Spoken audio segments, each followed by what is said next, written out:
Hello. Hello, y'all. How's it going? I realized watching some of my VODs that my mic has been set really high. I mean, I already knew that I've been trying to raise the volume on my mic because it was a little bit too quiet before.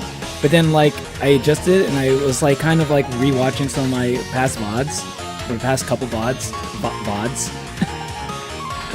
And I realized, and now I think I overcorrected it. It was like a little bit too loud now. I noticed on OBS I was peaking a lot, but it still went through, so it ended up just being like super loud. So I think you know, that may have been a bit jarring for some of y'all who are used to like my usual audio settings like for the past couple months. So I'm trying to keep it loud because, you know, you gotta have, like, I want people to hear me what I'm saying, and also I don't want it to be too loud though at the same time. So that's what I've been trying to. That's something I'm hoping. I'm gonna watch the VOD after this, and I'm hoping it would. Hope I found a sweet spot here with this one, with the adjustments I make. But yeah. How y'all doing today? Did y'all have a good anyone who celebrated a holiday? Because I know it's not just America. I know America celebrated a holiday yesterday, but I know like other countries have like celebrated a similar holiday on the same day. I think Canada Day is like around the same time, July 4th as well. If I'm not mistaken, I might be wrong on that, about that, but there might be some other countries that are also celebrating something on July 4th. Did y'all have a good holiday? If for any of y'all who celebrated. What's up, Trix?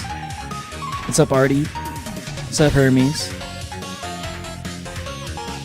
And what's up, Maurice in Providence? Hello, Kevin. What's up? Tenna disappears. Well, it was good to see you in chat while you were here. Hello, Shabunka. UPFP? Ooh. Hold on, let me see. Noel, nice. Man, I can't wait to watch a video after I play chapter 4. Unfortunately, it's gonna be a while. I got other things I need to prioritize before I play chapter 4 of Deltarune. Unfortunately. I mean, it's fortunate in some ways because it's mostly going to be celebration streams, so those are going to be fun. But unfortunately, because I really want to get into Deltarune. But there's a reason, and there's a good reason for it too. Trust. I'm not going to say what it is, but you're going to have to trust on that. Hey. But don't worry, I am going to watch the video. It's fucking windy.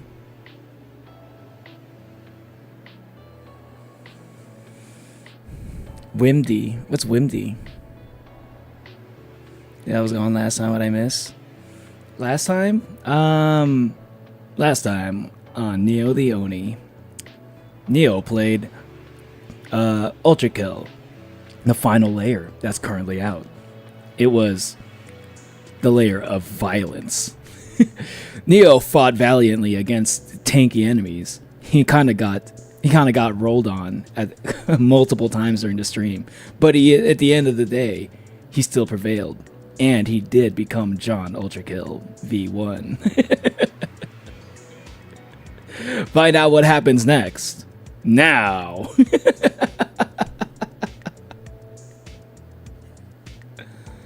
I've been thinking about doing that a little bit, like making just like a quick improvised at the start of the stream with like previously on Neo the Oni. It was like recording like maybe like not even 30 seconds, like a 15-second like clip of that with like some Dragon Ball music in the background. You know, I start that in the beginning of every stream. That sounds kind of annoying to do, but I also think it would be kind of peak to do also at the same time. It feels like high effort, but also kind of worth at the same time. I'm still thinking about it. Or I could just do it like I just did just now. At the beginning of the stream instead of like having a video on it. Because I was thinking pre-recording it, but I could just like say it.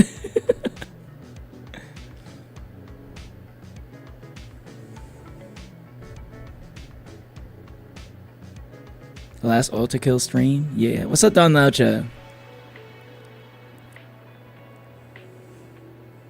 You know that one server where I was Celine? What about that server, Hermes? It's the end of the game, as did I. Yeah, it seems like a lot of... yeah, I feel like that stream may have caught some people by surprise. As I didn't like schedule it all that much ahead. I think I scheduled it the night before. I mean, it's kind of ahead, but it's also in the middle of the week, you know? Yeah, like I'm sure a lot of people probably are busy during the middle of the week and stuff. And I did kind of say I was going to be taking a break, so you know, for some probably felt like that came out of nowhere. But yeah, it was mostly, you know, it was like a way to help me, you know, get my mind off some things. It was a good layer though. It was a good part. I wasn't expecting there to be like a Shadow Colossus part. And don't worry, I am going to be streaming some more Ultra Kill. They're like, especially toward the end of that stream, it started becoming pretty clear. There are some pretty deep like secrets that I've yet to do. Some of them are pretty easy to do, right? In layer 1 and layer 2 had some easy-ish secrets to explore. But some of these other ones are like what was one of them, like to get the jackhammer or something? I had to, which is like one of the new rocket launcher, right? The alternate rocket launcher. I have to like what do you call it? Do the grapple puzzle really fast. That might take me a while. I'm not that good at grappling. So like the next stream, I'm gonna be streaming another Ultra Kill stream at some point. I can't say when, but it's gonna be soon, right? Like, it's not like it's gonna be like months away from now. And yeah, I want to attempt the challenge of the grapple challenge, so I can get the new rocket launcher.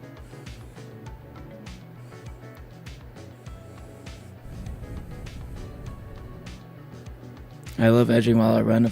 I was worried that specifically you would make that joke, Zeno, but you know what? I'm so hyped for a new Cyberpunk trailer, new Cyberpunk anime, that I ain't even mad about it. I'm supposed to go to Grandma this week. The ticket prices being 6,000 euros, literally so bad. Even our sick family members don't come visit us. Sheesh. Yeah, everything's so expensive these days, isn't it? Just tough times, man. Tough times. I get you. Fueled by freedom. Let's go. so much fucking freedom. Sorry. July 4th, stay inside, watch Fight Club for the first time. Great movie. I also just kind of like watched the movie. I was I didn't really do much for 4th of July. I just kind of just like I was kind of like I was doing some meal prep. I did some cooking. I'm gonna post some pictures on it. I cooked some barbecue chicken and some cheesy broccoli. You know, that's all. I mentioned it in the last stream as well, and I actually did that. And yeah, I mean that's basically. I didn't really do anything special. I was going to stream, but I woke up so late, so all I had the time to do it during the day was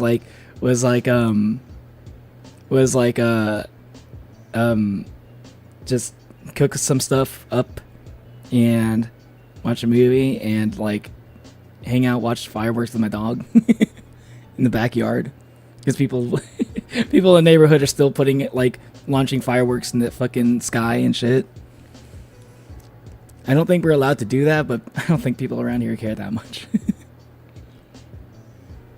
So I got free fireworks show.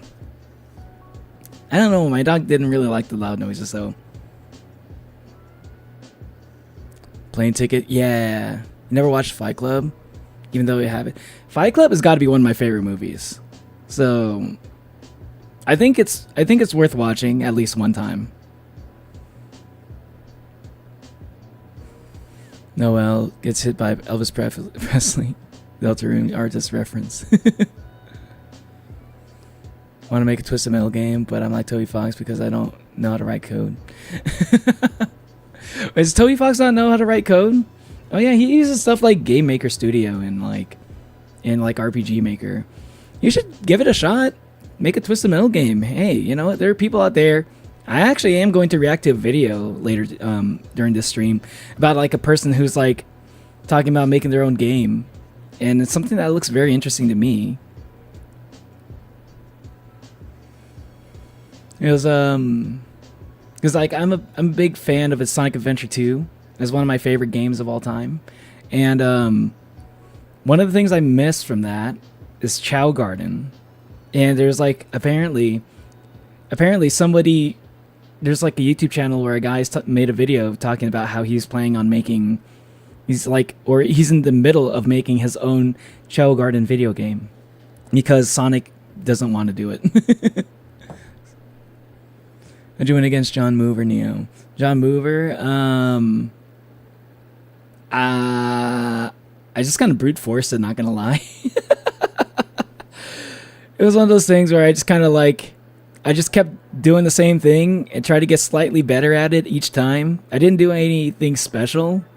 You know, just trying to dodge through the pink lasers and stuff, the magenta lasers. That was kind of hard. But it wasn't so bad once I realized that every time you punch like the idols to bring down the shields, you get blood every time you do it. So like once I realized that, I was like, oh, okay, so I could just like, as long as like I punch the statues and I don't die, I can just like, I can do that, and then I can just deal a shit ton of damage on the core. You know, basically deal as much damage as I can. Basically, I just try to kill him as fast as I can. Try to do as much damage as I possibly could.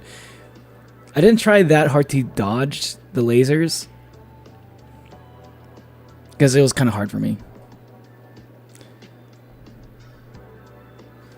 Dragon Ball, that anime is almost as mid as One Piece. I think Dragon Ball is pretty mid personally. I think it's mostly good because I think Dragon Ball is good. I love Dragon Ball, but I can't deny that it is mid. I cannot say the same for One Piece. One Piece is peak, actually. And only people who don't think that One Piece is peak are people who don't want to spend the time to watch it, which is understandable. Or you just don't like it, which is also... yeah, which is also like, hey, I'll give you credit for at least giving it a shot if you actually tried it and you don't like it. I'll give you credit for that, because not that many people are even willing to do that. But like, I'd say 90% of people who don't really like One Piece are people who just haven't even bothered to watch it. For various reasons. Stay tuned for the next episode. Yeah. Oh, anyways, I turned a narcissist as Selena that server, and I'm happy.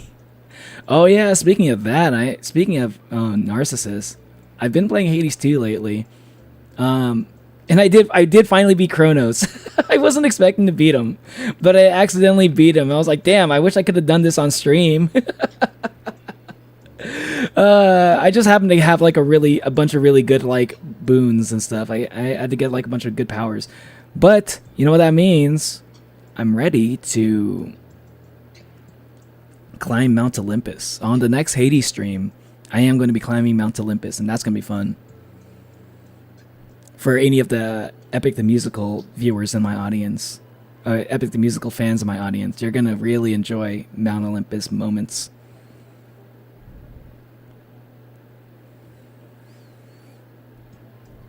The Minecraft server. You can play Ultra Kill multiplayer. You play the old version of a specific mod. It'd be cool to have viewers join and stuff. That sounds like kind of cool, actually. Ultra Kill multiplayer.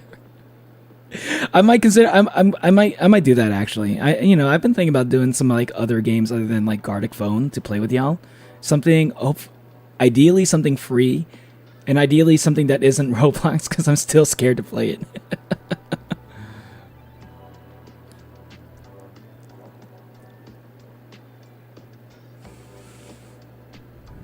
You can't cook. Once exploded water in the microwave. Yeah, water does explode in the microwave. I mean, that's what microwaves do. They kind of cause little water molecules to kind of like that's what like microwaves technically do. They like they use like microwaves. I don't know how to pronounce to they use like lights, microwave lights to supercharge water molecules in whatever it is you're heating up. That's usually how it works, I think. I think it does other things too, but like I think the most of the heat that comes from microwaves comes from water inside whatever food you're heating up. Or moisture. I might be wrong about that though, but that's how I remember hearing about it. Remember that I like Doom. I don't know why. I forgot the things I like. Because Doom is good though. Doom is a fun game. That's the reason why. It's a good pew-pew shooting game. Toby Fox code for Undertale's original release version was actually cancerous. Undertale's original release? Are you talking about the RPG Maker version? Because I remember hearing that Toby Fox originally tried to make Undertale with RPG Maker, but then he eventually did like Game Maker Studio because RPG Maker is so it's RPG Maker is not really meant for like big games. It's really meant for like little fun games that you just do as a casual like game developer. Hey, what's up, Nuo?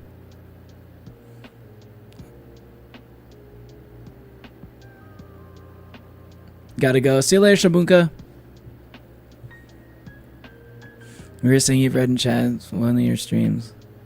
What was the weirdest thing I've read in chat in one of my streams? The weirdest thing? What was the weirdest thing?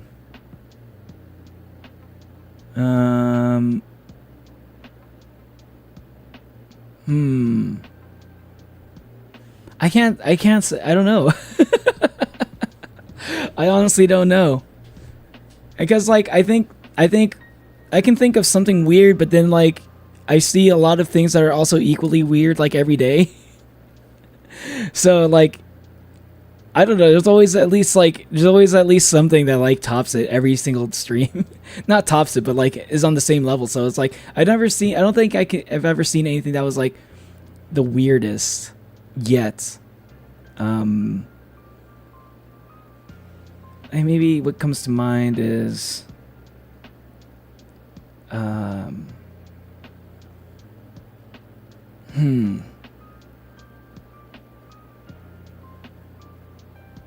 don't know if it's one thing that like that was weird, but there's just like one person that was like something goon every single fucking time you showed up in stream. I guess it was like all he would ever say, and then he would leave, and then that's all I remember. And then like eventually banned that person because it kind of got annoying. But like that was like that's probably the weirdest pattern of things I've seen from one particular chatter. I don't think I could say there's like one singular message in chat that was like the weirdest thing, but that was probably the weirdest thing I've experienced in chat.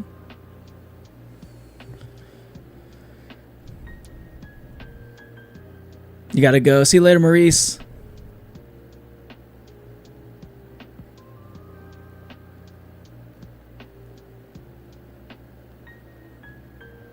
Hey, what's up, party? Welcome back.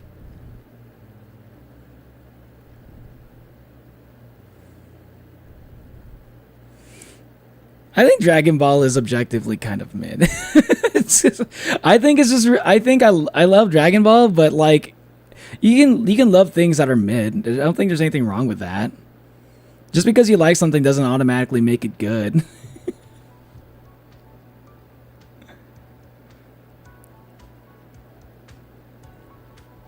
Because like for one thing, I like One Piece and I think it's peak. But I also like Dragon Ball almost the same amount, but I think it's mid. But I don't think I think they're very different. But like you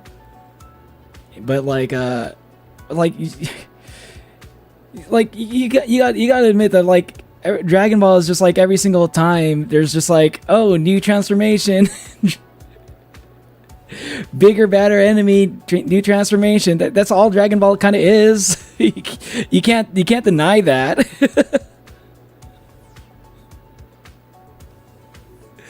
Don't let the DB fans hear you say that. I still think it's better than JJK. No, I don't know if that's true. I don't know if that's true, actually. I'd probably put them around the same level.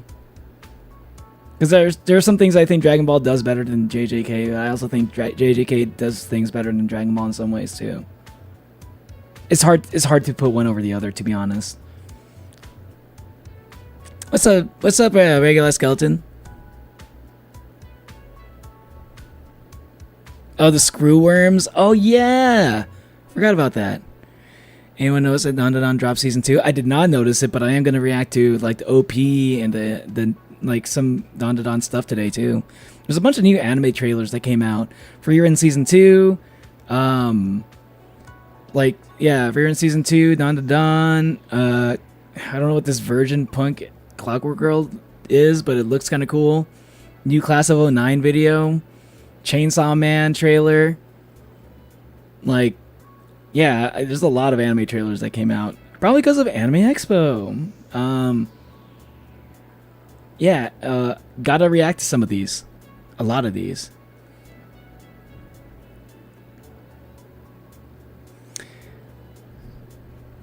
Drank way too much coffee. Wait, that's actually part of the YouTube chat patch notes? Multiplayer requires UltraKill old specific version, UltraKill 15D, I think. You can send to a Google Drive. Something because I don't know if you can get it legit. Okay, I mean, like if it's like something that, something that you can just get, I'm assuming it's free. So that's kind of cool. My mouth is burning from Reaper salsa. Damn, Reaper salsa, you're crazy for eating that one.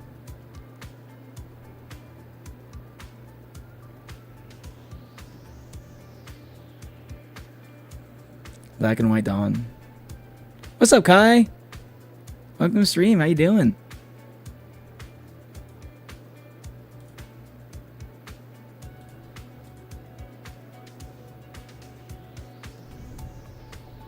You know, Polites was supposed to survive the Cyclops saga. Wait, really? I didn't know that. It's been a while since I've read the Odyssey. I just kind of assumed the Epic the Musical kind of got it mostly right.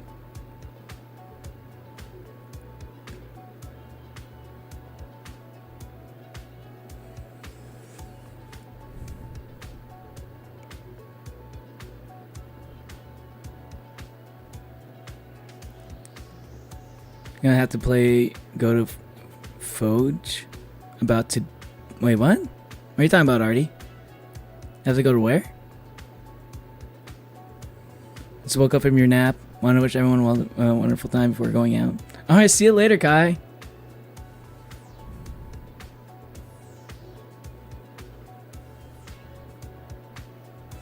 Weirdest when Xeno dropped full how to make drugs. Oh yeah, okay, okay, maybe that was the weirdest one. Actually, like dropping instructions of how to make actual drugs. I was like, no more of that. No more of that. Okay, I almost forgot about that. That's the old version. The mod works. Add custom music as a mod. Be Ultra Kill Dealer. Ooh. Limp Bizkit.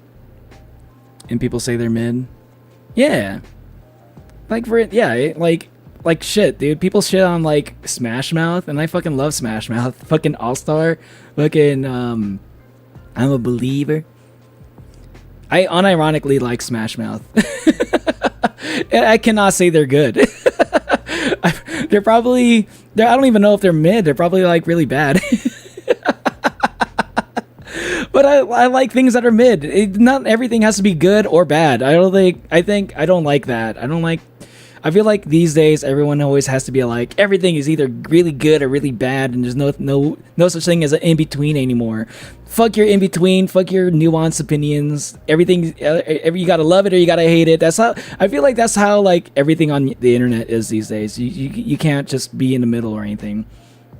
Or if you're in the middle of something, like you're not like you don't have enough balls to have like a strong opinion on something. I like maybe I just don't have strong feelings either way, you know. Maybe I can just like something a little bit. Maybe I can like something that's like not that good, even if it's not good, I like it on some things.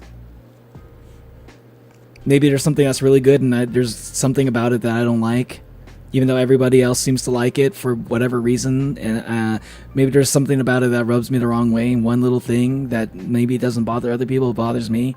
You know, there are things like that. But yeah.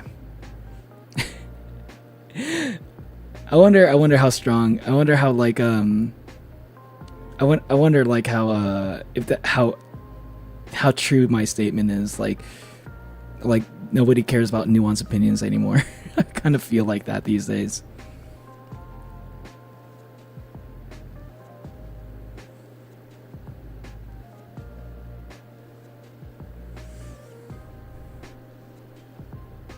Yeah, I think that may have happened before you joined Hermes. The Xeno like teaching people how to make drugs, or maybe it was sometime while you were still kind of new. Watching a new, like, I don't know. It's like I just don't want that in my chat. That's my only thing. What if battles like Super Goku and GT Goku? I found an appreciation for Super Saiyan 4 being the pinnacle of Super Saiyan. Oh man, yeah, GT people. Oh, you know what I gotta say? I love that people are actually liking GT now. I think people like, for a while, people hated GT when that came out because it wasn't canon for one thing, and then people loved Dragon Ball Super, and then Dragon Ball Super became kind of just like after a while, and people started going back to GT and they're like, oh, actually GT was actually pretty good compared to some of this stuff in Super. I think they both hit different they both scratch different kind of itches, because I think GT kind of like, I like GT. I kind of want to go back into watching it because it definitely goes into a different direction. Like, one thing I like about Dragon Ball Super is that it feels like Dragon Ball. Dragon Ball GT does not feel like Dragon Ball. It feels like Dragon Ball all grown up, you know? It's like all the fans of Dragon Ball are all grown up now, so we got to make something gritty, something dark looking to appeal to the older audiences. That's what Dragon Ball GT felt like. But I think there's something nice about that too. But like, I remember back in the day, you weren't allowed to like Dragon Ball GT. You were not. But it's kind of cool that there's more acceptance of it these days, I got to say. And yeah, Super Saiyan 4 is kind of cool too. I actually thought it was pretty cool. I thought it was good. And it's kind of cool that we got like Dragon Ball Heroes to like make it so that they can like reuse Super Saiyan 4 again for like more modern audiences and stuff. Was it Dragon Ball Heroes? I forgot what was Dragon Ball. Dragon Ball, the one with like the new the one where they have like all the different universes of Dragon Ball like all mixed up. Like there's an official anime that does that. It's basically like Undertale verse type shit, but with Dragon Ball. Dragon Ball actually made an official anime about it, and I need to watch it. Actually, I've never watched it. I watched clips, and they're all every single time I watch a clip, it always seems pretty peak. Greek Mythos RP Discord server. Do it, but like be safe on there, okay, Hermes? There's no new transformations after that, it's just that. But isn't there like Ultra Ego or something? Ultra Ego, like Vegeta and like there's like Ultra Instinct, like plus, I don't know. I think after like Ultra Instinct, it became more about like focusing on Vegeta's transformations and stuff. Because Vegeta cannot do Ultra Instinct. Or maybe he can now, and maybe I just don't know about it.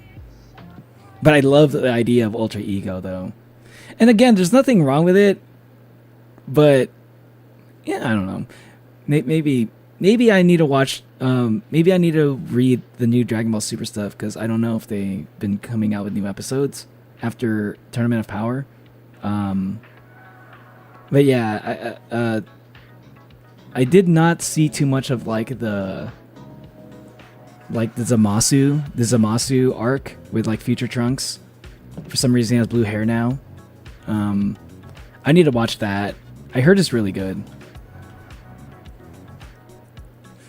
Limp Bizkit and Smash Mouth should collab together when the vocalist from Smash Mouth was still alive. That would have been crazy. Smash Mouth and Limp Bizkit collaboration would have been crazy.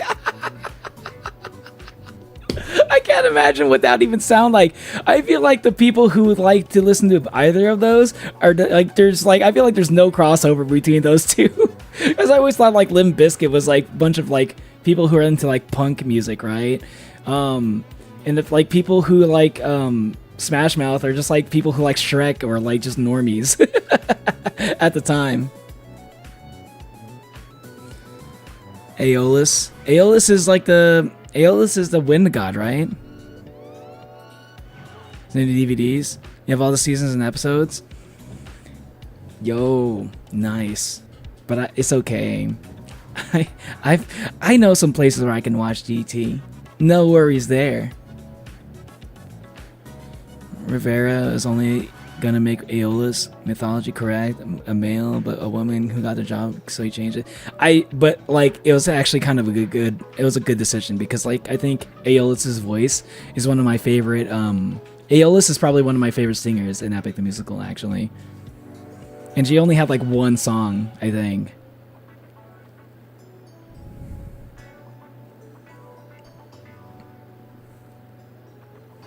Keep your friends close and your enemies closer.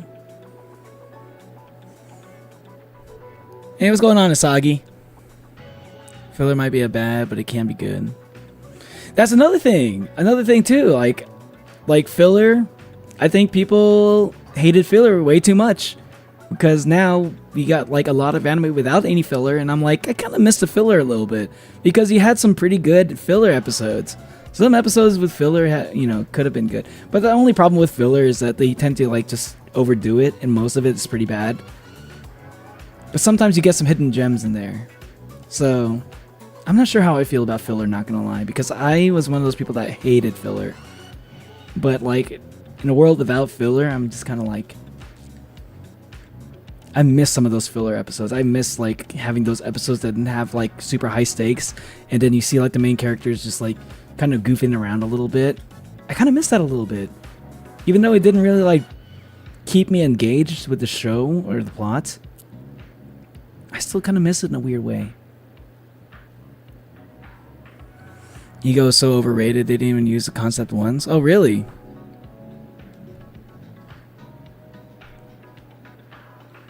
Because I felt like the concept of like Ultra Ego, it sounded like it fit Vegeta perfectly. So it was kind of cool that they gave him a super form, like a Super Saiyan form that kind of like reflected that. That was like something that Goku couldn't do, you know? Like Goku had his own power that Vegeta couldn't do. Vegeta had his own power that Goku couldn't do. I think that was kind of I thought that was a good move. Instead of like Vegeta eventually getting like Ultra Instinct after Goku, you know, it was like that. I thought that would have been kind of lame. Because like Vegeta playing second fiddle to Goku yet again. Type shit. And I also love that Orange Piccolo is a thing too. But let's get into some reactions.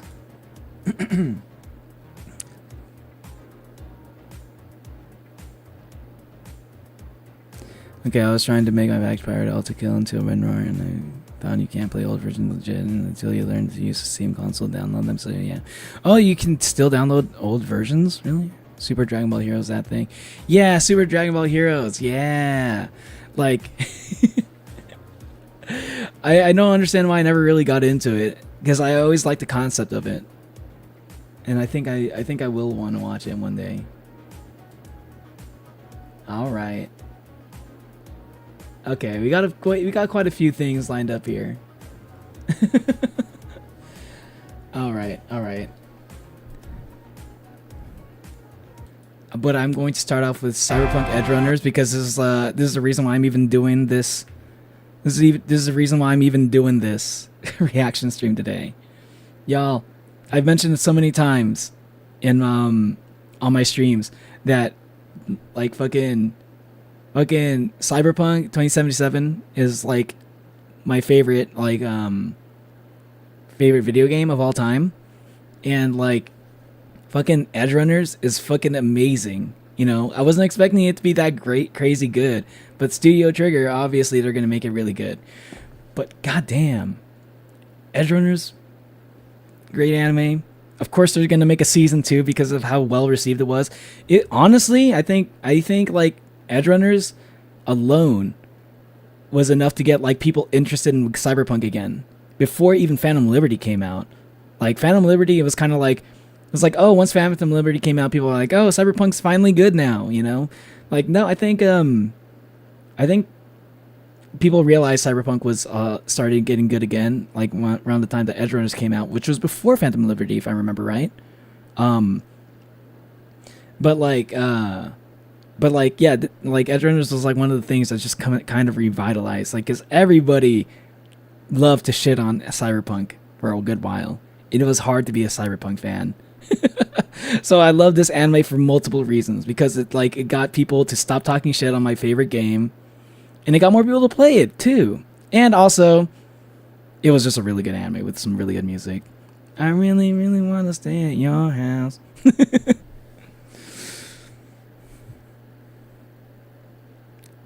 Hey, what's up, Hamburglar? Guess who dropped his dinner on the floor and is now eating leftover glazed donut? Anyway, leftover glazed donut. Let's get into this. Trailer.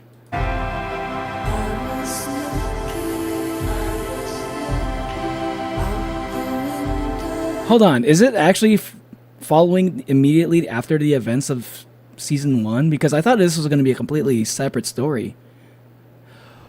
Oh, hold on. Oh, that's right.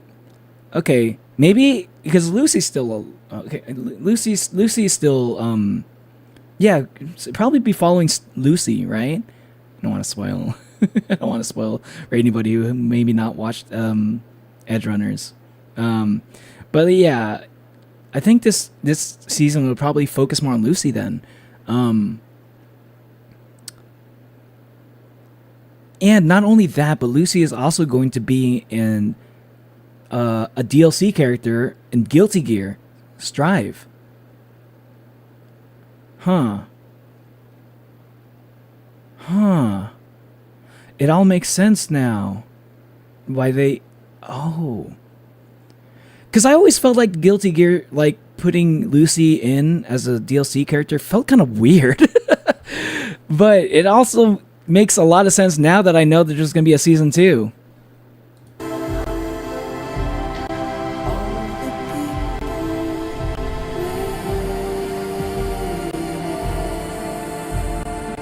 Oh my god. Okay, well, sorry for the spoilers, y'all. Spoiler warning, apparently. I didn't know it was gonna go like... I didn't know what this trailer was gonna be. I'm sorry, y'all. Damn. Hey, there's a spoiler right there already. This fucking anime already... The trailer itself already spoiled it. That's kind of bold of them to do that, not gonna lie. Because a lot of the time, these trailers... They're set up in a way to get you interested in watching season 1 for anybody who hasn't watched the first season, you know? It's like, oh, if you haven't watched season 1 yet, we're gonna make the trailer ambiguous enough to get you interested in it, you know? But they just straight up spoil it right there. Just point blank about I know! It's like right here. It's like... This is like... They showed like the most spoiler part about it. They just straight up say it. I've never seen like a season 2 go this crazy with a fucking spoiler like this.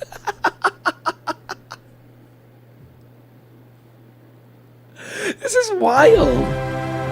Very, very bold move.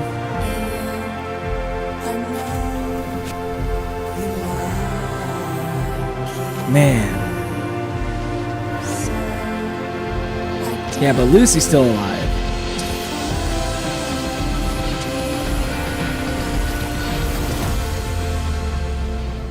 Dang. Wait, who are these people? Oh. Okay, I was wrong. You're an that was a new cast. Okay, no. Oh, it's my fucking playlist. I also want to watch this later. My sucks to be warned is a whale shark. But fuck, I'm not done. So yeah, I think Lucy still might be a part of the anime. I'm sure she will be, but it looks like this is gonna be like the new main cast, like these people. And this kid's probably like the new main character. Interesting.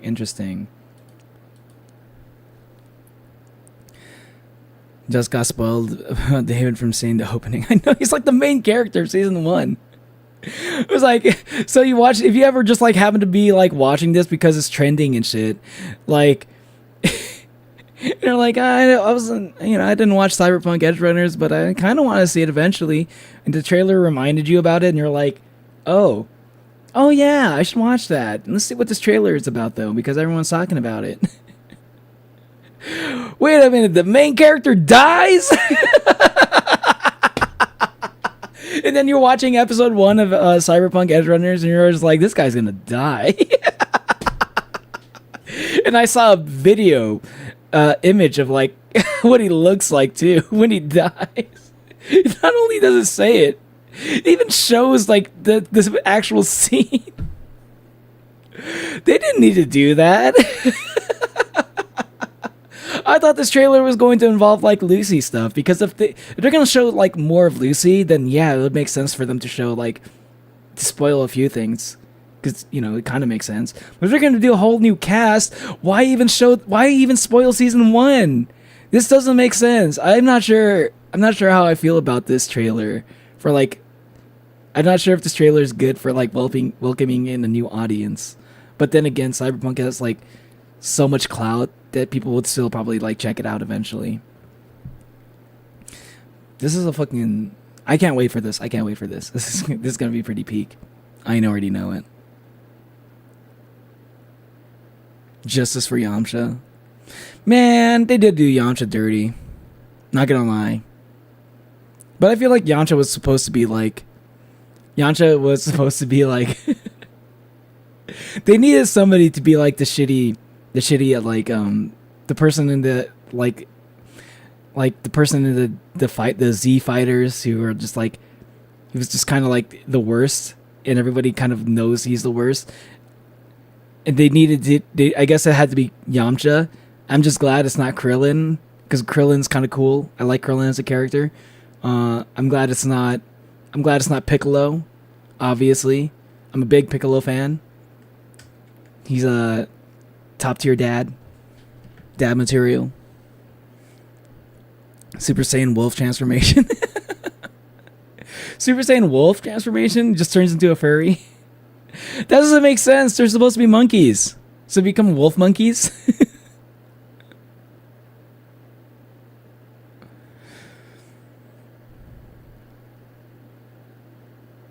Never heard of Edgerunners until now. It's a really good anime. Even though you got spoiled for some things, I still highly recommend it. Because the animation is like really good. The story is really good. The characters are really good. And the world of cyberpunk is also just like super interesting.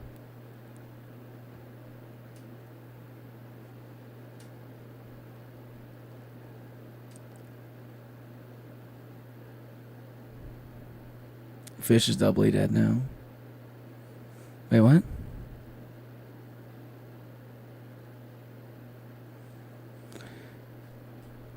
Cyberpunk Edgerunners Season 2, except everything that happened in the first season happens to her all over again. That would be insane. Lucy is still not a spoiler at all. Yeah, that is not a spoiler. I stopped myself before it actually became a spoiler. Lucy is still what? Lucy is still what? Huh? Wait, it could mean anything.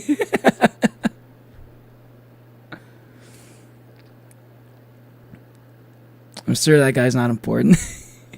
You know he's going to be important as soon as you even start watching Season 1 of Edgerunners. He's literally the first character you see, I think.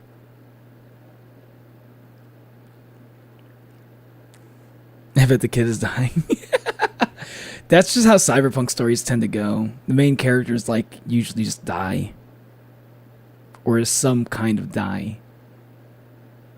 The trailer of all time. What's up, Natalie? Yes, first go check it out. Yo, let's go. It is on Netflix. After the experience of Edgerunners is the ending.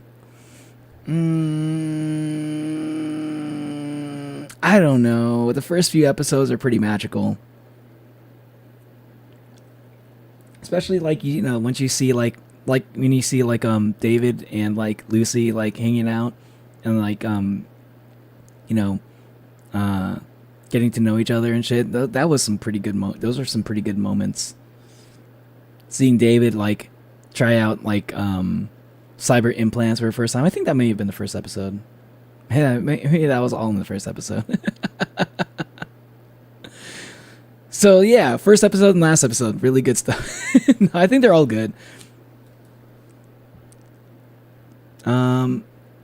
Okay. What's another thing I wanted to check out for today's stream? Oh.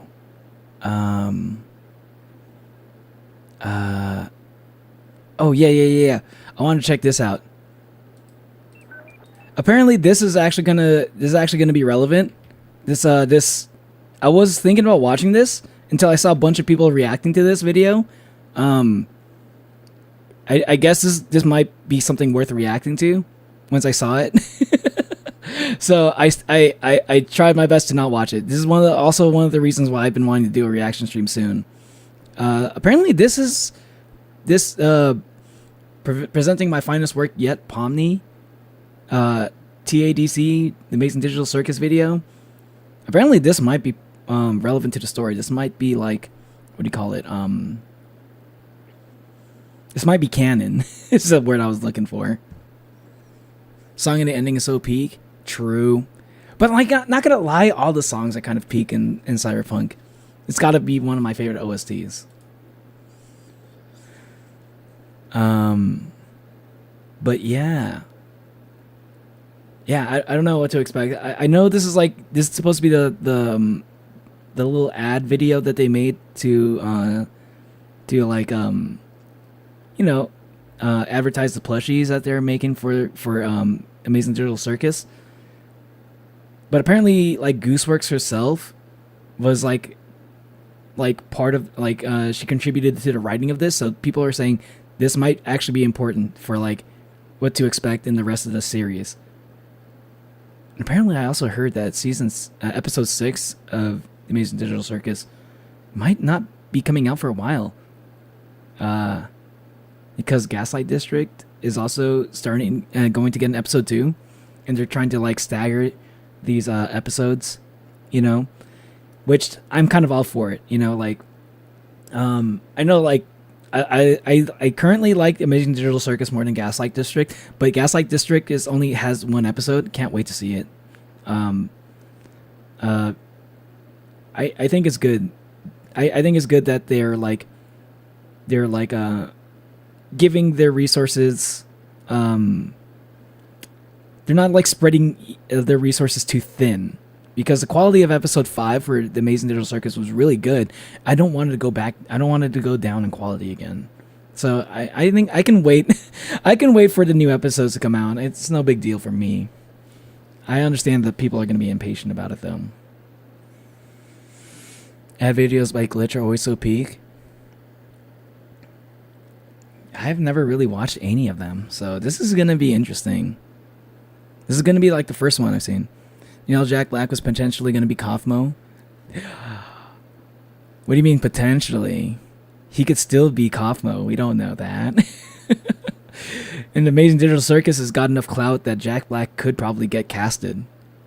I am going to be watching the Kaufmo video. There is a Kaufmo video, fan-made video. I'm going to be watching that at some point during this stream as well, by the way. But, I am Kaufmo! Stupid. Bubble jockey. Sorry. All right. Gonna go put on the video. No, don't, please. Forgive me, but no one must look under there. Why? What are you hiding? I'm glad you asked. Let me show you.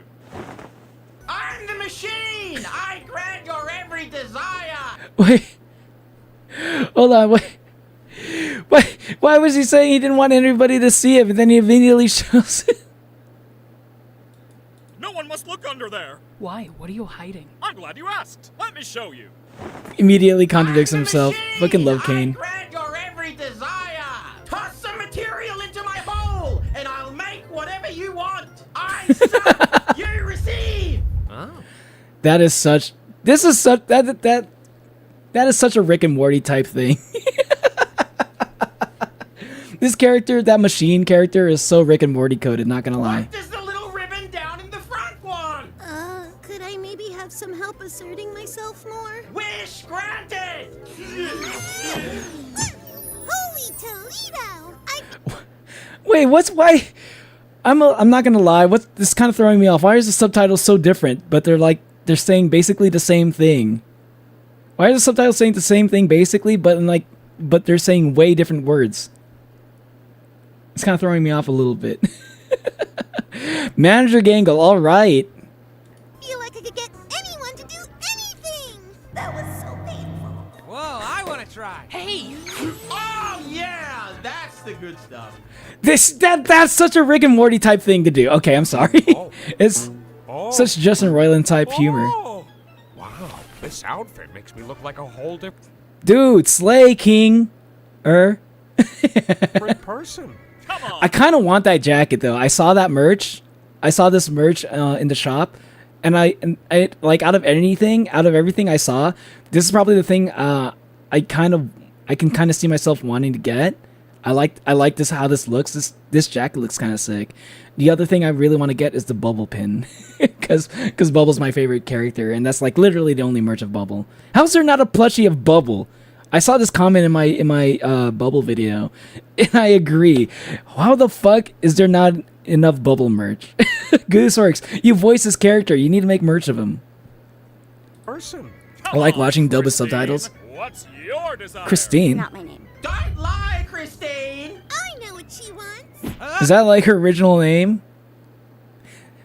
That's got to be her original name. Because remember, these characters cannot remember their own names when they go into the original when they go to the digital circus, and they get a new name. So maybe Kane has access to their old names. Maybe he has access to that information. Hold on a second. Desire. Not my name. Don't lie, Christine! I know what she wants. Hold on. I need to see Kinger wearing the drip again. I need to go back a little bit. I need to see Kinger drip again. Oh yeah! That's the good stuff. Oh. Oh. Oh, I thought he was wearing it. this outfit makes me look like a Oh no, he did put it on, but you don't actually see the. whole different. Wait, this is what he looks like. Oh, sorry. This is what he looks like in the mirror. I just realized what this was. This was making me look totally different. Oh shit! I do have this effect sometimes when I put something on. I just end up looking like this guy basically. different person. That also happens to Come me. on, Christine. What's your desire? Not my name. Welcome to the stream, Liam. Hey, how you doing? Spoiler: he talks in the video. Knights of Guinevere, which will hopefully release its pilot by the end of this year. Ghost Knights of Guinevere? Is that also a glitch? Is that a glitch animation as well? Yo, glitch coming out with a third show? Don't they usually just do like 2 at the time? Maybe he'll do a pilot, but maybe episode 2 will come out after Digital Circus ends. Maybe. Don't lie, Christine. I know what she wants.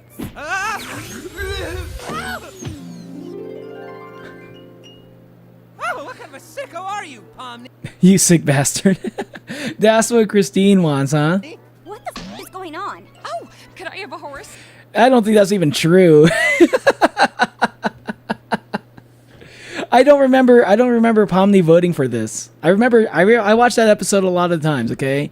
And I definitely remember like Pomni voting against putting Jax in the maid outfit. So I don't think she's the one who wants it. I think that was Gangle that wants it. I think that was all Gangle. You want to be plastic? Okay. Oh, hi. Yo, Ragamuffin. actually, this Wait a minute, you're not granting our actually kind of cute. desires, you're just spitting out merch. Yeah, exactly. Your greatest desires. Pretty sure it thinks all human desires are just merch. It's a merch machine. I mean, are they wrong though? Is he wrong? Chat. I'm sure. I know all of y'all want at least one of these things that they're showing in this video. I've already seen a couple of things. I definitely got to get that jacket at some point. I want to get that Ragatha fucking that Ragatha figurine. Maybe a Kinger plushie. Oh, it's fine. I just didn't think it would be Chinese. You're gonna go rogue and turn this all into merch, aren't you? That's right. Cool.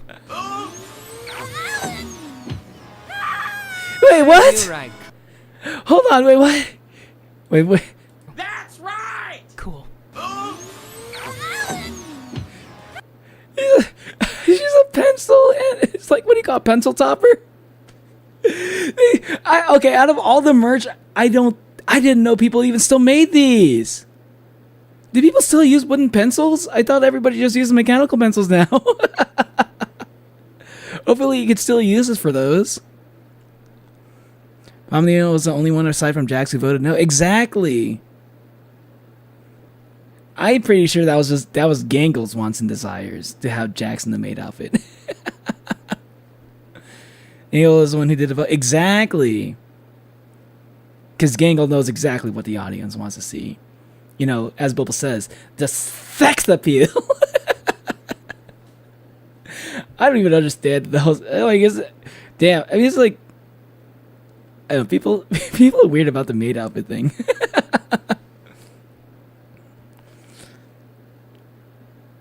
Need to rewind. No way, Neo just said Slay King. Slay King I said Slay King But if you take me out of context, I did say that. You're gonna watch American Folklore? Maybe. Normal pencils have the juiciness of thick lines. Ah. Really? Oh, that's good. I mean, yeah, I could imagine artists using pencils, regular pencils. That makes sense. Yeah, like if you're an artist, then yeah, I can see that. That would be a different use case. I was thinking like for school. I don't know how many people still use wooden pencils for school. Maybe if you're a kid, like in Serves you elementary. right, creep. Aw, Jaxie boy looks so cute. Go to hell. Oh no, she's right though. You'd look great with some accessories. Wait, is this a different plushie or is this the same plushie? Hold on. Are you able to flip her mask around? Or does she get multiple masks? Oh wait, it looks like the mask can be removed. Is it like some kind of Velcro thing where it comes with multiple masks for Gangle? Also, I kind of like seeing Gangle pick on Jax a little bit. I kind of like seeing that. Not gonna lie, I enjoyed seeing that a little bit. Gotta help. Oh no, she's right though. You'd look great with some accessories. What accessories? Oh, the whole merch line of Jax. Jax made Jax a lot of.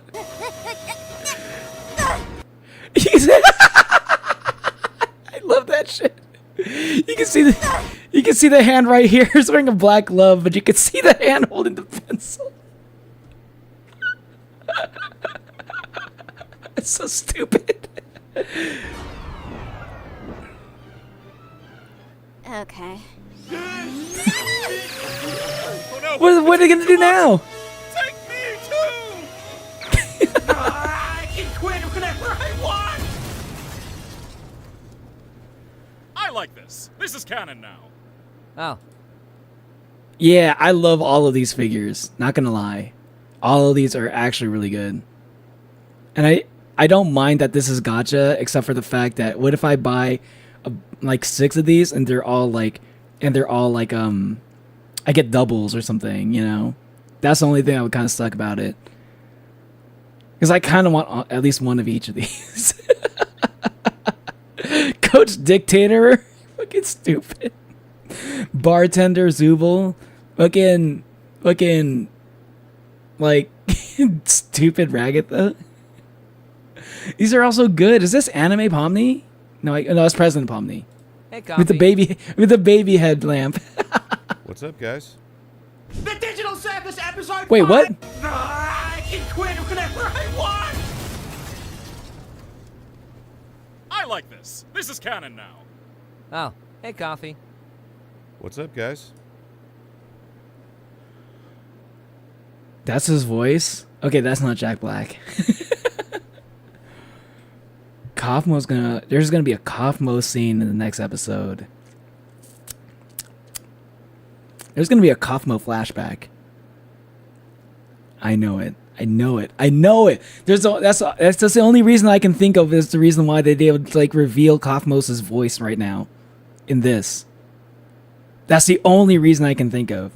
That's like a small little nod towards like, yo, this is what Kaufmo sounds like. I've always been wondering what this guy sounded like, not gonna lie. I thought he'd have like a silly like cartoonish voice, like, hey guys, I'm Kaufmo, or something like that. Same plush, different face. Okay, so it is the same thing. That's kind of cool. I like that for Gangle though. I think that's really nice because like Gangle, it makes sense that maybe it's like, maybe it's one mask and it has like reversible like Velcro flaps at the end of it, so you can flip it over and then reattach it. It's like the same mask. It's not separate mask. Oh, I think that's probably how they're doing it, like dual-ended like Velcro. Yes, Neil, I will take it out of context.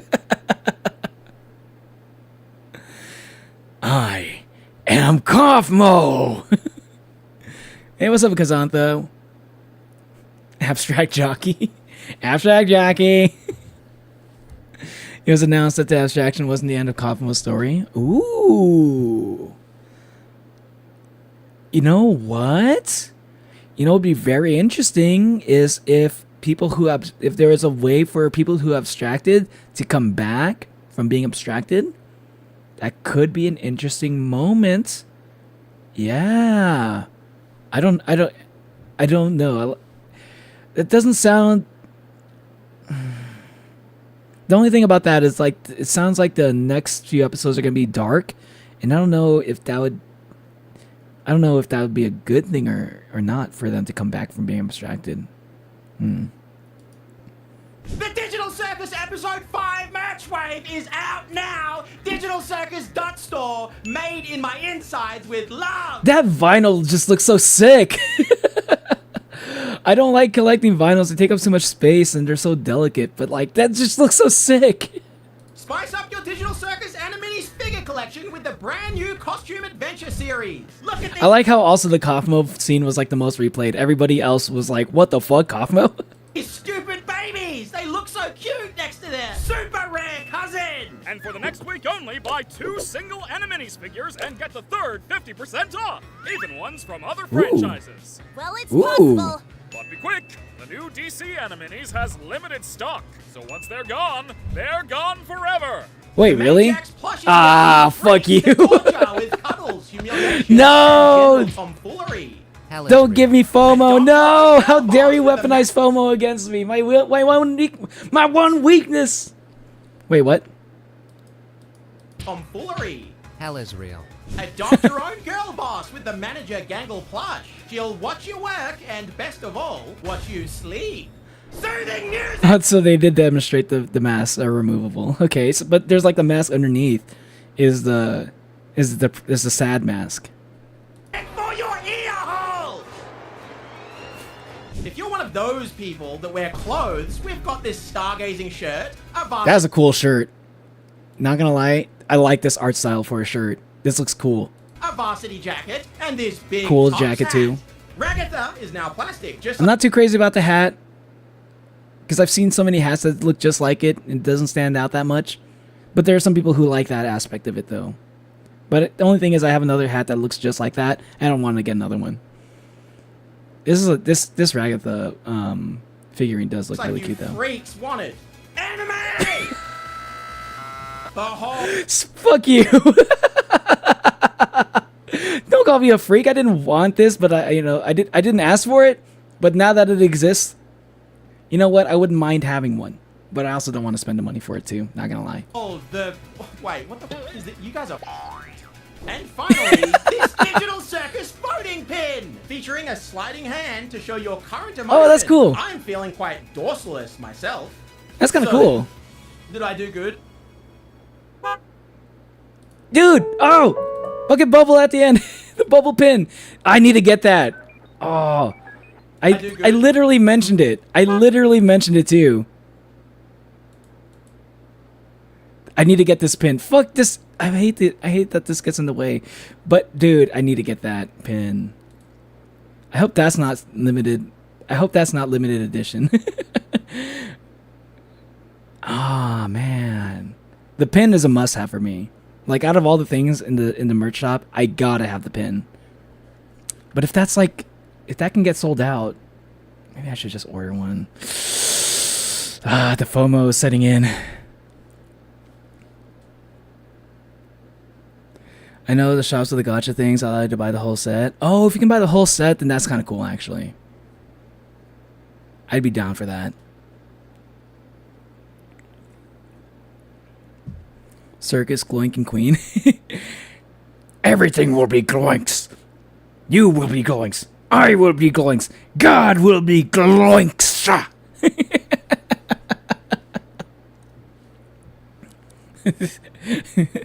You're watching it. It's so stupid.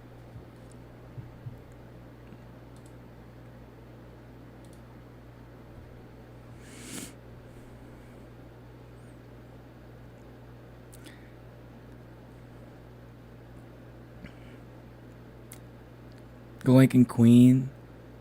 Oh man, like if Cosmo comes back from being abstracted, imagine what like the scene for like when like Queener is that? Do we know what King's wife's name would be? Was it be Queenie or Queener? Probably not Queener because it sounds like Wiener. Love collecting pins. I don't collect pins, but I do like them when I get them. I do have a small pin collection. There was a time when I kind of wanted to collect pins, especially like fan made ones. Is Queenie? Oh, okay. Been confirmed. Gotcha. Kinger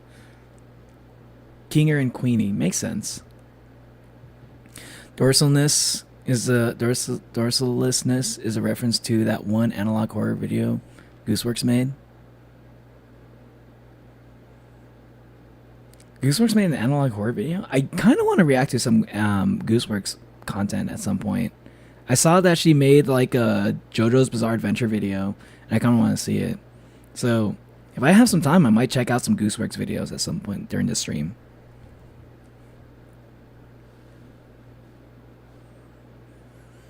You make bracelets? Ooh. What kind of bracelets?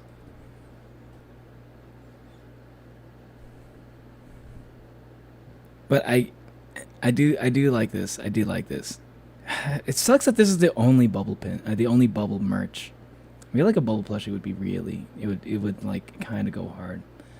I want to check out now.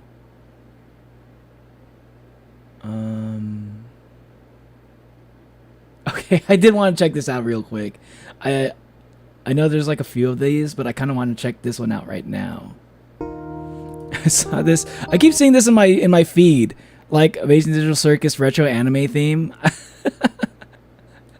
But I felt like this would be interesting to react to, so I just kind of wanted to like save it for a react stream. I don't know if I want to watch them all at once, but yeah, let's check this out while we're still on the Amazing Digital Circus mood. How many of you have seen this?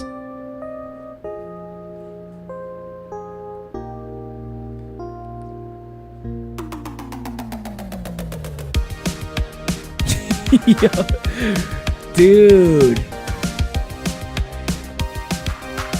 this is so retro. What the fuck? The art style is crazy. So it's not an animation. It's just like a bunch of pictures. Like a bunch of drawings. Ooh, Bulma with a little sweat bead. You parasite!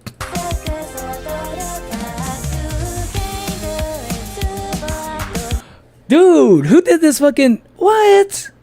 Who did this Japanese version of like the Amazing Digital Circus like intro theme? What? This kind of good. What?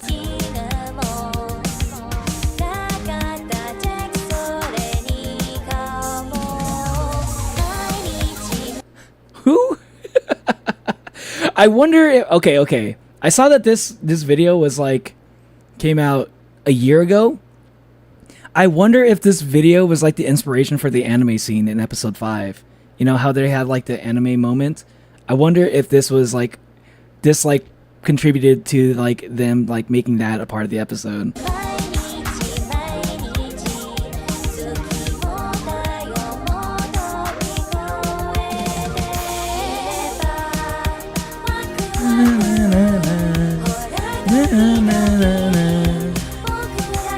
They're looping.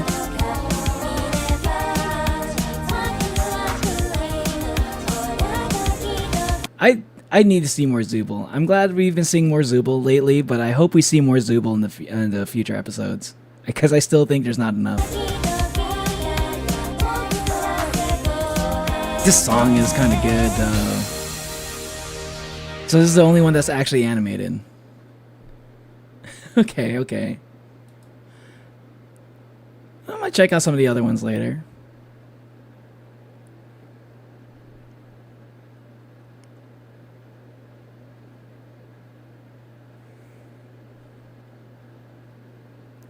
Oh, you make bead bracelets? Yo, nice.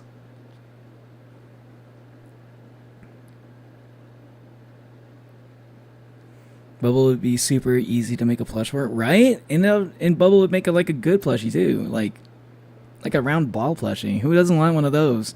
There's like Kirby plushies are super popular and shit. What's up, Mona Liam?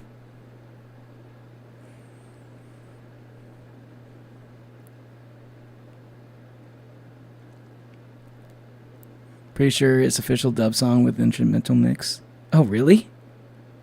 That's the official dub song? That's the official song? I thought that was like a cover or something. Ah, I see.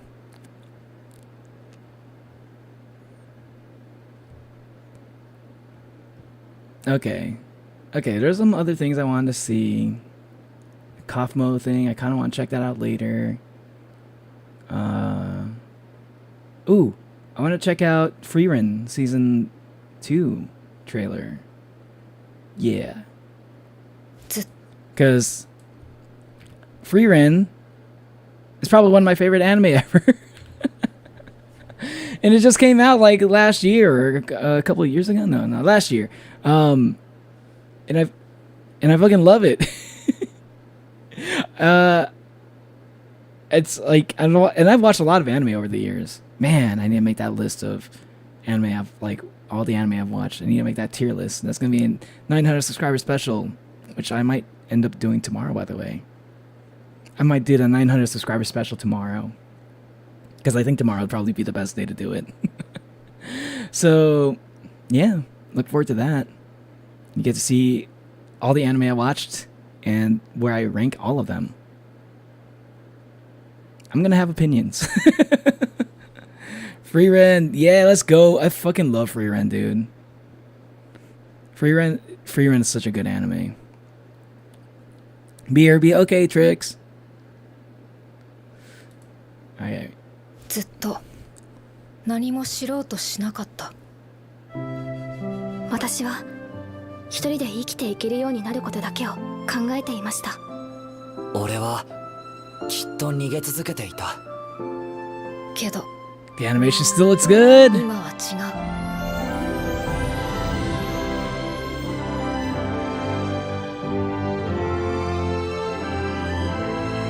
Oh, let's go.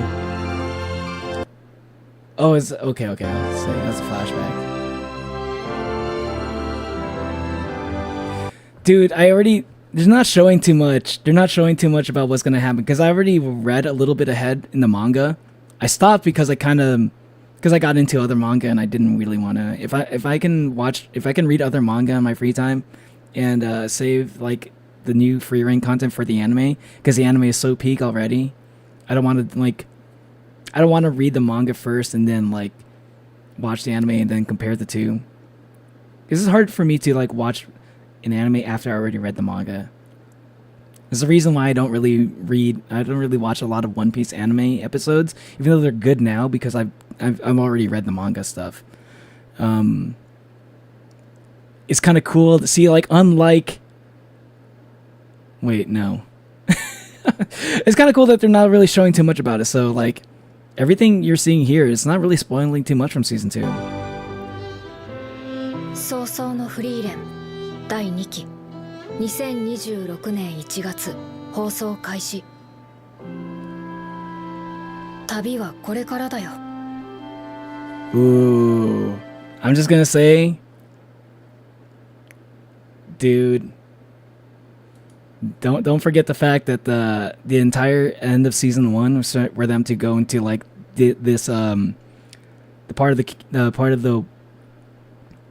kingdom or there's like they're supposed to be closer to like the demon lords, the demon kings like realm basically. Basically like there's a reason why they had to be like oh my god, I forgot all the fucking terminology. There's a reason why they had to become like a certified mage in order to like go proceed to where they are currently in the story. And you're going to see exactly why. Next year, January. Yeah, that's only 6 months away from now. That's not so bad. When was JJK season? When's the next JJK season supposed to be? Have they ever announced it? I don't know. Can't wait. I binged season 1 recently too. It's so good though, right? What's crazy about Freerun was like it wasn't very bingeable at first. I didn't really find it all that bingeable to watch. But then like once we started getting to like around the time Stark showed up. Pretty much after Stark showed up, it was like so easy to binge everything from that point on. It was like, oh, this story is actually really good. And it touches on some interesting topics I don't really see in it touches on topics that I see a lot, but I think they do it in a way that's like way more interesting than all the other shows I've seen do it. Like the whole, like basically like Frieren being immortal thing, you know. I think it's very interesting the way they handle it. I have to agree. Yeah. Watched the movie for a silent voice. Never read the manga, but it's peak. Silent voice? I've heard of that. I know. Silent voice. I heard that was really good. Is that the one with the girl who can't speak? She's like a mute? I want to read a silent voice. I saw Submarine. It was amazing. Next year. Also think tomorrow the Fragrant Flower Blooms with Dignity episode 1 drops. If I got the date right, I'm so excited. I followed the manga for a while and then it's peak romance. Fragrant Flower Blooms? Oh, it's an anime? Yo, nice. Yeah, there's like a lot of new anime coming out. Looking forward to that. Okay, also Chainsaw Man, Raise arc. It's been a while since I've read this part of the manga. So I might end up watching this at some point. Wow, but it's going to be a movie. I don't really want to watch in the theater. If I ever see it, if I can somehow see it online, I'll probably check it out. Oh, but this is this safe to react to? I'm actually a little bit scared to react to this. And I see this symbol. I don't know if I want to react to this actually, because I might get copyrighted for this. Sorry. If I see, I don't know if I'm mistaken this for like the Godzilla one. I don't know if this is the same company, but I remember like some of these because this is like a movie stuff. Like movie studios, Japanese movie studios are pretty strict when it comes to like copyright. So I'm gonna, as much as I want to check it out, I'm going to skip on this one for now. Unfortunately.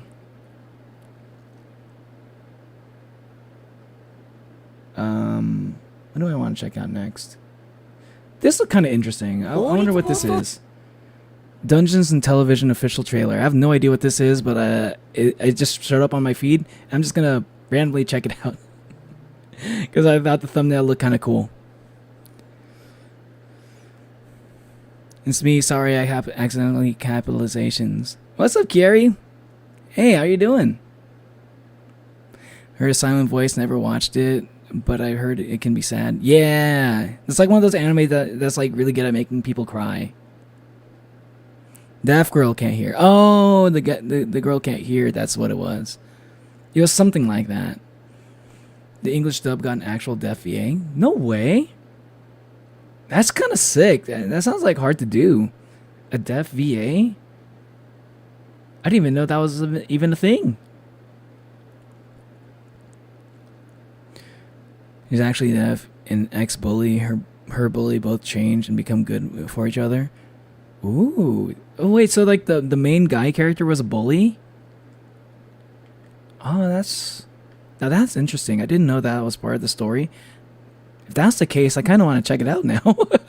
If that's that's actually kind of an interesting dynamic there. It's very, very depressing for the little I say, but I want to read the manga on my own. Yeah, I do kind of need to be in the mood for a depressing anime, though.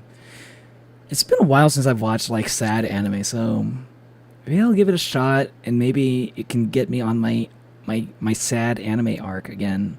Because there was a time where I was really into sad anime. But I think after a while, I kind of got tired of it, and I ended up switching over to full shonen.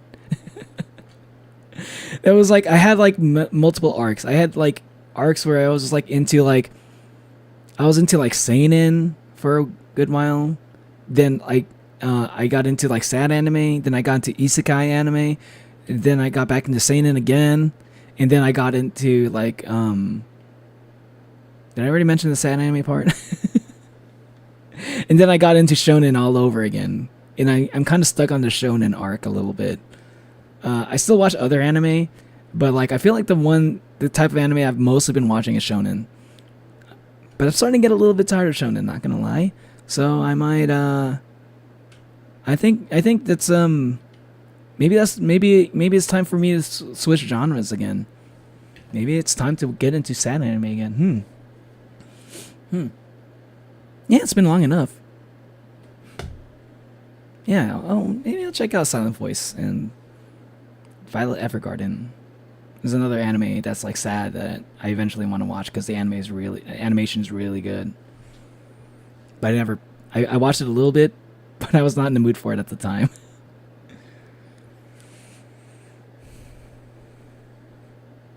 I gotta read the manga. Silent Voice is the one I prefer the dub for. I like dubs for the most part, usually, unless the dub is especially bad. Welcome back, Trix. Don't worry, Carrie. I have porpoise capitalization. I have to pull them up my list of sad anime. Okay. Sure, that sounds good. I think I'm thinking either. Okay, I'll try out 2 different kind of animes, right? So I'm gonna see what I kind of end up in the mood for. I can try, because there's like 2 kinds of anime that I have not been watching at all for like the past few years. It was it's number 1 sad anime, number 2 is like romance anime. And yeah, maybe I should get into watching some romance anime also. One being one that's kind of stuck out is that I keep hearing about. Any of y'all, I'm sure some of y'all know about like Dress Up Darling. I hear about this a lot. Even people I know to not really be into romance anime, they like that anime too. So I'm like, but I was like not really into romance anime at the time that anime came out. But now I'm just kind of like feeling pretty mellow about my like all this shonen anime type stuff. I think maybe if I'm gonna get into romance anime, I'll give that a shot. See if that resonates with me a little bit. Let's see. New PFP. Yo, nice Tricks. Let me see. Oh, is that your OC? It looks a little. It looked a little bit like Marceline when I saw it. It reminds me of Marcy when I see it, like the small version of it. I heard about My Dress Up Darling, but I've never seen it. Like everybody I know that's watched it swears it's really good, and plus I also see like the anime girl, that like the main character girl from that anime. I see her like everywhere. Sorry, didn't watch. Never heard of it. Never heard of Dress Up Darling? Wow. My Persona? Nice. Alright, let's check this out. Dungeons and Television. Apparently this trailer came out like 3 weeks ago. There's not that many views, so I don't know. I'm just curious about it. With the invention of television, any image can now be broadcast, but it is still an era in which swords and sorcery have not been abandoned. Interesting already. Already an interesting premise.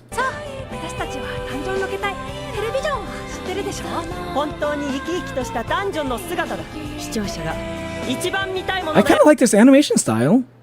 This all looks hand-drawn. Like, it doesn't look like it uses a lot of like it looks like it uses a lot of like old school style animation techniques.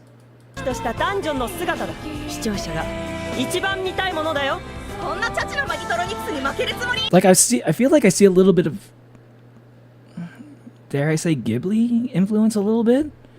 That thing kind of reminded me of the Howl's Moving Castle a little bit. This shit right here. Yeah, this looks a lot. It just reminds me of Howl's Moving Castle.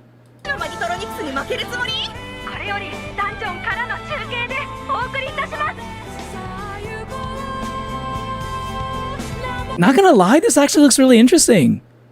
I thought you were gonna say Dungeons and Dragons for a good minute. That's Dungeons and Television. Replace the dragons of the TV. All the dragons in this world have died, but they've all been replaced by the new invention of the television set. But they're still dungeons. It looks like Ghibli. It does kind of. It does, doesn't it? A little bit.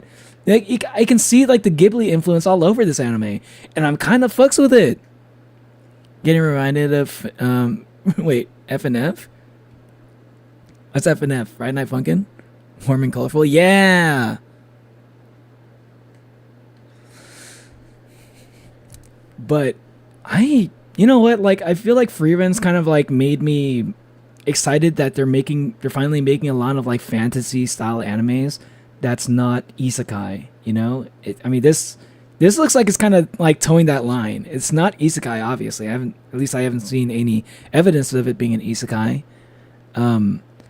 But it's kind of doing that thing where they're using like a modern-ish, slightly more modern like invention in a fantasy setting, a TV like a world where like that's like the premise, and I feel like that's all you need to know about this world to make an interesting story.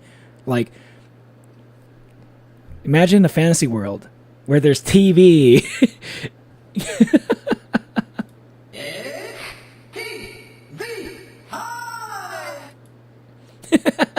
It's TV time! Hell yeah, Tenna. It's TV time, the anime. Bro, actually, Friday Night Funkin'? Oh, okay. Yeah, I can see that. Are you talking about the anime? How am I obsessed with Hades 2 Narcissist? Somebody help me.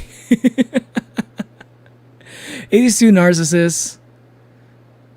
I mean, like, that's the whole point of Narcissus, right? And he's supposed to be a pretty boy. That's like the whole thing about it. That's his whole character. If they don't make him look good, what's the point of having him be Narcissus? They had to make him look as good as possible. That means it's working, Hermes. That means it's working. Dude, I actually like, why is no one... I feel like this is one of those anime where, like, I feel like it's not getting a lot of buzz, but if it doesn't get overshadowed by other anime that come out at the same time, I'm guessing, like, no, it's not going to come out at the same time as Frieren. It's coming out before Frieren. Oh, that's actually got a good chance. Because people are hyped for Frieren, and they might watch... There's going to be people that might want to watch, like, some kind of fantasy-style anime, like, in the meantime, you know, while they're waiting for the new season. And this might scratch that itch. I think that's the reason why I'm kind of watching this a little bit. And this seems like an interesting premise, and I like the art style.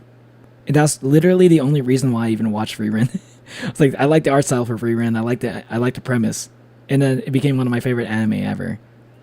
And yeah, maybe this could be one too. We'll see. I'm sure it'll be at least really good. At least, like, pretty good.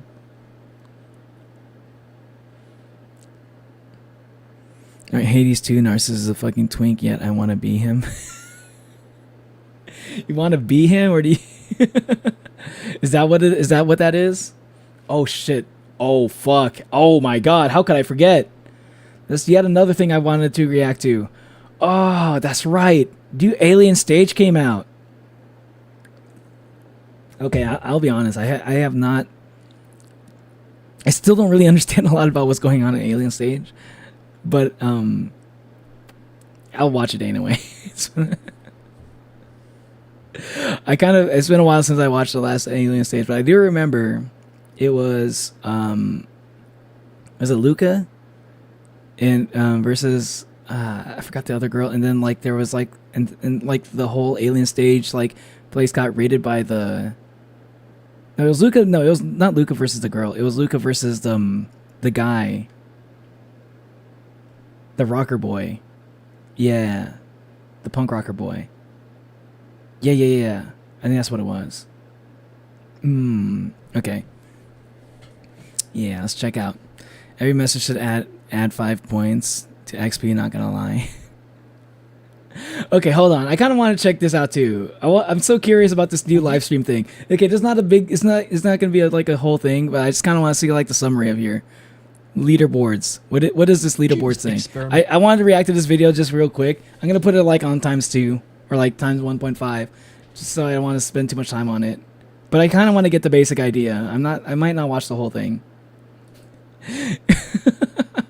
Because I was thinking right before the stream, like, what the fuck are these leaderboards things? You know what? I'm just gonna watch the video on stream about it.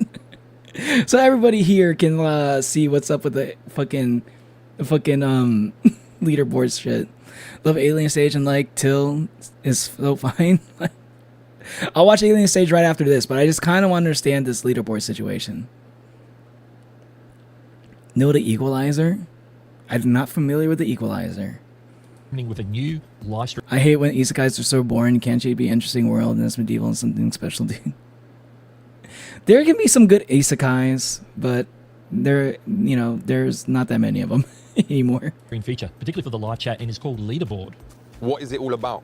This is where users can earn XP points or experience points to basically rank in a leaderboard. What's it all about? We're going to dive right in right now and see what YouTube has to say about this experiment. They've already documented quite a lot of stuff, so we're going to jump on over. Number one on the leaderboard. Yes, you are, Trix.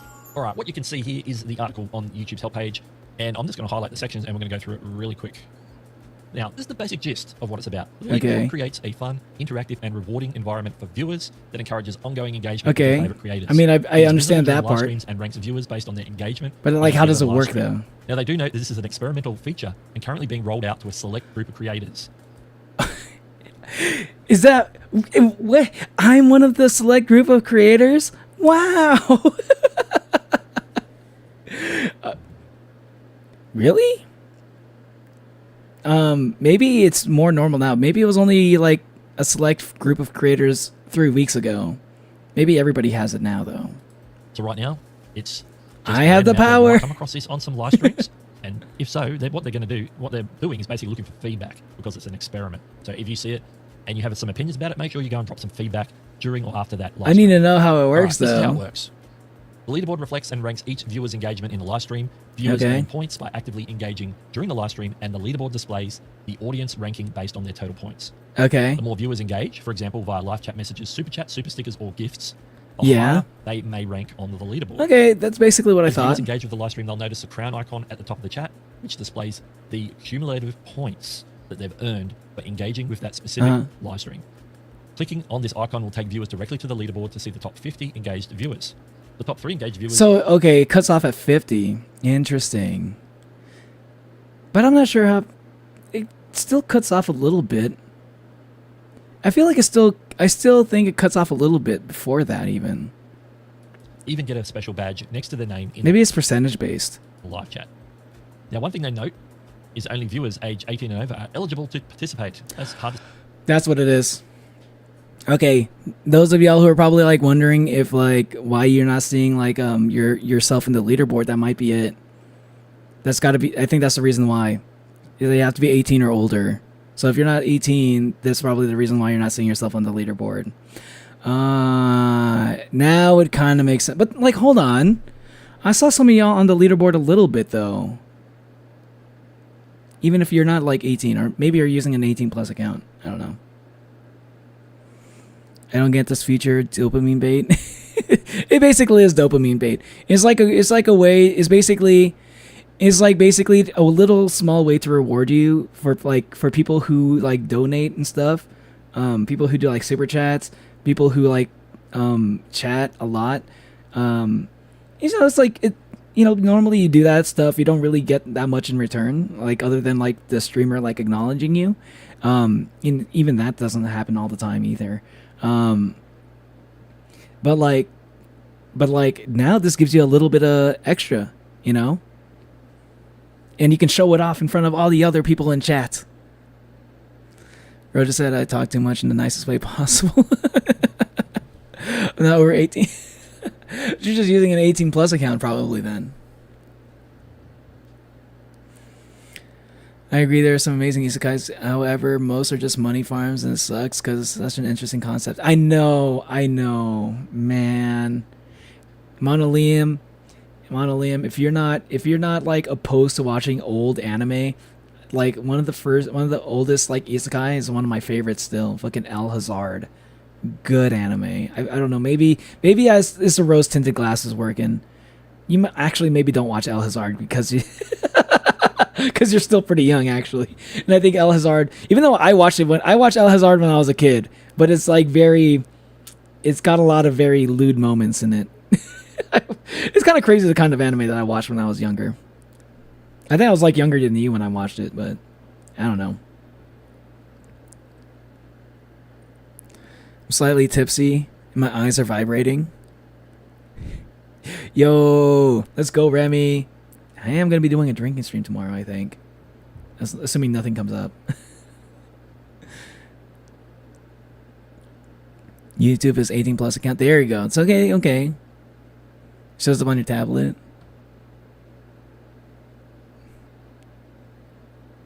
That makes sense. But it kind of makes sense like how some people don't show it.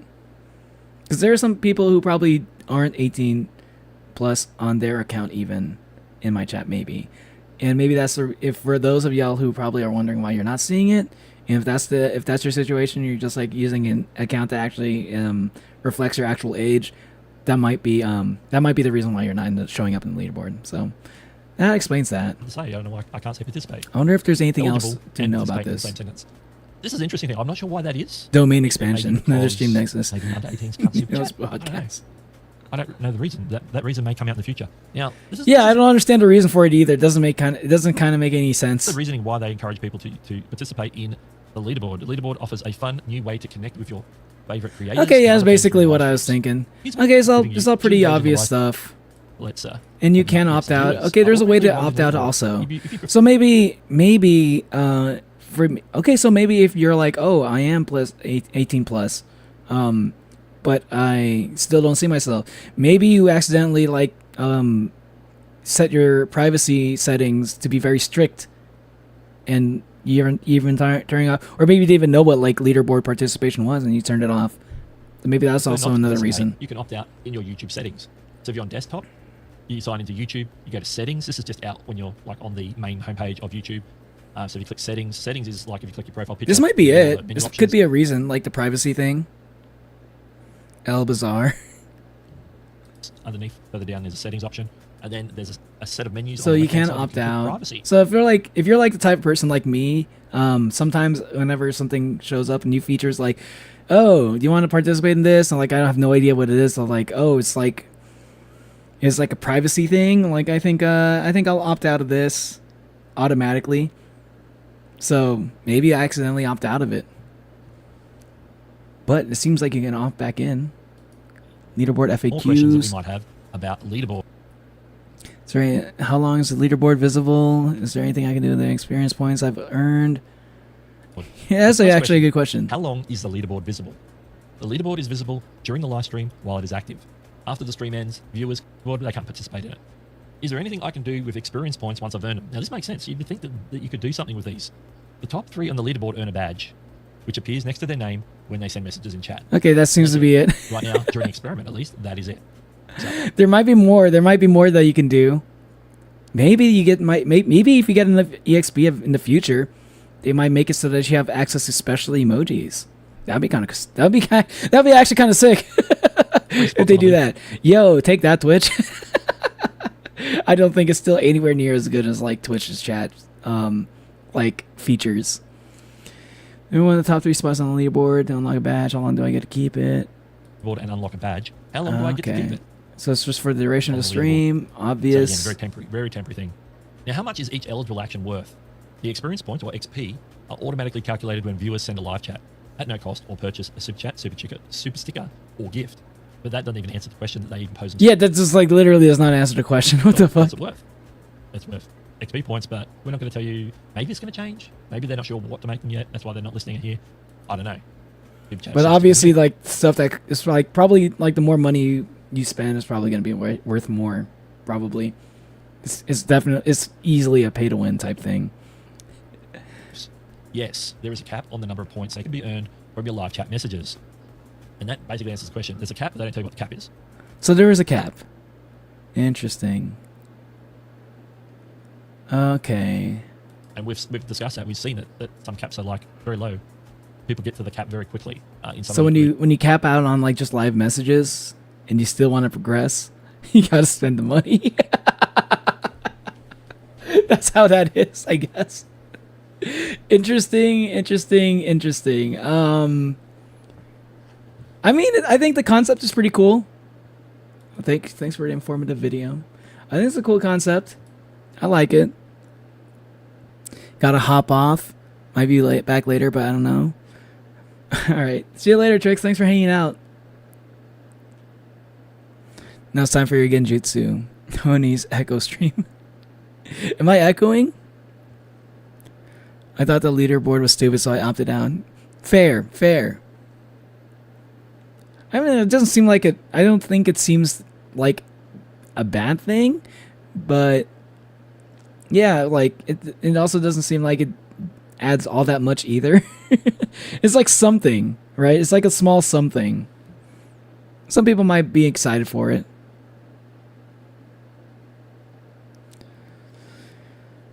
It doesn't even appear on a different account. YouTube doesn't like me. Of course it wouldn't. It has to appear on the same account. But that's interesting. It's not working. It doesn't seem to be working for you. Like, it doesn't seem to work on your phone, Natalie. I think that's an interesting thing. I wonder what's up with that. The only thing I could think of is maybe the app on your phone is not updated. Maybe you need to update your phone. Maybe your tablet app is like up to date, but your phone app isn't. That's the only thing I can kind of think of. Other than that, I'm not sure. I'm just lurking, but you sound fine. Thanks, Kazantha. Okay.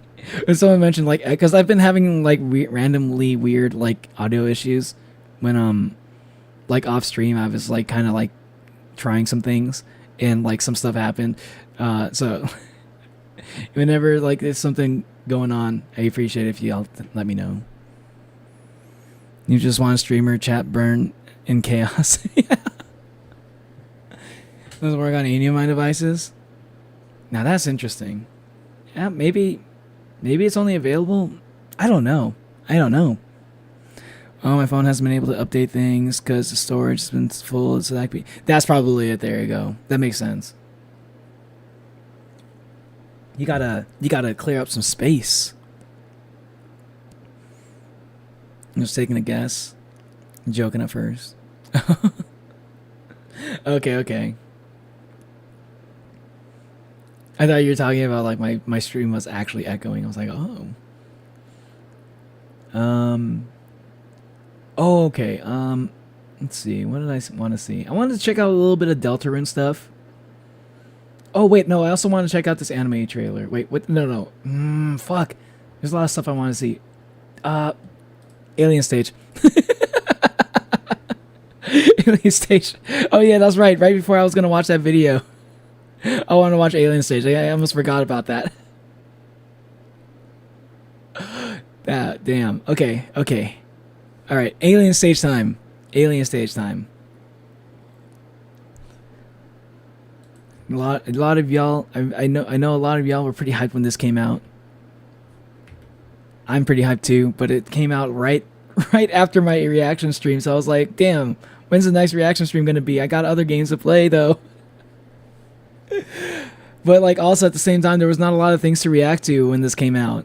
So, yeah, because, like, I like to have a bunch of things lined up for to react to during these streams. Anyway. Anyone know who I am? Probably. Not sure, Lion King. I kind of want to see what happened after the whole raid on the Alien Stage thing. Till was the guy's name, right? Till was the guy, was the punk rock kid? Or was that somebody else? Alright, Luca.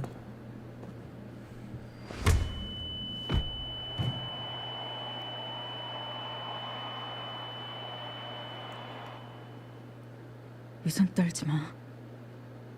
너 구원받을 자격 없어. Stop pretending to be righteous. Is he pretending to be righteous? Is he? I kind of got the opposite feeling from him. I thought, like, maybe he wasn't the bad. Maybe he wasn't a bad kid. At first, I thought he kind of was, but like but that's because he was presenting himself as that. Wait, who? Oh, is that was like the friend of his that died, right?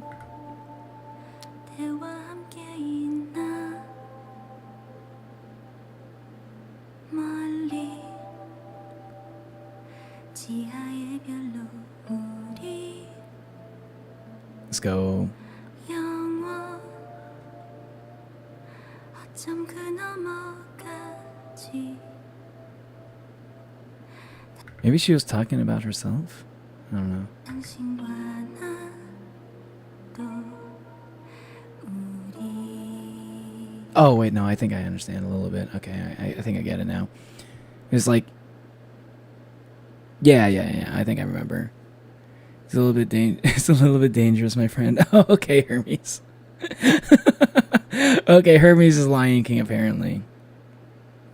That person looks like a little like Neo. Why? Because they have lightish hair? Lightish red hair? Doomed Yuri! Ooh. Ooh. Oh, I like this. Like Bossa Nova.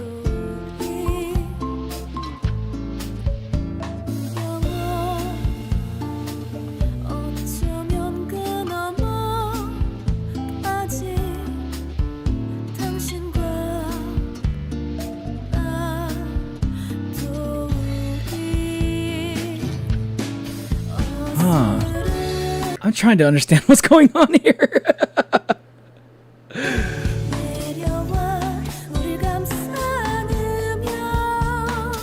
Oh.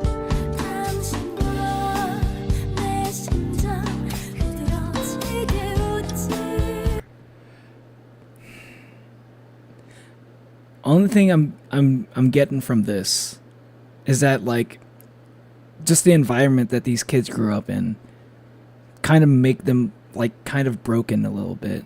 So, like, maybe they have a hard time processing, like, emotions like love and feelings and things, you know, like they're because they're not living in an environment that, like, fosters like a healthy relationship with these emotions.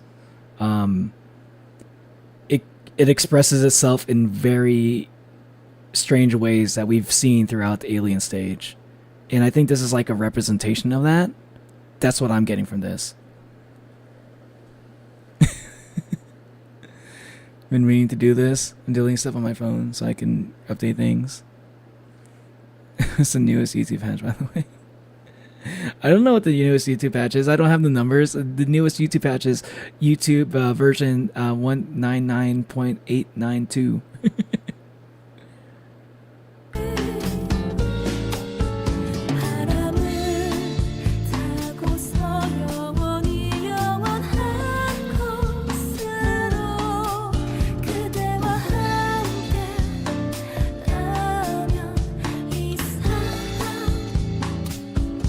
Oh, that's right, she died. Ah, okay. I think that I need to remember. I needed to remember that. Because I didn't want to say it and I'd be just be wrong. Okay. Yeah. Now it makes sense what she said. Like, stop trying to be righteous, because her name was Hyuna. Okay. Because I do remember Hyuna died, and then Luca cried about it, and I think maybe that's what she was referring to. Okay. Let's say this is his Alien stage episode Karma. 그 애는 매일 밤 남몰래 죽음을 연습하고 있었어요. 사실 알면서 모른 척했어요. She knew? Oh man. 아마도 전 그의 I need to rewatch that episode then. If she knew this whole time, that's kind of a revelation.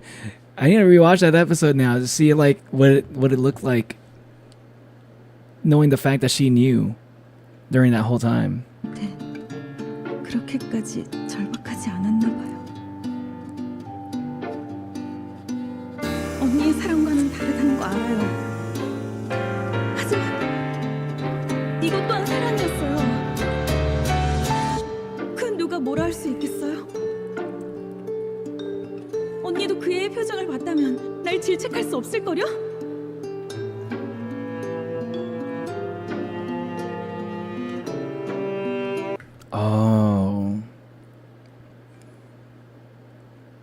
Is she basically saying here that she's not that much different from Luca?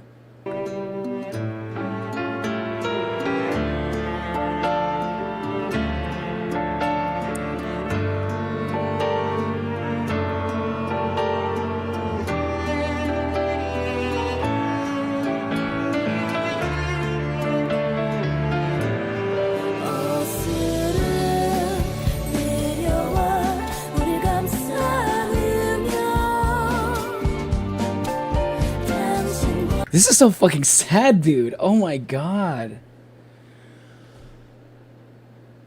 Oh my god. I just... Jesus.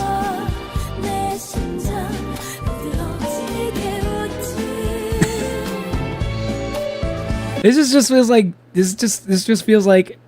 This just feels like Doomed Yuri / Doomed Yaoi. The musical. That's what this feels like. It's like, there's like, it's like the pinnacle of like Doomed Yuri Yaoi. It's like Doomed from the very beginning. God damn.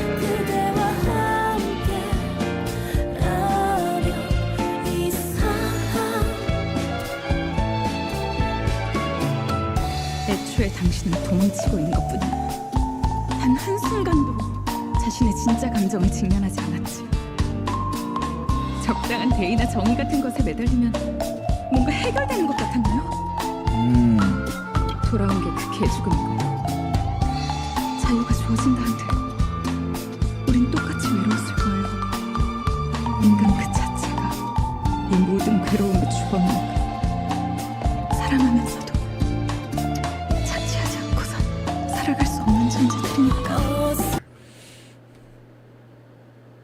I don't know if you could say that when all you know is this world where aliens own you basically as slaves or pets.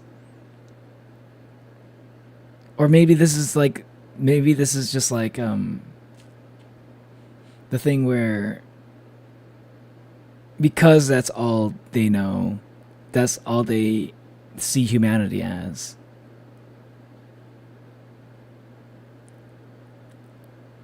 It's all exploitative.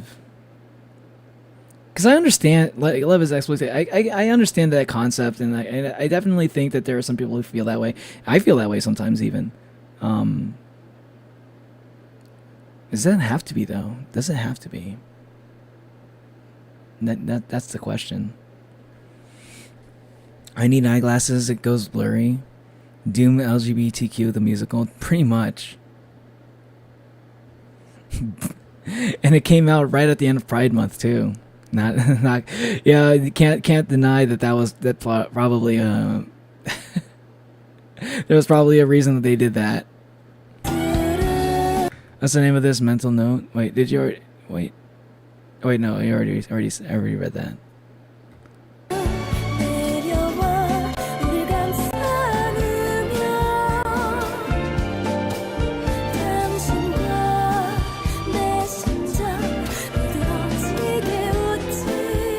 Is this gonna be a sad ending thing where, like, even though they're like, you know, they're trying to fight, they're trying to do freedom fighting, it's all gonna be pointless in the end. Ooh, what's all this doomer vibes I'm getting from Korean media? Man.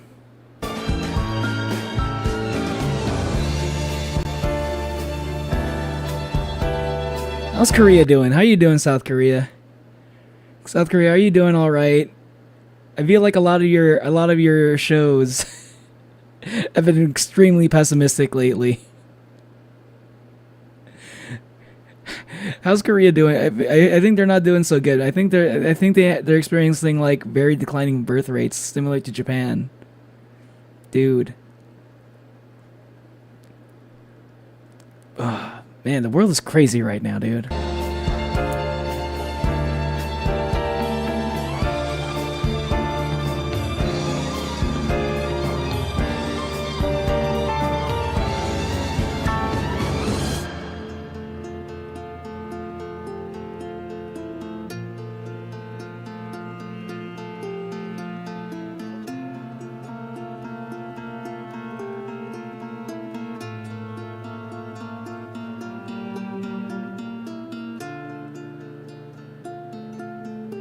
It's good to see this girl again, and sorry, I don't remember. I'm not good at remembering names. For like, I'm not good at remembering names most of the time. But it's good to see that girl be prominent as a character again, because I thought she was a good singer. I liked her voice. And I felt like we barely. I thought she was like. I felt like she was kind of an important character. The girl with the black hair. I thought she was kind of an important character, especially for like, you know, her motivation. But like she died. I think she died in like the first episode, so you don't even know much about her, you know. And I'm glad we're even informed in the form of a flashback. I'm glad we're seeing like more of her.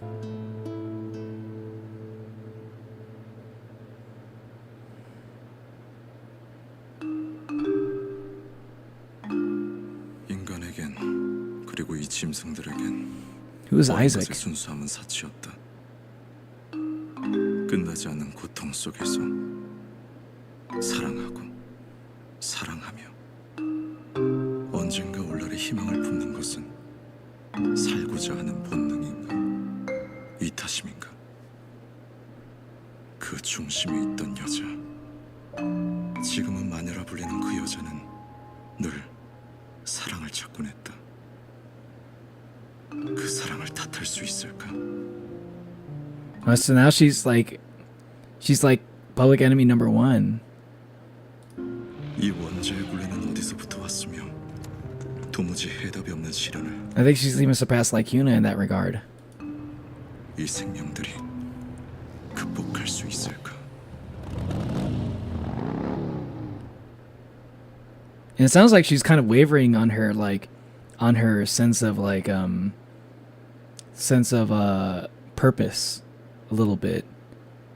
But whether or not she wants to be like the leader of this movement, she's kind of being thrust that position's being thrust upon her, kind of force on her.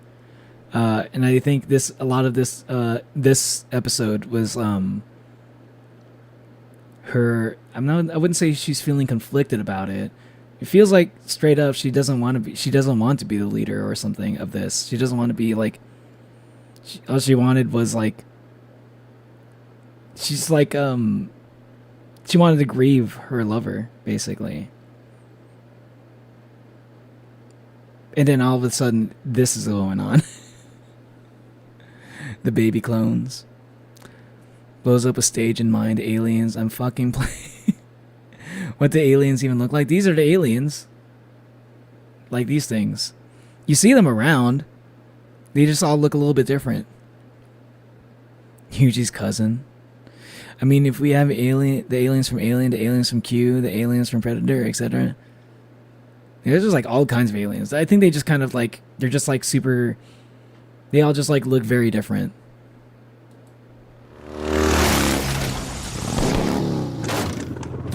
What? Oh.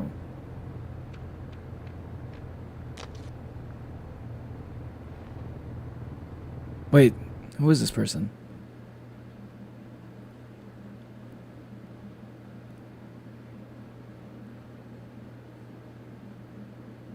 Hold on, is she a clone?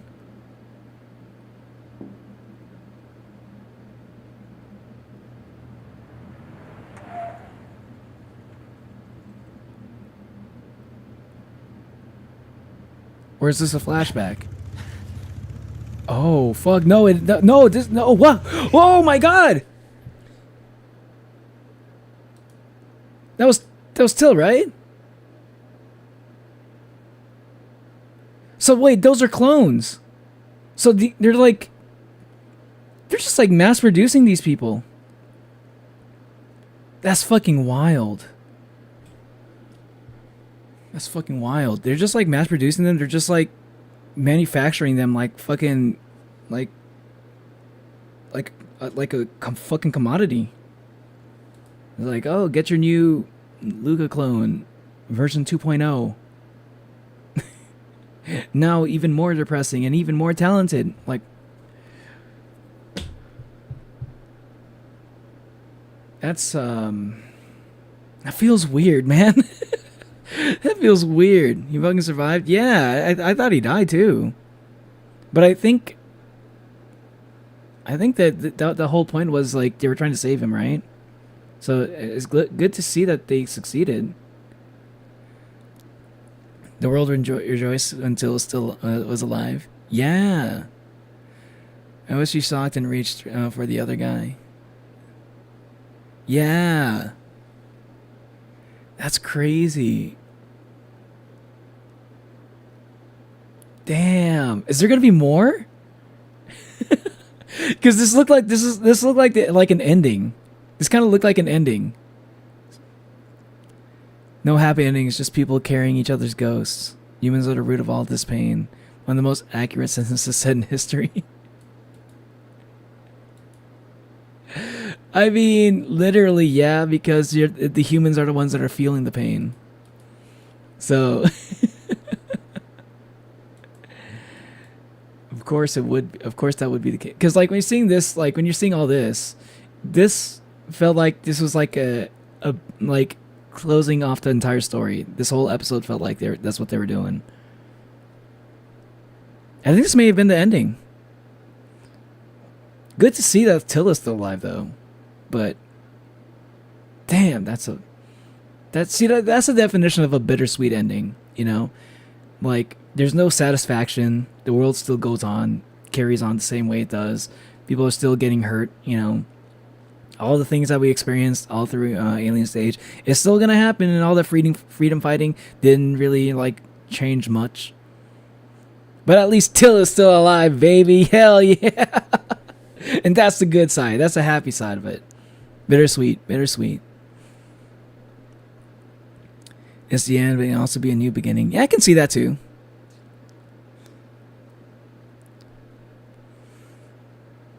Neo, would you survive in this world? Me? I think I'd be a completely different person in this world. I think I'd probably... I don't know. Like the me that I am today probably could not survive in this world, but if I was born into this world, I could be a completely different person. I'd probably end up being like much like these characters, a lot more sociopathic. Which is like understandable. It's kind of a dog eat dog world here. In the form of a form of a talent show. Wow. This show really makes you think. I kind of want to rewatch all of Alien Stage, and I kind of want to talk about it later. I don't know if I'm going to react to all of it, but I'm very curious about this story now. I kind of want to binge it all in one go again. Okay, what do I have next?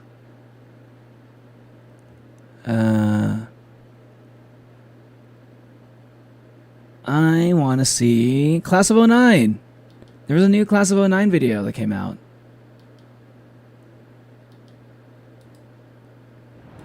I feel like I have not seen a lot of people talking about it because I'm not sure if a lot of people even...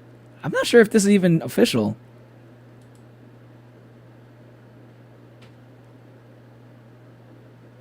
SBN. This might be official. Because I thought all the official Class of 09 stuff was going to end up on the Wrath Club channel. But is SBN like the developer for Class of 09? It might be. Because this looks like official content.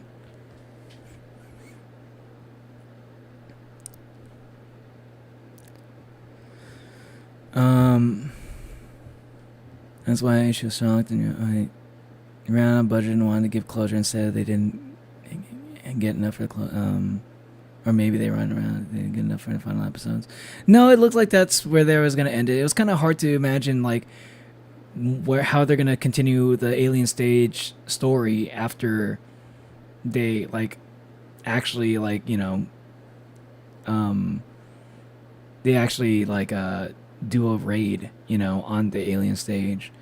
It's like after that, what else can you do? Unless you're like the whole goal is to like actually change the world. And that's going to take way longer than just a few episodes if that's going to be like the story. Because like the whole world has been taken over by aliens, basically. The clones had everyone's genes, like Mizi's pink hair and Yvonne's eyes. Yeah.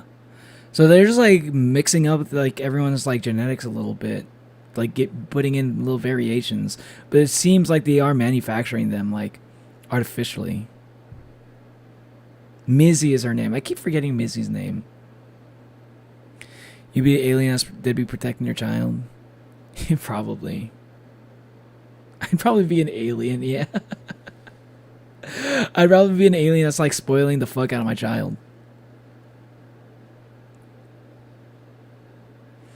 It would be take the Oni part literally. Yeah, I'd be an Oni alien. I mean, like if you had a good enough singing voice, you don't get killed. Basically, like toys. Oh, I don't have that much confidence in my singing voice, so I'd probably try to do good enough, but also, I'd probably try to do good enough and probably try to do the thing that Luca does, where like he tries to make everything a spectacle in order to be relevant. Yeah, I'd probably go like the Luca route, where I'm just trying to be like, where I try to like survive that way, where I just like, you know, ramp up the drama a bit. Because like I'm not sure if I'd be able to out-sing everybody, so I'd be like, you know what I can do? I can make everything more entertaining for everybody in other ways. And I think that's what Luca likes to do. That's how he's winning a lot of the time. I mean, he's got a good singing voice too, but you can't deny that he does make the show more interesting just by making by like, you know, being the heel, being the villain. Class of 09 time. Class of 09 time. I don't know if this is official. I can't. Is SBN? Hold on. I kind of want to see if this is official. Oh, okay. He is the guy who created Class of 09. Okay. Yeah, kind of interesting that this came out. I don't think I was expecting this at all. It seems like this is just like a little short. I wonder if this is how they're gonna do the anime. Because I thought when I saw like you wanted to make Class of 09 the anime, I thought it was just gonna be a bunch of episodes that were just like the first episode. It's just gonna be like a web series.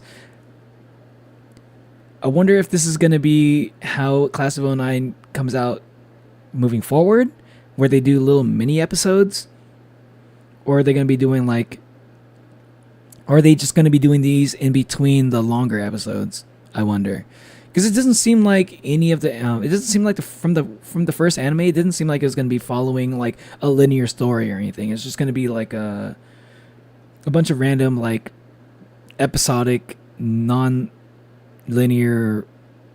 like episodes, you know. That they don't really necessarily connect to into each other, you know what I mean? So I am curious about this. Also, new Class of 09 content. You love to see it. The last time I check off at a Starbucks restroom. Why would he scream that in... Bro, I just started the fucking video. Who the fuck starts a conversation like that?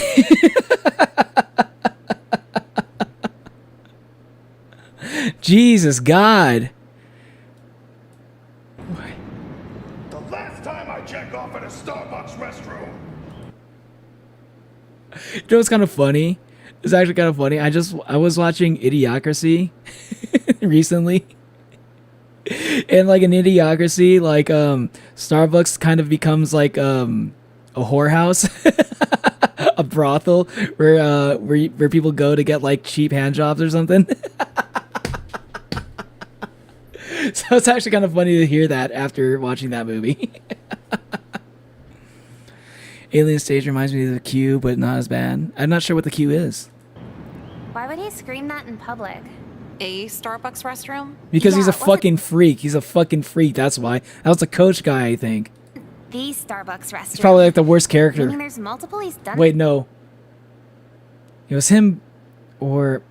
Was it him or the other guy? I forgot. All the characters in this show are so fucking horrible.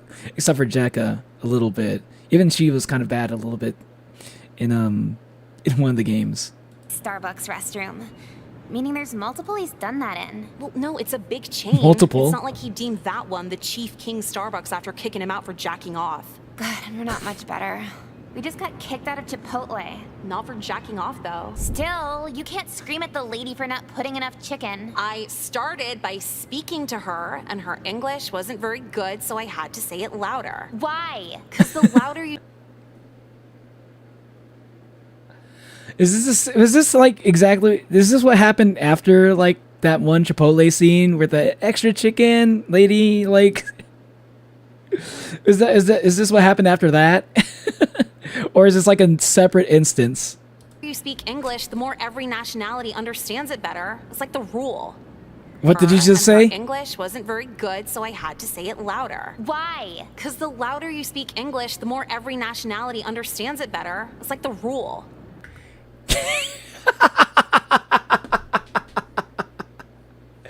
Dude, why is that always the response whenever people like they run into a person that doesn't speak English and they just like the immediate thing that they do is they're like that like home, like I'm trying to go home.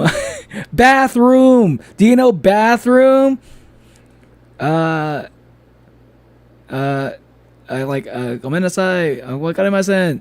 Bathroom. Fucking stupid. Why do people do that? That doesn't make any sense. I wonder, do other countries do that? I wonder if other countries even do that. Where like, I don't think I've ever done that. I've ever experienced that when I went to Japan. When I went to Japan, I don't think like when I like made it clear that I don't understand what they're saying when they speak to me in Japanese. I don't think they ever just like said the same thing but like slowly and louder or something. I don't. Maybe they did do that, but I didn't catch it. But I don't think I've ever seen that happen. My sister works at a Starbucks. Hopefully not this one. Brother, keep it down, please. You don't need to know that. It's the coach guy. He's horrible. He's gonna let you know even though he didn't even ask for it. I want a web series like this type of humor. This type of humor is crazy. I guess it's better to get thrown out of Chipotle for being loud instead of racist. Fucking, how is that racist? Wait, that was a... I mean, I don't think that was racist actually, but but Nicole definitely did like a weird when she was like making fun of the girl's accent. She definitely was doing a racism. Assuming everyone should speak English? You don't need to be white to speak English. Indian guy's trying to get my mom's credit card type perfect broken English. Do you know a single thing about Indian Bro! Are they going in on the Indian people again? people other than trying to get your mom's credit card? I mean, dude, in Class of 09 Flipside, they went hard on the Indian people. But, like, for no reason, it felt like.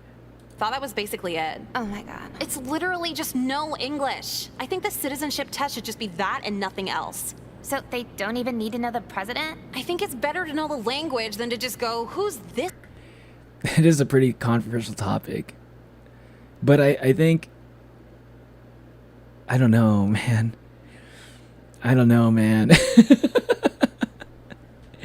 Because I imagine it's really hard to like live in America if you can't understand a language, man. It's tough, and like I don't know how do you live here if you're not even trying to like understand a little bit of the language, you know?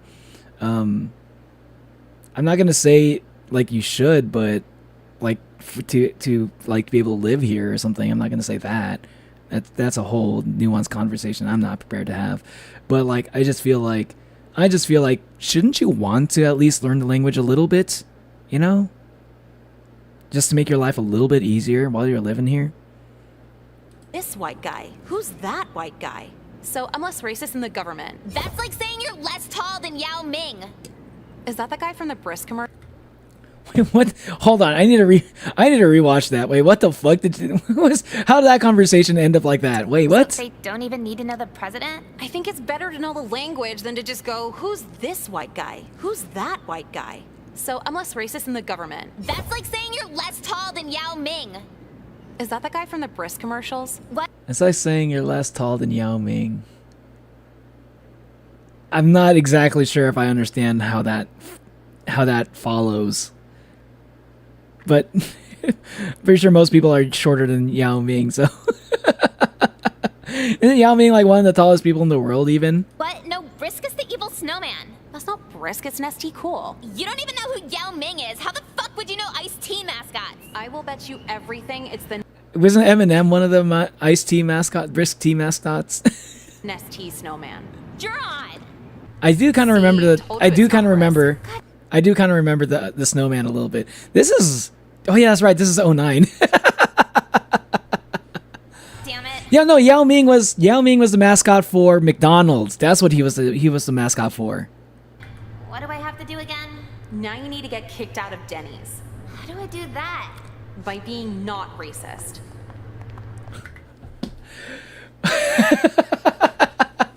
So, racist people are welcome in Denny's, is what she's saying. I don't know if that's true. The janitor's closet is way better than the bathroom at Starbucks. There's so much more things to look at in here. I have no Wait, what the fuck is he talking about? idea you was a connoisseur like yours truly. I mean, get in Huh? here. I have no idea you was a connoisseur like yours truly. I mean, everybody should jerk off in the janitor's closet. I feel like that's why they have them at the schools. I mean, why else would the janitor need his own closet? There's a million other rooms. This must be. He just keeps going. He just won't shut up.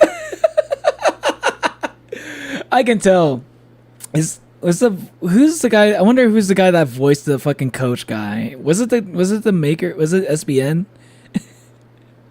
I wonder if SBN is the guy who's voicing the coach guy, because the coach is like probably one of the most unhinged out of all the characters. Like, they're all pretty bad, you know, in terms of like what stuff that they do, but the coach is probably like the most unhinged out of, like, it's between him and the counselor. And like Jeffrey's pretty bad too, but I don't know if he's more unhinged than the coach. Fuck, man. So I'm just doing my due diligence, making sure that the janitor's closet is used. Due diligence. I thought he got fired from the school also. What's he doing there?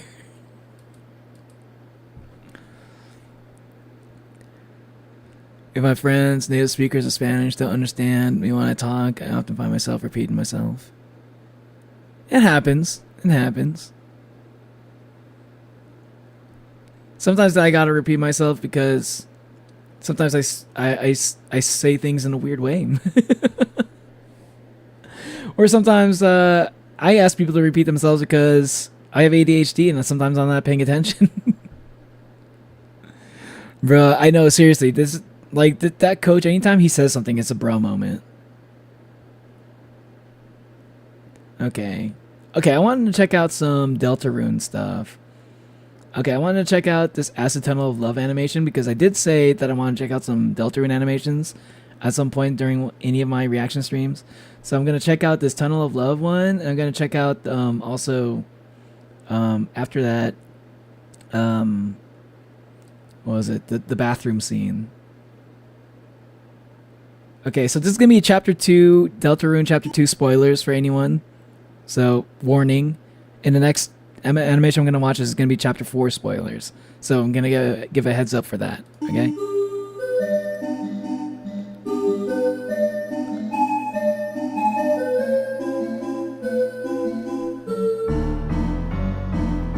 What is this?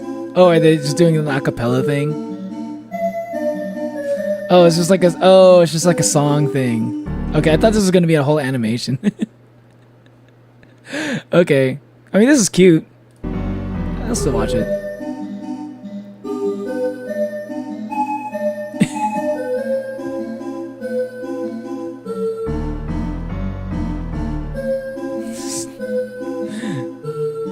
Why is Chris the one going doo dee doo doo?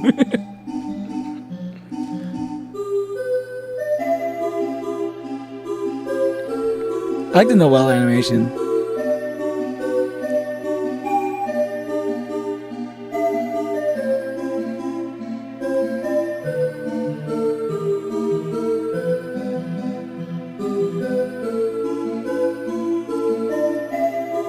Actually, kind of an underrated track. Not gonna lie. What's going on here? Birdly?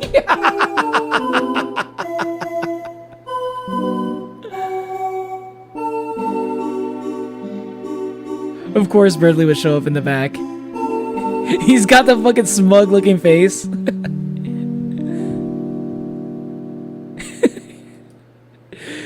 Smug Birdly is always going to be Smug Birdly. He can never not be smug, otherwise he'll never be Birdly. Noel, my mini horns. Should watch this one Undertale red and yellow, orange and green and blue and purple thing. What the hell are you even talking about? Are you talking about, like, is it like related to Undertale Yellow?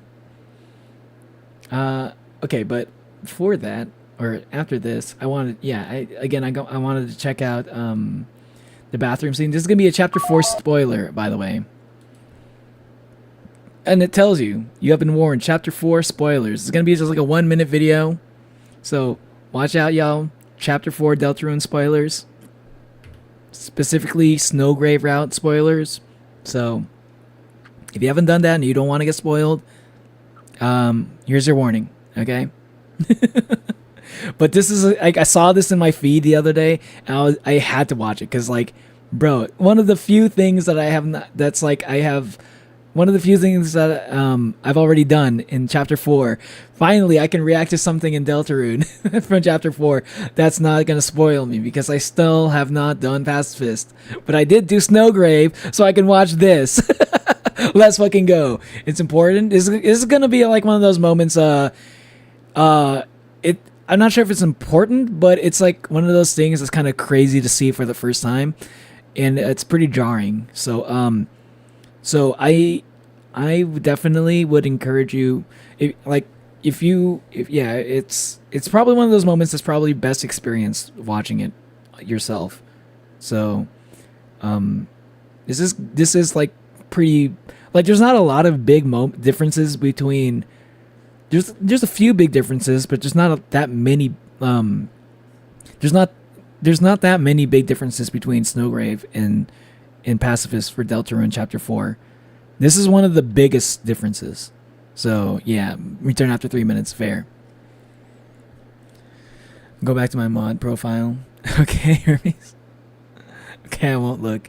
All right, because this is a pretty crazy moment. I really want to see this. I really want to see this. Okay, starting.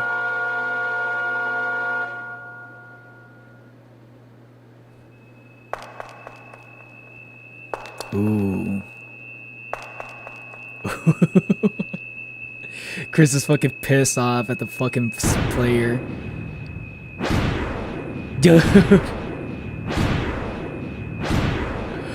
Dude. You gotta get some shaky cam on this.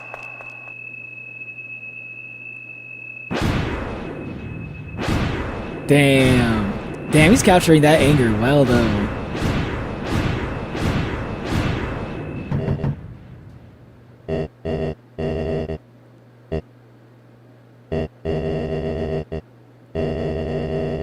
This is actually a pretty good animation, dude. Oh, why do all the Snowgrave animations go so hard? All the Snowgrave ones are like the best animations. Like Snowgrave, like the Birdly scene. The animation for the Birdly scene is like fucking crazy. This is really good too.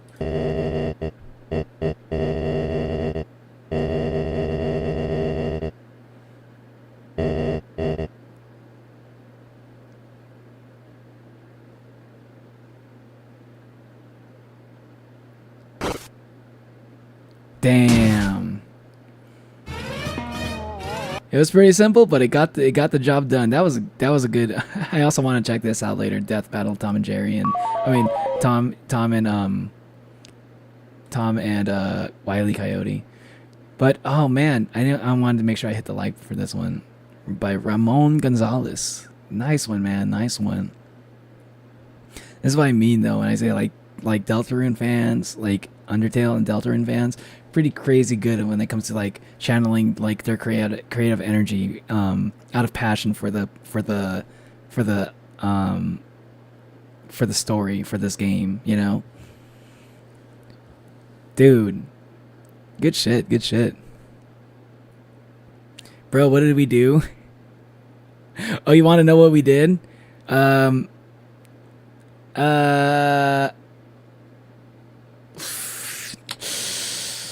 Okay, I'll just basically say stuff. If you already know chapter 2, I'm not gonna. If you already know what chapter 2, Snowgrave Run is, like with Snowgrave Run, then that's basically the only thing I'll spoil. Basically, for chapter 2, you as a player, you manipulate, you control Noelle and manipulate her into killing things for you, right? And what we're seeing here is kind of like the result of you trying to do that again. You being very persistent and trying to control Noelle even more, and this is and this is and Chris is just not a fan of it. Chris is not a fan. I explained something. I'm just saying Chris does not like you manipulating Noelle. It feels like, I think Chris genuinely cares about Noelle, is my guess. But I don't know if that's even true. That's just theory, actually, because we really don't know much about Chris's motivations at all. We don't know anything about what he's thinking. So I could be completely wrong when I say, like, Chris seems to care about Noelle. Maybe he's trying to manipulate Noelle in a different direction than what we're trying to do. That's possible. But unlikely. It seems like it's the opposite, though. It really does seem like Chris cares about Noelle. At least that's just, it's really like leaning towards that strongly. Or it just got louder. Yeah, I just got a little bit loud. I got a little bit closer to the mic, I guess. Oh shit. Chat, are you staying hydrated, by the way? I've been taking sips of Monster, and that is not getting me hydrated. Okay. I wanted to check out something else. Ooh, yeah, Kaufmo. I wanted to check out the Kaufmo video. Kaufmo short fan film. I've been seeing this in my feed ever since I've been watching more like Amazing Digital Circus stuff, and this is like one of the things that pops up in my feed the most. I'm very curious about it. I've not seen anything about it. I've not even seen like little like snippets of it. But it's a fan film. That's all you need to know, and a lot of people seem to watch it. 4 million views. Holy fuck! That's even more than I remember seeing. This basically could just be like, could be like basically everyone's headcanon for Kaufmo. Until we actually see him in the show, I imagine most people probably fill in the blanks with this video. Anyways, if you want to react to the little joke video, Crack, I told you about. Which one are you talking about? Crack. Yeah, my neck cracks whenever I go to get my water bottle. You don't have to call me out on it every single time. Just kidding. Yeah.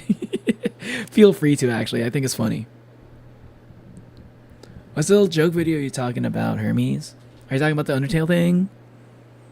The red and yellow and something? Okay. Let's see what's up with Kaufmo.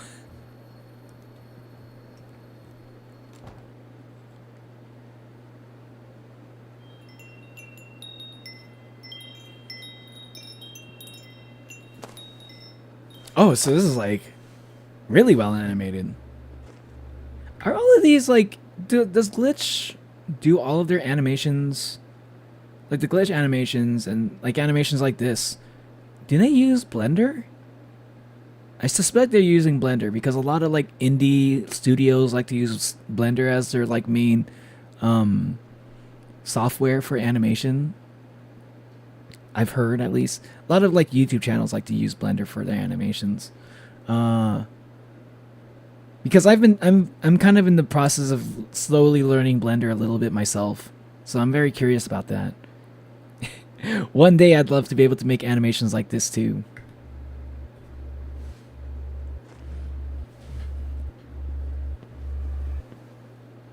Nothing too elaborate, just short stuff.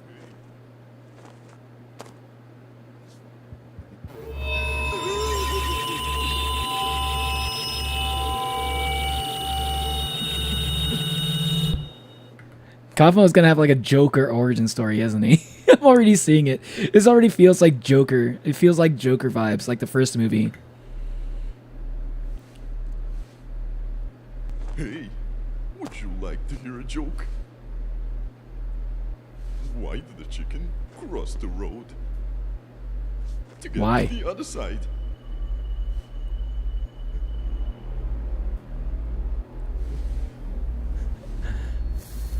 Oh my god, this really is just like Joker. Oh no. Oh no, this is Joker. Oh no. Oh god, and knowing what happens to him after. Oh god. Dude, okay. I can see the vision. I can see the vision. He kind of has like people didn't really laugh at his jokes that much. And it didn't give him. He felt like he was missing a sense of purpose, which kind of drove him into abstracting.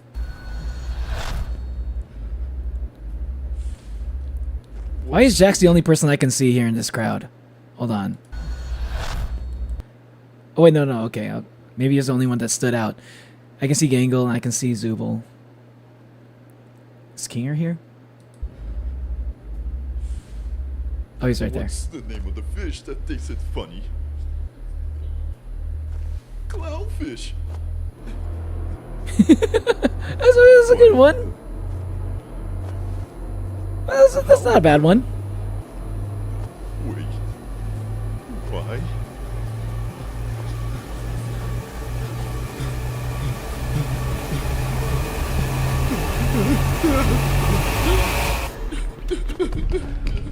Damn, this animation is so good though. It's safe now? Yeah, we're just watching Kafumo now. Oh, finally.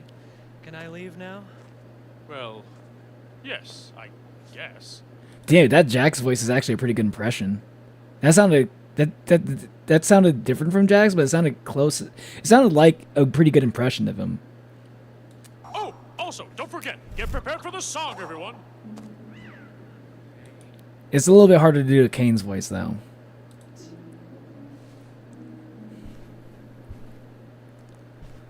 Dude, this is a fan animation? Low key, it looks, from what I've seen, maybe it's the lighting effects and stuff, it looks slightly even better than episode 1 of Amazing Digital Circus. It looked like maybe it's just like the visual tricks, you know, they're like good at like conveying emotions through like the way everything is like looks, you know, shaded.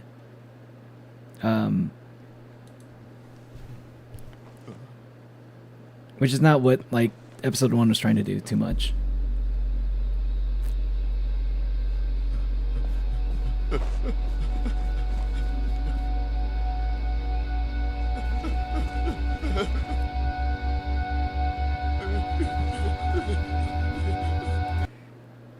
And you'll go back and said nothing instead of clownfish. Are you talking about the subtitles? Yeah, like, also where is Ragatha? I didn't see Ragatha in the crowd. Yeah, like, yeah, didn't Ragatha in the pilot say you called me out for fake laughing at your jokes? Yeah. Blue Lock Theory song, he breaks Chiki's leg for a goal against France. That'd be crazy. But like he said, like, what would you call a funny fish? He said a clownfish. I think that's what he said. And the subtitle says something different for some reason. But he wanted me to go, like, that's basically what it was.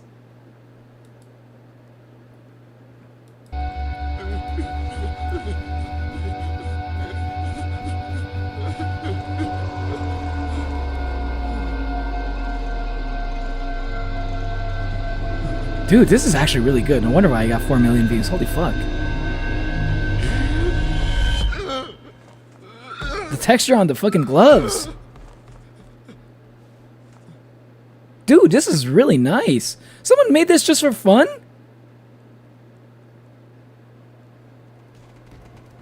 Was this all just one person working on this? Hey, Cosmo? Are you okay? You know, I just wanted to ask, since you seem to be so stressed and confused at the stage, and I have seen it again. That's a pretty good Kinger impression, actually. You know, What did he say? Since you seem to be so stressed and confused at the stage, and I have seen it again. Oh. You know, Cosmo, you need to understand that for everything in life, things aren't always gonna go the way we want them to go. We are here for flowers and tomatoes, and you just need to take everything with your head up, and it will be fine. Kinger, that room is way too bright for you to be saying those things. I can see Kinger saying these things, but not in a room this bright. I think these need to be flipped. I think Kinger needs to be in this room, Cosmo needs to be in this room. But I know that's not going to work for the effect that he's trying to go for here. But yeah, like Kinger in this with this much light, he'd be like saying way more incoherent things than that. The exit is your fixation. Yeah, he's a sad clown. Subtitles are always different on Spanish dubs. Yeah. Oh, really? I didn't know that. Oh, you need to chill, Cosmo. They're out the door. You find out it's just a digital hallucination. This virtual insanity. Just know that it will be over one day. It could be now, tomorrow, next week, next month, next year. Okay, now Kinger started going crazy. Still not as crazy as he usually is, though. Because that was actually kind of coherent, a little bit.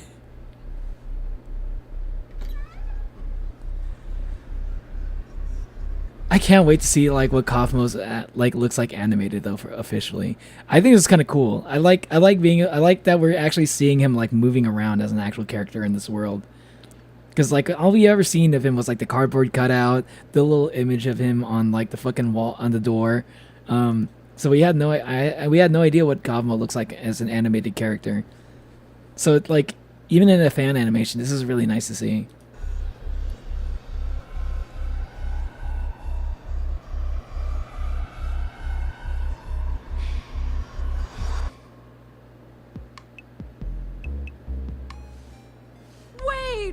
Wait.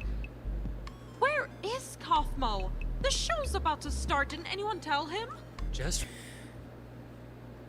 That's also a pretty good Ragatha impression. Wait, what? It's kind of similar to Jack's where you can kind of tell it's not that person, but that's like a pretty good impression of Ragatha. I thought they were just going to give her a regular like female voice, but that actually sounded quite a bit like her. Not bad. Dude, these impressionists are pretty good.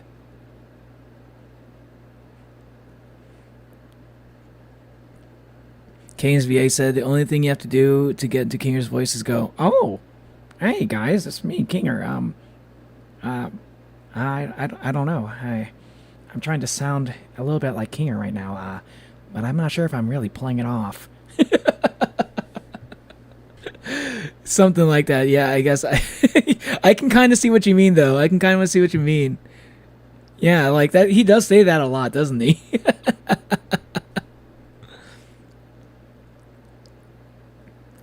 Relax, Dollface. He's probably writing more of his funny jokes. Jax! Jeez, what got you so mad? I haven't even said it to his face this time. He's probably just resting in his room. These shows are always extremely stressful to him. What is going on? Are they using like AI voice changers? Because like they all sound enough like the character, but just in the same kind of way they sound kind of off also. You know what I mean? Like are they getting like a bunch of people who are just like, or is it one person? How are they, like Zubal's voice actually sounds pretty close too, but like also kind of off. But like Kane's voice, I feel like Kane's voice didn't sound at all like him. I think Kane's voice was like way different from the official one. But everybody else is just kind of like, it's like a slightly lower pitch version of like their actual voice. You know, it's what it feels like. Gotta head out. Try to be back for another stream. See you later, Kazantha. Thanks for hanging out, man. All voices sound like could have been a canon voice in another universe, but it's like in this universe I'm not. Yeah, kinda. These sound like, I don't know. To me, these sound kind of like more like really good impressions, because I feel like in another universe, if I was to do like, if I in my imagination, other universe versions of like these characters would sound completely different, because like sometimes it'd be like, sometimes you'd have like two different people doing like this same a voice for the same character, but they'd have like completely different interpretations of how that character would sound like. You know what I mean? Yeah, I don't know. It's hard to imagine like how like these characters would sound with other voices, but like, I don't know what's a good example. The one example I can think of was like, one example I can kind of think of is the genie from Aladdin,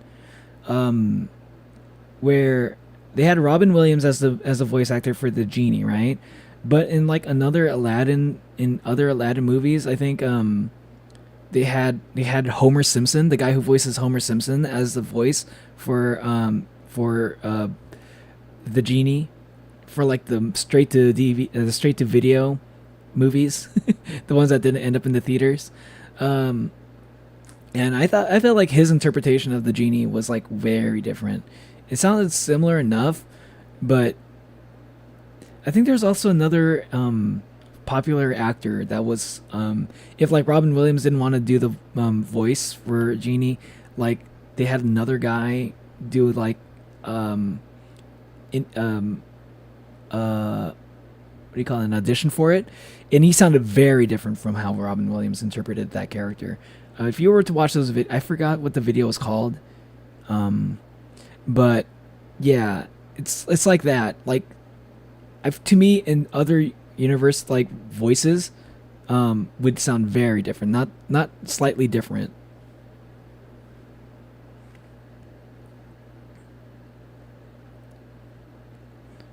I hear every door you open. Okay, Baldy. I dare not doubt his claim. Whose claim? Mine? Or are you talking about Baldy's? Again, goodbye. This is not TADC spoilers. This is a fan animation, Artie. If you're still here, this is not a spoiler. This is literally just like fan made stuff. Speaking of voice acting, guy who made Lorax dubbed in most dubs. The guy who did Lorax, he's in a lot of dubs, really? Also, welcome back, Natalie. I want some chips real quick. I got some hot Cheetos puffcorn. Was it puffcorn? Yeah, puffcorn. Yummy. Heating up, I'm trying to get the XP thing to show up on my phone. Shit. Really? You have that much? Maybe you just need... Maybe your phone storage is not that big, huh? If you have an older phone... Yeah, maybe... Maybe it's one of those things. Maybe it's like you're due for an upgrade soon. Because there's for a while, a lot of phones just had like very small storage. And they would like charge... Like companies would charge a shit ton just to have like a decent amount of storage on their phone. You had to update the YouTube though? You're a good man for the chips, Claps. I'm just hungry. My storage sucks. Yeah, that's probably it. Because if you get like the base level phone, most companies, they give you like a very small amount of storage.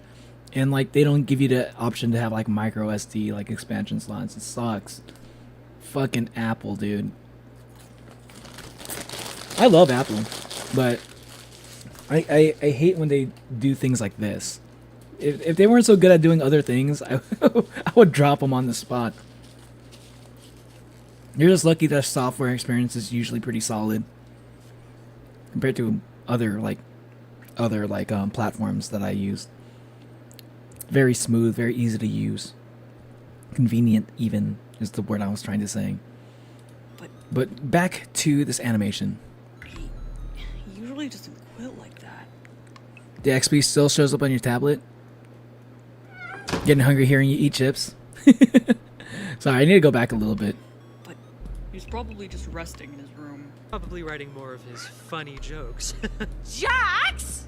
Jeez, what got you so mad? I haven't even said it to his face this time. He's probably just resting in his room. These shows are always extremely stressful to him.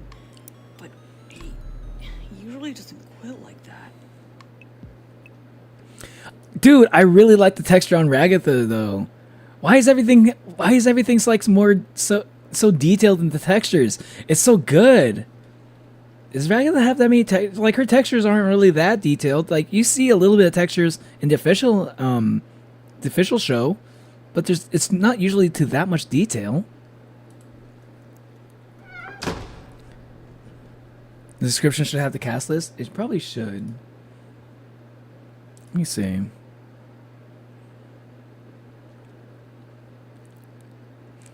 Yeah, I mean these are very different people from from the actual voices, but like I said, they do pretty good impressions. Like I think these are all people who are like, I imagine these are all people who can do like good impressions of other characters. Being a good impressionist though does not always equal being a good voice actor, unfortunately. But it does get your foot in the door.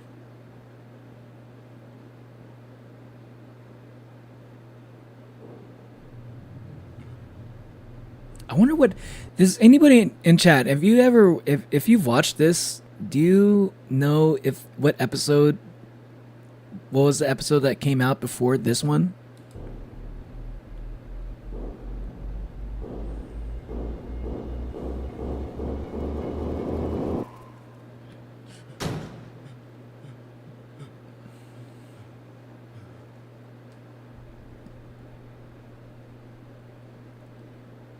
Damn. Okay, so he's basically going through what Pomni did when she was trying to go through the exits.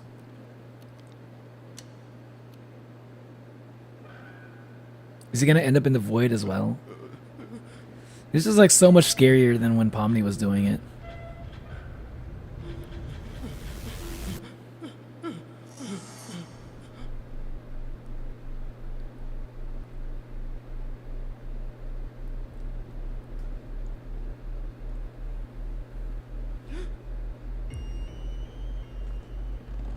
What?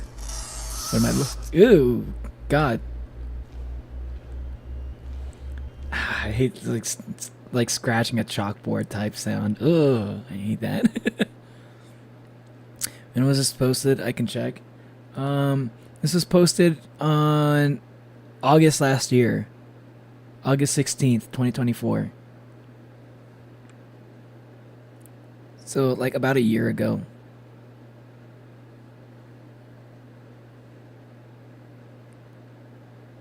The Predator impression I can do is Kane's and it sucks. Yeah, I can't do a Kane impression at all.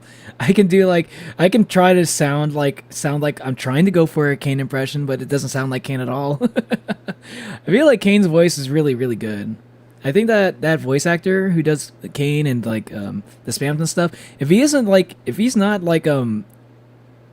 doing a lot of roles right now, if he doesn't have a lot of voice acting roles, he will. Trust me on that one. I think Kane's voice actor is really talented. He's got a very unique. He's got like, I'm not sure if unique is the right word I'm looking for. I think it's he's definitely good at doing that niche of like the announcer type voice, you know, like a TV announcer type voice. Like he does it really well. He's like probably one of the best I've heard at doing that voice, and he's got a good amount of range that he can do in terms of expressing emotion with that voice too.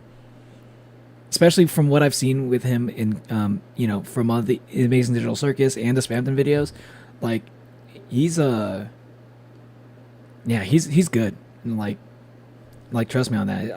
I can see him blowing up at some point. You're gonna see him in more things. I'm predicting it.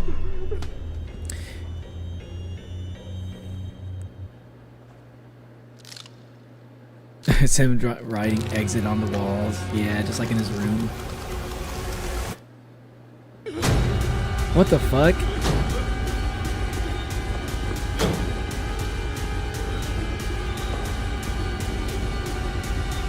Oh man.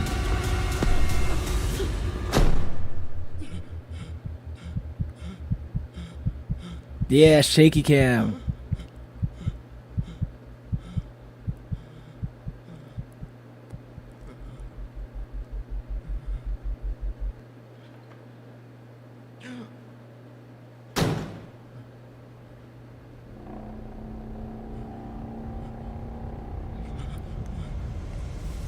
Oh man. I would have liked to see Kaufmo a little bit before this though. Like right before he went insane. I would have liked to see how he interacted with everybody before that. Honestly. Ooh, abstractions.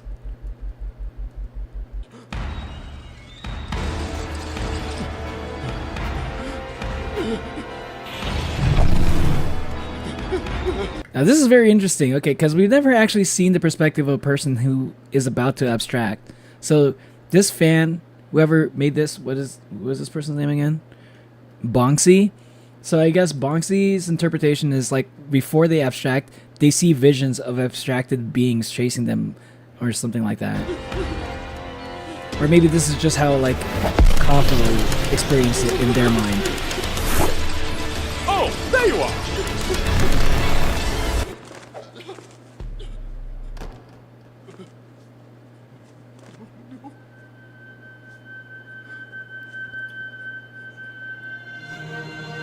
Yeah, I got a little bit too close to the void there, buddy.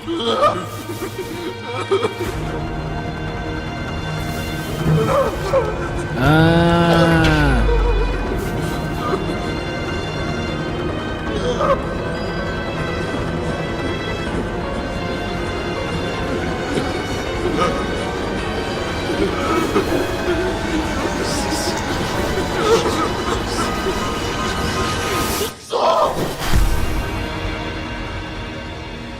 Yo, this is actually really good though. Not gonna lie, because I remember I actually did watch I did watch episode 1 again, like I think a couple days ago. And I was like examining like every single scene of his room where they showed every shot of the walls on his room, and I was like, what did this guy look like as he was drawing this? Like I was just writing all of these things on the wall. Like what would that have looked like? I was like, this is literally exactly what I was thinking, and I'm actually seeing it here. Somebody actually went and animated that. I feel like somebody like had that same thought where they saw that scene in the episode 1. They're like, what would it have looked like for a guy like Kaufmo to like go crazy and do all this? And they're like, you know what? I'm going to animate it myself. Bloxy, you crazy son of a bitch. This is cool. This is cool. I can't believe a fan just made this. I wonder if they did. Hold on. Did they work on the animation all by themselves, or animation and soundtrack? Yeah, okay. You had help with the writing. The lighting was okay. Lighting and composting. Okay. So it was like 3D modeling. So like a 4-person team. 2D art as well. Okay.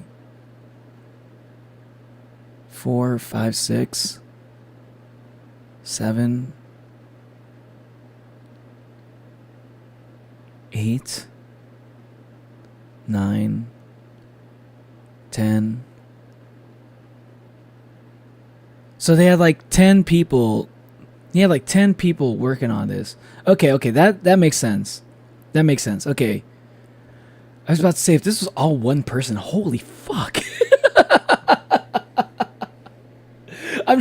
I'm sure Bonksy did. I said Bloxy. I say Bloxy. I meant Bonksy.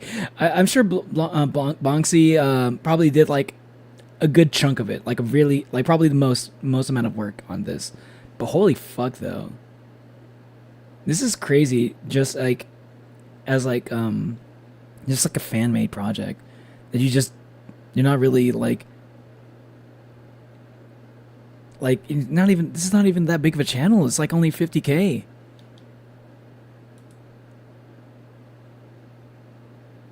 Wait, what? They made a Sonic thing?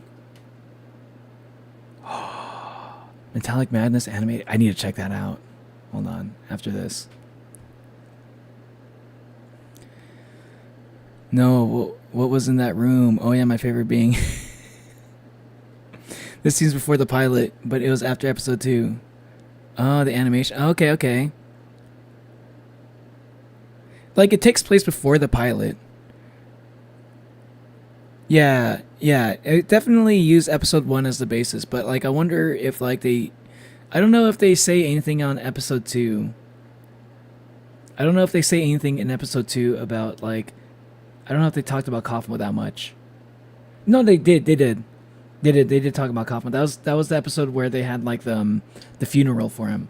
So this probably did take place after episode 2.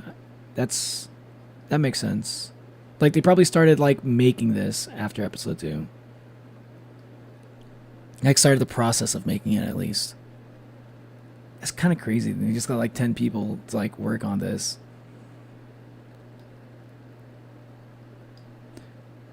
I can mimic the way he expressed himself, not too shabby, but it's game when I struggle with. Like, you know, I was in that room, yeah, my favorite being abstracted. People look like socks. Socks? This must have taken so long. It must have taken a long time, yeah. I feel like this probably took... It took at least 6 months, I would wager. At least 6 months. And I feel like that's already being like... it's like an 11-minute animation, almost 12 minutes. So like, I'd say even like 6 months feels like, if they actually did this in 6 months, they probably like spent a lot of time. Like they probably crunched a lot of time on this. Depending on how long this took, they could have started making it before episode 2. I think they started a process of making it before episode 2. I think they did like start the process of it. They probably storyboarded it a little bit. It's a very long animation. Yeah. Yeah, it's like at least 11 minutes. Like, look, we're not done yet. But I had to like step back and just like, holy fuck, I need to hit the like for this. I'm going to subscribe to this person as well because this is talent that needs to be subscribed to. Anyone's interest, if anyone likes this, I suggest you subscribe to this person as well. Give him a shout out because this is quality, man. Glitch needs these people to work in the show. You know what? Low key, after reading what you just said, Monolium, I think this may have been like something that they made as like a way to get like they can put it on their portfolio. It's like, hey, I helped work on this fan animation. Can I get a job at Glitch? Maybe this was like their way of trying to get a job. Because this is really good. This is like worthy. Like it wouldn't surprise me if this was like ended up becoming like part of the team that started working on the later episodes. Like episode 3, for instance, right? Episode 3 was very horror, like had a lot of horror elements. So maybe they did take some of the people who worked on this and like added them to the team.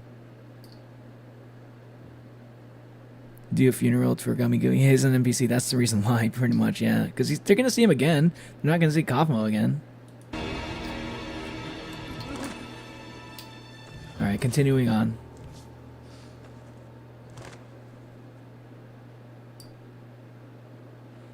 I was expecting this to be good, but not like this good.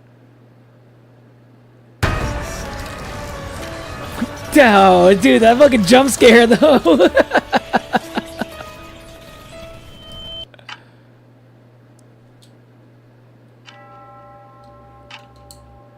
I feel like even 10 people is not enough people for all this.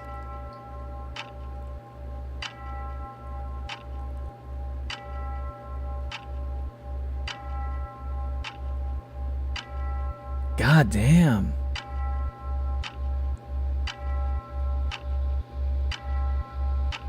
Way to make the vaporwave aesthetic actually look kind of scary.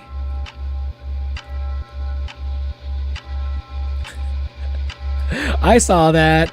I saw that the one on the right, the fucking this is the one that's like one of it moves slightly a little bit.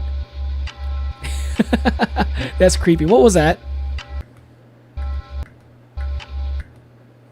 Hold on.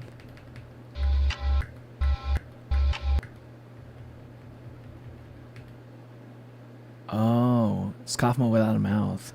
Hold on a second. Huh.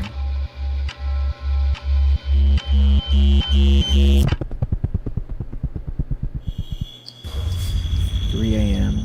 Oh boy, 3 a.m. What am I looking at?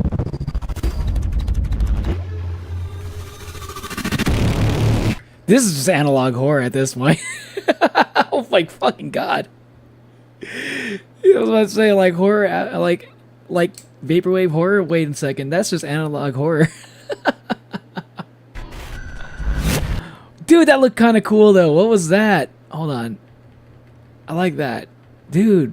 Okay, I was like, clearly these are like, this is the cast members. Distorted though. So the one, this is, I guess this is Kinger on the right, on the left. That's Ragatha, that's Jax. I'm actually, maybe that, I think that's Zubul. And I guess this is Gangle? I think.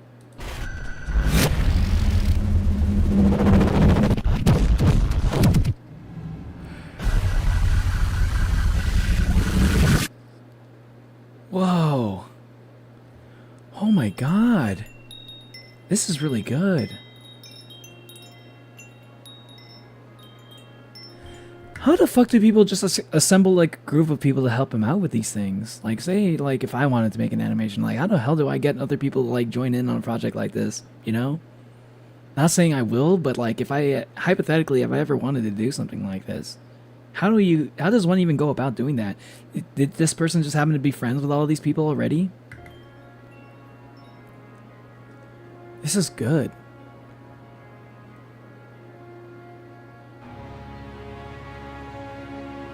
The textures, man. On the music too.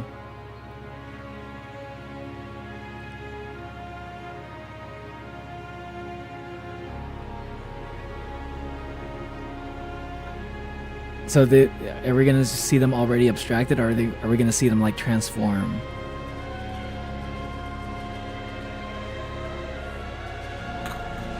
Okay, so so that was him transforming. He just, damn.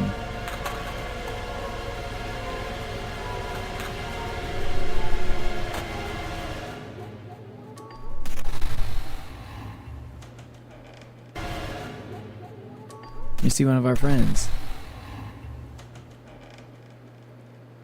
Oh, this is right before the episode 4 stuff. Right before episode 1, I mean. Episode 1.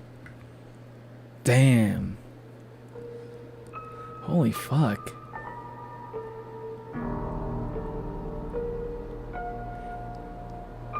Dude. Holy shit, dude. That was really good. God damn, dude. Okay, you know, I believe it, man. This is my headcanon now. Until we actually see Kaufmo in the fucking show. This is my headcanon too. Like, I feel like it was a little bit more horror than I would expect to see in the show. Because in the show it does do a lot of horror, so that's kind of saying quite a bit actually. Like, this is definitely scarier than I imagined Digital Circus ever getting to.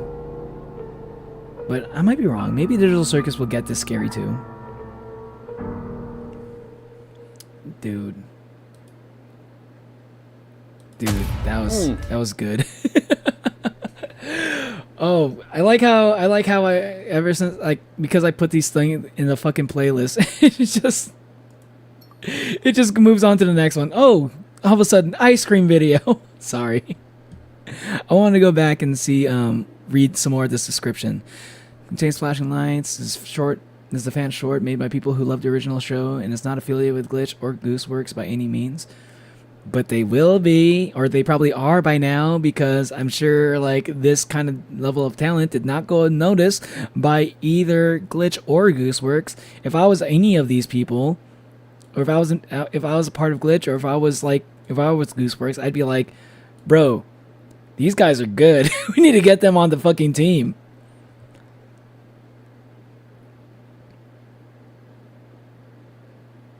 $10 This took 10 months non-stop. That's what I was saying. Okay, I was about to say like 6 months minimum, and that's like if they were like, and that's if they were like crunching too. If they were like, so this was 10 months non-stop working on it. I can see that. That's crazy good. Okay, that makes sense. Why did the chicken cross the road? Why did the chicken cross the road? Oh, it was the guy who voiced him, Linksy Dubs. Or Luix Dubs.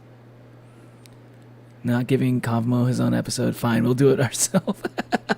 I'll do it myself. Reminds me of a Minecraft mod creator who requested to work in Minecraft, and it was a small project, and I liked the idea. Program director. Wasn't the guy who made the Aether mod actually hired to work with Minecraft? Or am I making that up? Ah, I see. This is what my heads look 45% of the time. It gives me Dream Barbecue trailer vibes. Dream Barbecue trailer? I feel like Dream Barbecue trailer was like not as horrific as this was though. It is pretty similar where they, you know, it's like flashing like a bunch of crazy different art styles that's like, you know,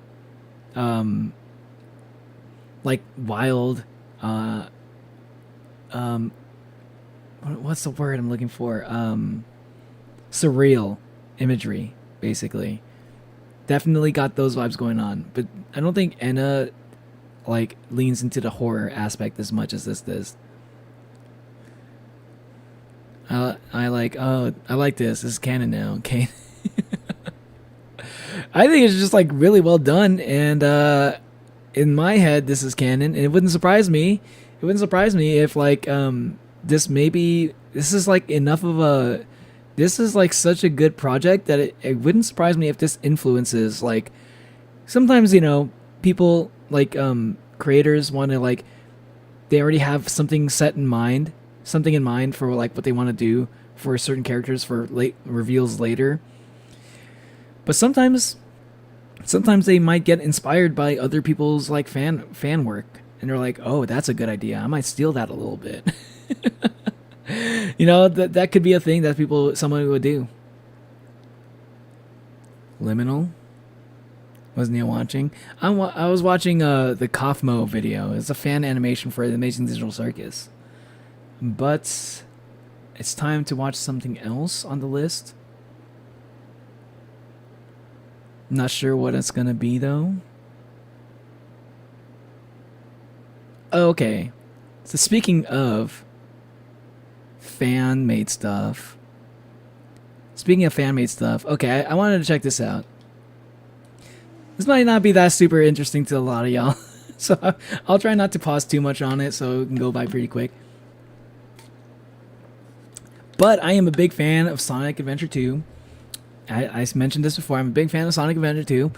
I love the Chow Garden. I have my own fucking Chow. I named him Demon. Because he was like, I used the Dark Hero to like raise a Dark Chow. But I've always wondered I always kind of felt like Sonic would eventually bring back Chow Garden because so many people want it. There's so many people that want Chow Garden back. Like if it's not gonna be part of the Sonic game, maybe it's gonna be its own game. You know, I thought it was gonna at least do that, but we don't even get that. We still have Chows in Sonic, but we don't have Chow Garden, which kind of sucks. Again, situation. We don't have Kaufmo's backstory. Fuck it, I'll do it myself. Here we go. Oh, we're not gonna get Okay, Sega, we're not gonna get Chow Garden. Fuck it, I'll do it myself. And I love seeing stories like this. I love seeing things like this happen. So I just kind of want to check out this. And then if it seems like there's a demo, I kind of want to check that out too. And I want to put some support behind this if I like how this looks. Yeah. Crossfire Bullet Rain Pilot. Yeah, maybe later.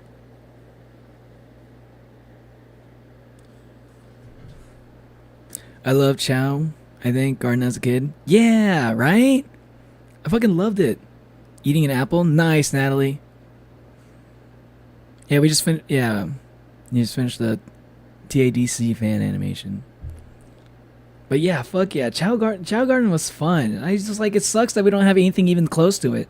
We don't have anything like Chow Garden. Not even like a little bit similar. Today, you know, it's still just Sonic Adventure 2. That's all we got. It may be like mods of Sonic Adventure 2, but we don't even have like something that's like inspired by that. And it's kind of crazy to me that nobody's even thought of doing this even until now. Chow Mix, show me what you got, man. Hold on. He's got 202k subs. Wait, what? What kind of content does this guy make? Growing up, the Dreamcast wasn't just... Okay. Of course, it's the Sonic fan channel. Oh, so he makes a lot of like Sonic fan content. Okay. Nice. And this guy is just like such a big Sonic fan, and he made a whole channel dedicated to it. Got 200k subs. But he's not satisfied with that. He wants to make his own fucking Chow Garden because Sonic Team won't do it. Now that's what you do with your platform, man. You got YouTube money. You got like a lot of extra like expendable time, you know, disposable income, expendable extra time, extra free time. Spend that shit use that time to make your own fucking game. Man, I like how a lot of creators are actually moving in this direction, where like they're starting to make their own video game now.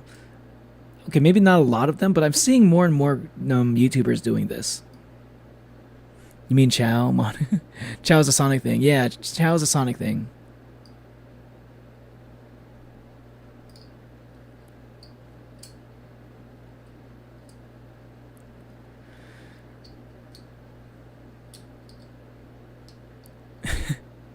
Okay, Monolium, appreciate that.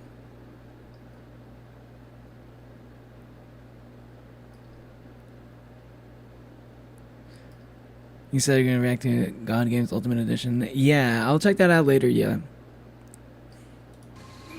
It's been there is like a bunch of these videos that I kind of want to watch off stream, but I felt like it would be interesting to watch these like on stream too. And this might be a long-ish reaction stream, by the way.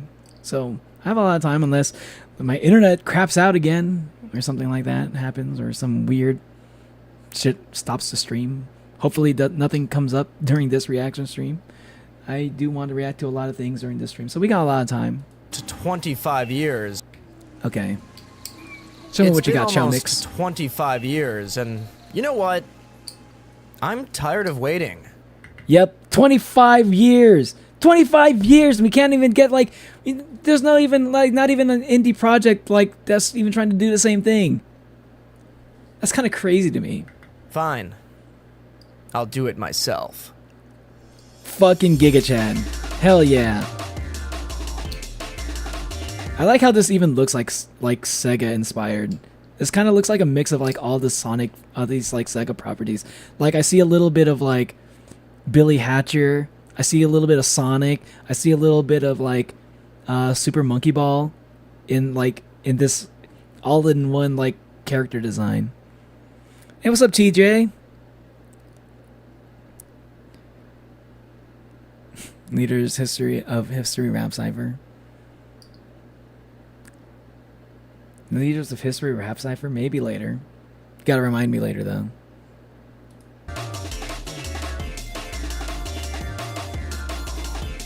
But welcome to the stream, TJ. How you doing?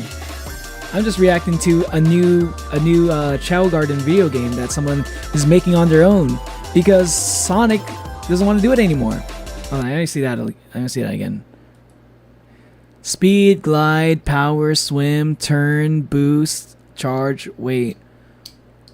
Oh, there's some slight differences here. So they're adding turn, boost, and charge. And I like that they changed from from fly to glide because, yeah, those Chow do not fly.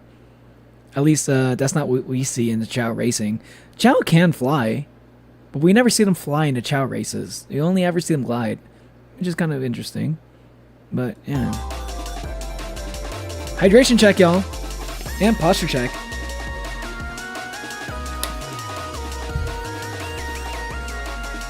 Oh, they're like floating.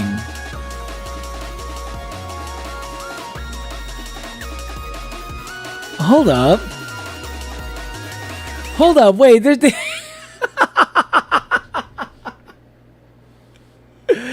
he added a Kirby's Air Ride.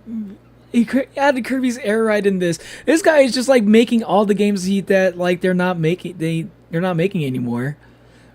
Until like recently, the Kirby's Air Ride announcement trailer happened, but I guess this guy did not know that they were going to do that. So he's also like, man, I fucking love Chow Garden and I love Kirby's Air Ride, but they're not making sequels to these fucking things. Fuck it, I'll do it myself. I'll even throw in my own fucking Kirby's Air Ride. Why the fuck not? Dude, this guy's cool. What the hell? Shut the fuck up and take my money. I want this. Right? Right? Same. You seen Super Smash Bros. Horror Log? I have not. That sounds kind of cool, though. Wait, what is that? Super Smash Bros. Horror Log?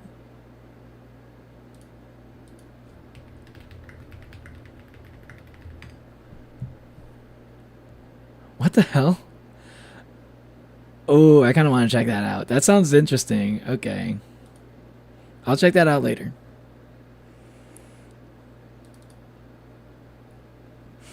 Watch out of the inkwell. I'm not sure what out of the inkwell is. Those stats remind me of Deltarune machine creating. A little bit, huh?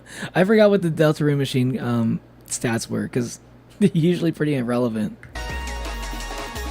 I was like, wait, hold on. This looks a lot like it's Kirby's Air Ride. This just looks like Kirby's Air Ride. Why? It's not even Sega. This guy's just like, don't. It really is. Just a second. He's just really in like. I've always loved. He really is just like throwing in everything that he likes. About raising a dopey little creature, watching it grow, and forming a bond over time. But nothing. Oh man, you know what would be actually really cool though? Oh man, if this guy somehow makes this game playable on mobile, if this is like a mobile game, I would definitely get it for mobile. I mean, like I always kind of liked the idea of having like a Chow Garden on the go, and like I don't count the Game Boy Advance Chow Garden because it was pretty nice. I liked it, but it was not the same. Bro, Chow Garden, like in my pocket would be sick. Oh, bro, dude, see that's what you need. Make a Chow Garden for like a phone game. I hope he does that. Nothing ever hit me. Because why not? It needs to be good. There needs to be like more good phone games that aren't just like free, like gacha games or like microtransaction-y, you know. Like there needs to be more of those.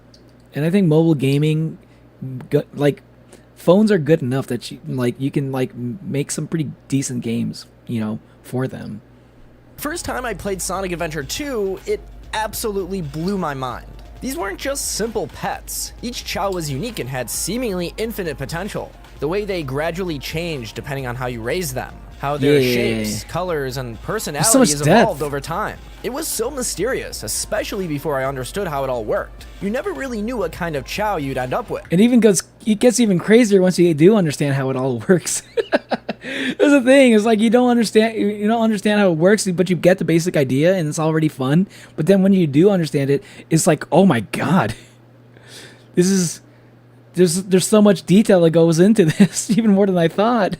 It's like Pokemon, right? You don't expect Pokemon to be actually all that deep, but then once you actually get into like the details of Pokemon, it's like, whoa, you need a fucking bachelor's degree to understand how this game works in and out.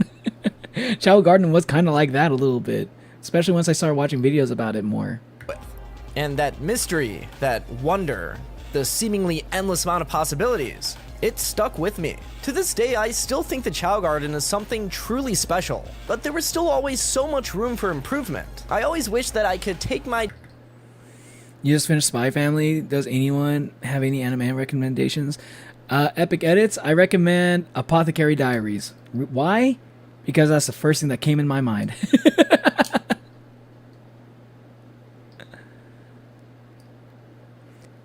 I wonder if Nintendo Ninjas will go. When Nintendo Ninjas? Are you talking about for this game? There needs to be a game titled Nintendo Ninjas because that's just a fucking meme.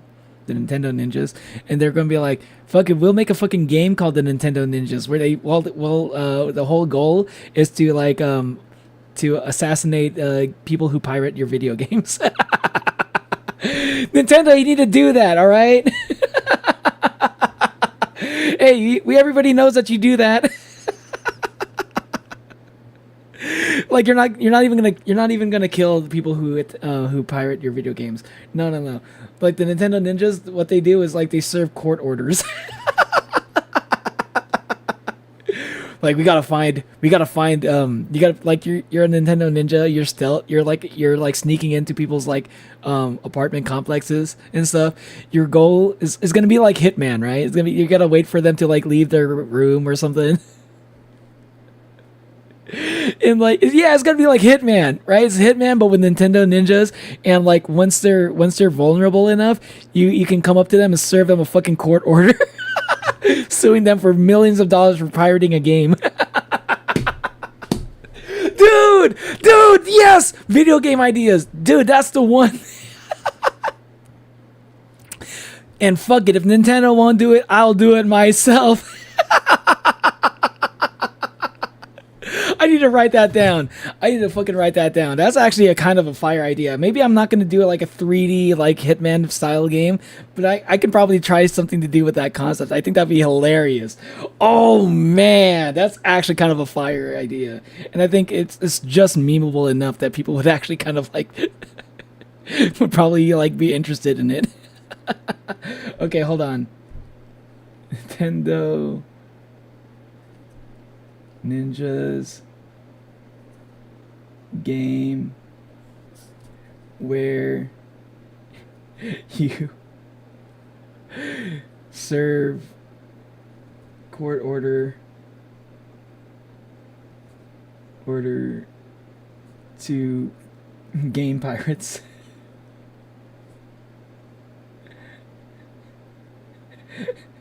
Hitman style. Dude, that's actually really good. That's actually really good. Holy fuck. I had to write that down. That's like too good of an idea to not like think about again.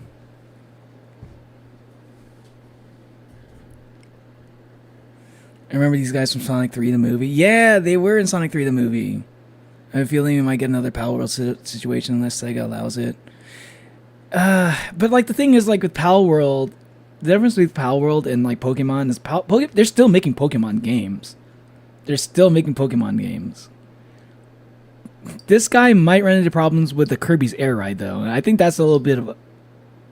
I feel like I think I'd be worried about Kirby's Air Ride aspect of this game. Like, it looks a little too similar to Kirby's Air Ride, and Kirby's Air Ride is about to come out soon, a new one.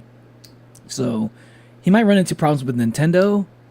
I can't really see Sega giving people problems for, like, making another Chow Garden. Like, they're not making, there's no competition. They're not making a Chow Garden game. If they were, then maybe, yeah. But I don't see it happening, honestly. And even the Pal World thing, that's only because Nintendo is so fucking ruthless when it comes to, like, legal shit. I was watching To Be Hero X. Yeah, aliens are officially a thing in To Be Hero X, and apparently Big Johnny's alien. Jesus Christ, thanks for the fucking spoiler, man.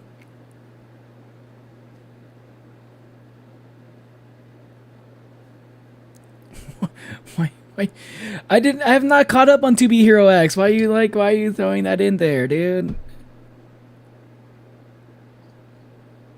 Why are you spoiling my chats?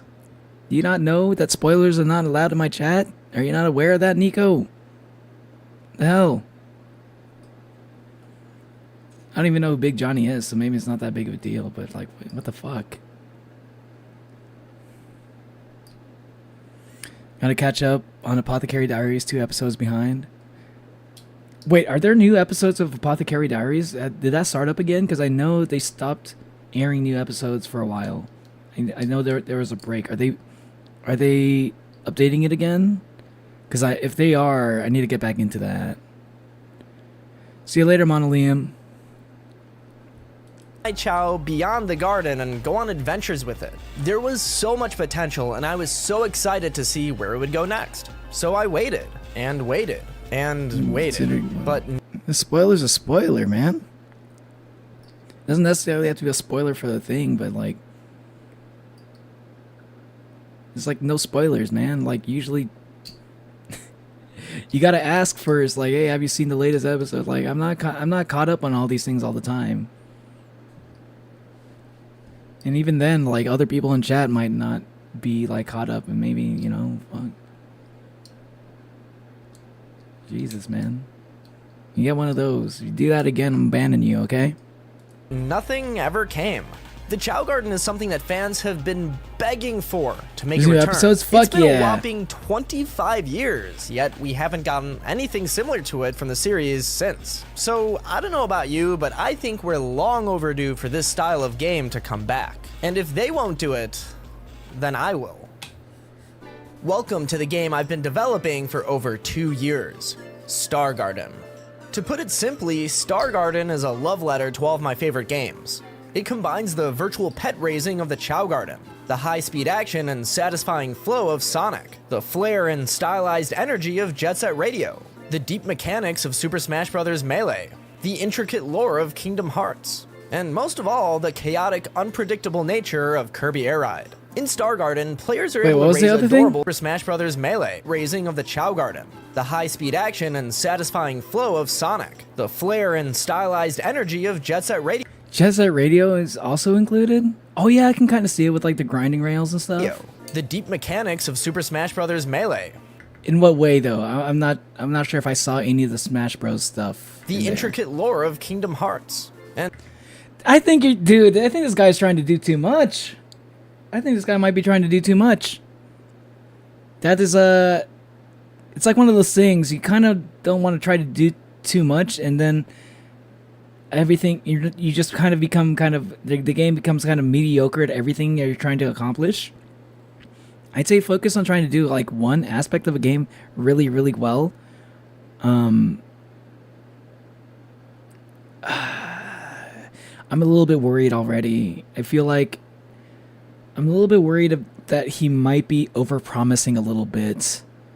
I think it might be overpromising a little bit because you say stuff like this. It's like, oh, it's like Sonic, Chow Garden, Jet Set Radio, Smash Bros. Melee, and Kirby's Air Ride all combined into one game, and then it comes out as like you hype it up so much that it couldn't possibly live up to that, because these are all like top tier games that you're mentioning. They all do what they're trying to do like really, really well. Be careful when it comes to like hyping up what you're trying to do. You don't want to hype it up too much. Yeah, I don't know. I'm a little bit scared. Now. And most of all, the chaotic. Because not only am I worried about the project not being good when it comes out, I'm scared that he might like in the middle of like developing this game, he might feel a little bit overwhelmed with what he's promising in this trailer here, in this like basically Kickstarter video. This is basically a Kickstarter video. Like it does give me Kickstarter vibes, because like that's the thing that Kickstarter projects tend to do, right? They'll like hype it up by a like an unrealistic degree, right? And a lot of the time they end up backtracking on a lot of things that they promised on delivering, and they give you like the basic version of what they promised, because like at a certain point you realize it was a little bit unrealistic to live up to what you were trying to hype up. And then everybody just ends up pretty disappointed in it. And I've seen this happen so many fucking times. So many fucking times. I'm a little bit scared seeing it happen with this. Because, for like, all I want is a good Chow Garden. That's all I want. Yes, include other things to make it, you know, more than just a Chow Garden. But you don't have to, like, make everything, like a combination of all these, like, really, really good games. You don't have to do that. Yeah, I don't know. That's just my initial like reaction to when I hear things like this. Okay, I checked. It seems one more episode for season 2 of Apothecary Diaries. Oh wait, it's already. Oh, I need to catch up on Apothecary Diaries because like where the mid-season break was, it ended up at a really good spot. Nintendo is approaching start running. I know, right? The fact that he's throwing in Nintendo elements, and just not like from what I saw, that was quite a bit like on Kirby's Air Ride. It wasn't even just like inspired by Kirby's Air Ride. It looked a lot it just looked like a clone of Kirby's Air Ride a little bit. Wouldn't be that big of a deal if they weren't already coming out with a new one. So I'm a little bit worried about that. That's the other thing. So, like now, that's another thing they might have to walk back on, and no doubt that took a lot of time to do. So careful, man.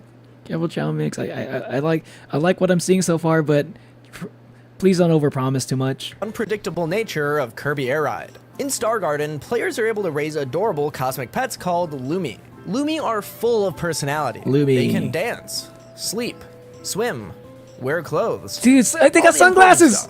You can pet your Lumi. I want this. Throw your Lumi. This is what I want. Punt your Lumi.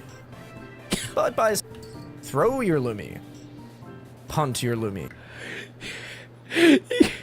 You can yeet the baby.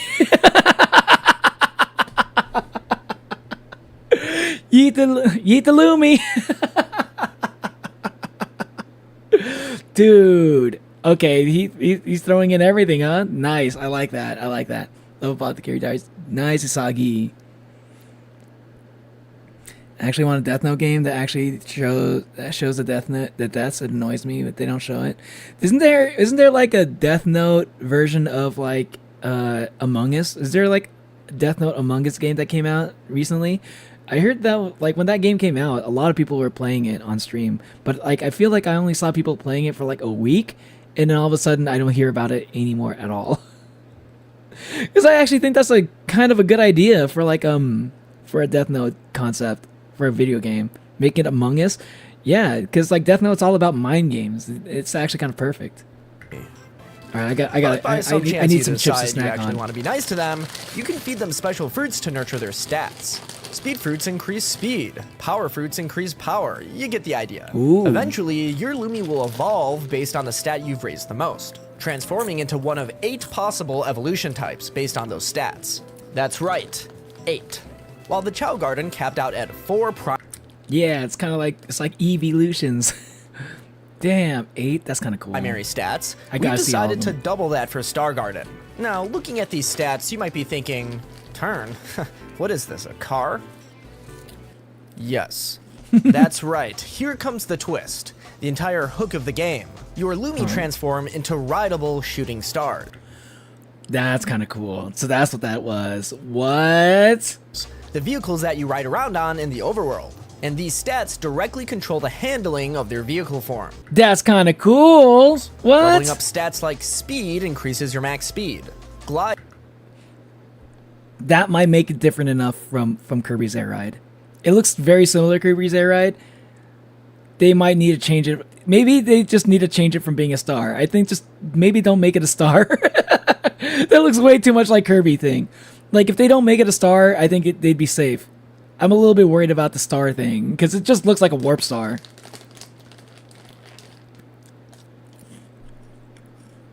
Someone in chat is called Nintendo. Wait, who? Nintendo Wii 15. I don't remember. Maybe there was somebody there.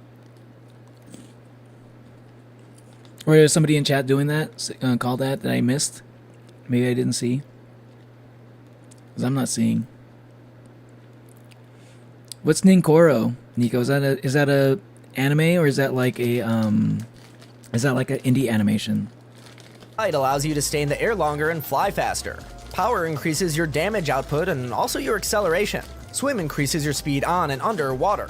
Turn allows you to more easily weave through tight corners. Charge makes it so your charge meter feels quicker. Boost makes the boost you get when releasing charge more powerful. And wait lets you come to a stop quicker. There's a lot more things that these stats affect, but let's not get too ahead of ourselves here. Be careful, man. That's way too similar to Kirby's Air Ride, dude. It's just so close. Oh, man. Oh, man. This is so scary. This is so scary. I'm so scared for this. Basically think of it like customizing your own ride. Except your ride is also an adorable pet that does a little happy dance when you come home and give it food. If you haven't figured it out by now, your Lumi are extremely important in Star Garden. While in Sonic Adventure 2, the Chow Garden was an optional minigame with pretty much no impact on the main game, in Star Garden, the Lumi are absolutely essential to how you get around and progress. The more specced out your Lumi is, the better your movement potential and ease of access to parts of the venture field. There's a ton of ways to traverse in Star Garden. On the ground, in the air. Yes, on the surface, this is very similar to Kirby Air Ride, another game that we wanted to take heavy inspiration from that's a little bit too much inspiration, honestly. But you replace the main guy with Kirby, it just basically looks one-to-one almost. Also been missing for just about 25 years. That is, until Kirby Air Riders got announced. Oh, so he knows about it. Oh no. I hope he's been talking to his lawyers or something. I hope he's like hired some kind of lawyers to see if this is okay. Oh no. Hasn't he heard about what's been going on with Pal World? I feel like most people have been hearing about that. Yeah, he's right behind me, isn't he? But for real, we're all really excited for the game, and to be quite honest, between you and me, it kind of forced us to differentiate a little bit. It led us to think outside of the box and come up with different, more innovative features that otherwise may not have made it in the game. Now we have things like swimming, tricking, rail grinding, wall riding. Ooh. Zero gravity. Is that different enough though? Like, if Kirby Air Riders comes up with very similar things, he'd still be in trouble. And crazy defensive options like shielding, grabbing, and parrying. Also, remember that parrying thing is actually kind of cool. Shield grabbing, that's actually kind of sick. Dude, you know what? I don't think Kirby Air Riders would actually do that. So he might be able to make an argument that it's different because it's how technical it is. I see what he means when it says the technical aspect of Melee. I see it now. The Among Us Death Note is good. It's just they used real people and blood. I wish I used real people and blood, and that's just me. Ah. Of course, an anime, innocent ninja girl and assassin girl that doesn't show emotional relationship and a lot of cruel deaths. Ooh. Is that like a new anime? Is that like did it come out recently? Is that like is it like airing right now, or is it already out? Like it's like the full season's already out. Like I can binge it. What's up, Dip?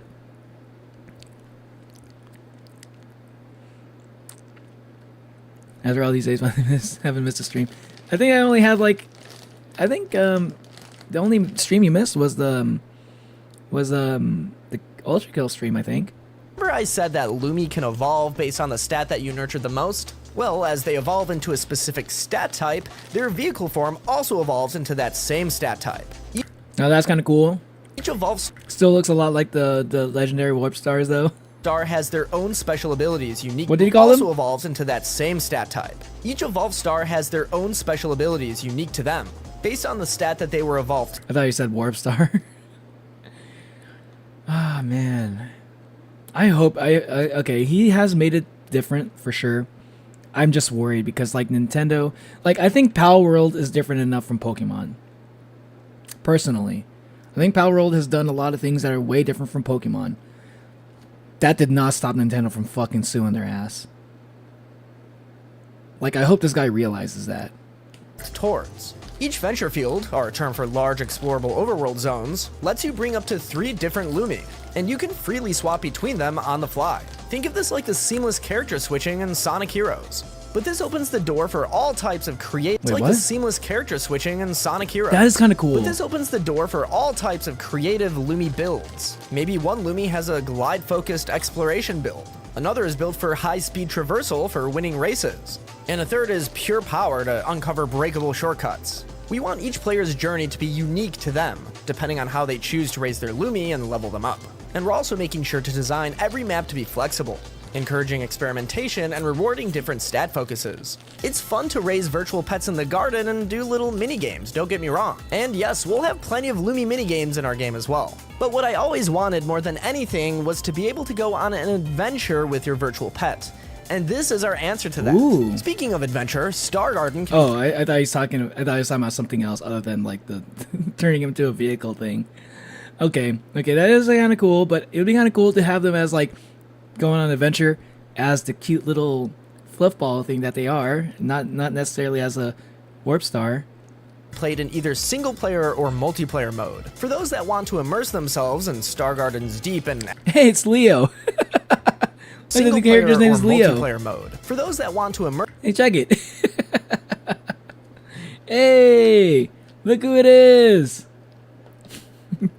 Good old.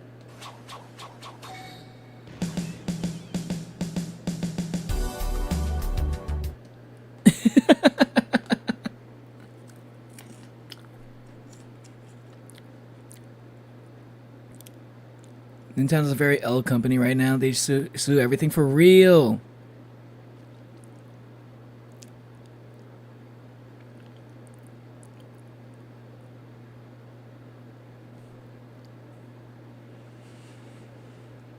Ninkoro season 1 finished recently. Oh, so it's like it just came out. It was like a last season anime. Okay. I'll check it out. And I kind of agree. Like, I've not really been a fan of Nintendo ever since Iwata died. Not gonna lie. Like, Iwata Nintendo was peak Nintendo. Like, Iwata was the GOAT. Like, the reason why people love Nintendo is because of the kind of decisions Iwata and Reggie Fils-Aimé made. Reggie Fils-Aimé, Iwata, fucking goats of like gaming, honestly. It's a shame to see like Nintendo the way in the state that it is. It's not. They just don't have that same. Like they might. It's gonna be kind of like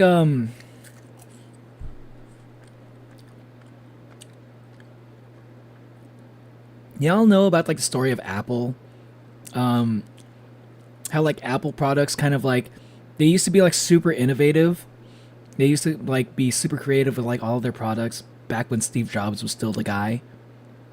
But then he died, and then Apple got taken over by like Tim Cook, who's the current CEO of Apple. Where it's like Tim Cook was not exactly the same kind of visionary that Steve Jobs was, but Tim Cook was a fucking genius when it came to marketing products, and he definitely made Apple the company that it is today in terms of like how popular it is and in terms of getting people like wanting to buy the products, you know. And I think we're seeing a similar thing happening with Nintendo. I think a lot of people have been comparing Nintendo with like Disney. No. I think Nintendo is more comparable to Apple because like, you know, we have the original visionaries like the people who are like more customer focused are not there anymore. They're not leading the company anymore. Like that was Iwata, who wanted to make like Nintendo games like accessible for everybody, make games cheap, everybody can play it, build like fond childhood memories off of these games. But now Nintendo is becoming like the company that wants to like make a lot of money, and that's what Tim Cook was good at. Tim Cook was good at making a lot of money for Apple. And I think that's what I think the current CEO of Nintendo's name is Fujita. It's Fujita and Doug Bowser for the American branch. And I think these guys they're having a rough start of it, but I think it's similar. You guys said something similar for Tim Cook. I think the current people for Nintendo, I think they're once they have a good read on like how people are receiving the Nintendo Switch 2 and all the price increases for the games, once they get a good idea of like where they want to, like what they can get away with and what people are responding to, they're going to somehow make a lot of money for Nintendo. So for all the people that like want to see Nintendo fail, I don't think that's going to happen. What I think is going to happen, most likely, we might see small adjustments from Nintendo where they finally do something that's more pro-consumer at some point, but it's going to be like very small bits of it. It's not going to be like a full and complete return to form of the old days of Nintendo. What we're going to see is like they're going to overreach. People are going to respond negatively. They're going to be like, okay, they're going to pull back just a little bit.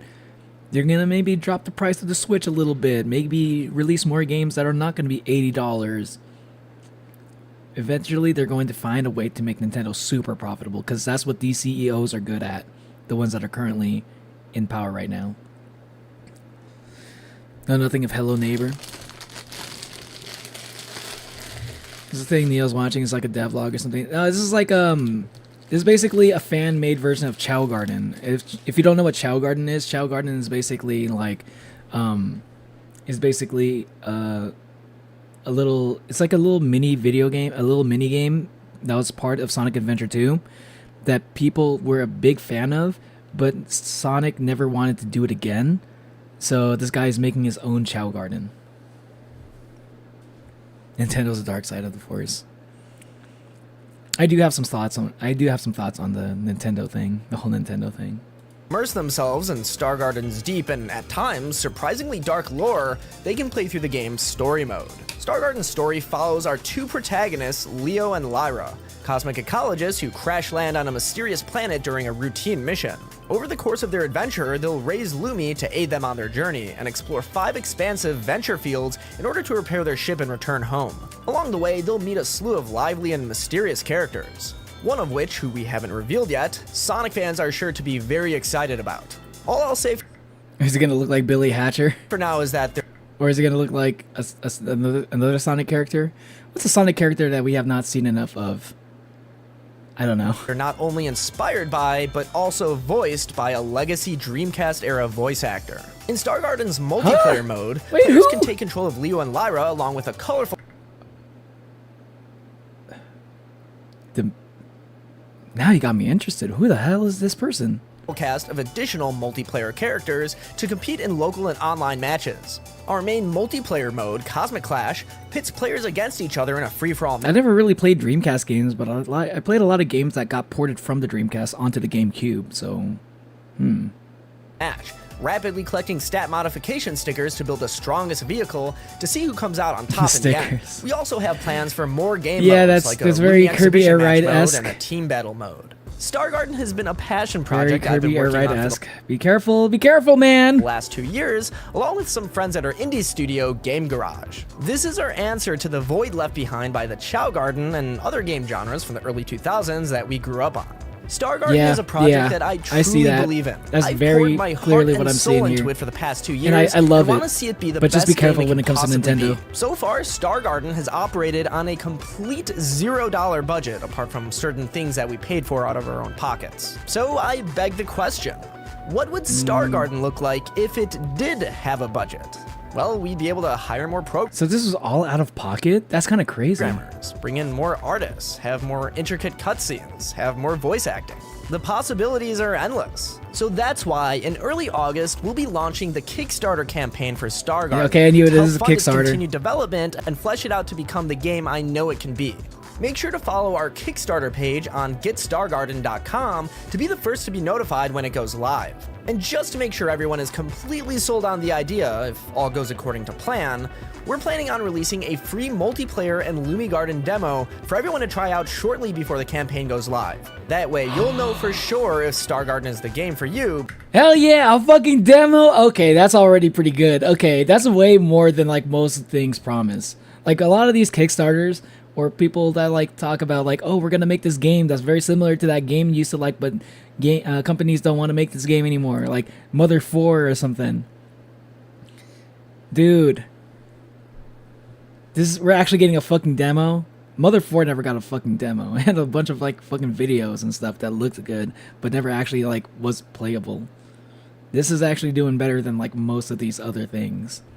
Most of these other like Kickstarter-esque type video games. Before pledging any money. But even if you can't financially support us, there's so many other things you can do to help support us for absolutely $0. Like watching this video, for example. Yes, just simply watching this video, giving it a like, and even sharing it with your friends helps push it along in the algorithm to just get the word out there. The more people... Yeah, if you're watching this, make sure you hit the like button. Not for me, but like check out this video and hit the like button on this video. And yeah, people's eyes on it, the better because I chances kind of want to see this become a thing. This would be cool to get better funding. You can also give us a wish list on Steam. I don't know if I can contribute too much to the Kickstarter, but you know, I'll do my next best. goal being 2 brand new characters unlocked at 25,000 wish lists. For context, at the time of making this video, damn, goals or just for wish lists? You're just trying to get people to sign up for the wish list. That's not even a Kickstarter goal. Okay, damn, that's very modest. You know what? Okay, that kind of actually makes me trust them a little bit more.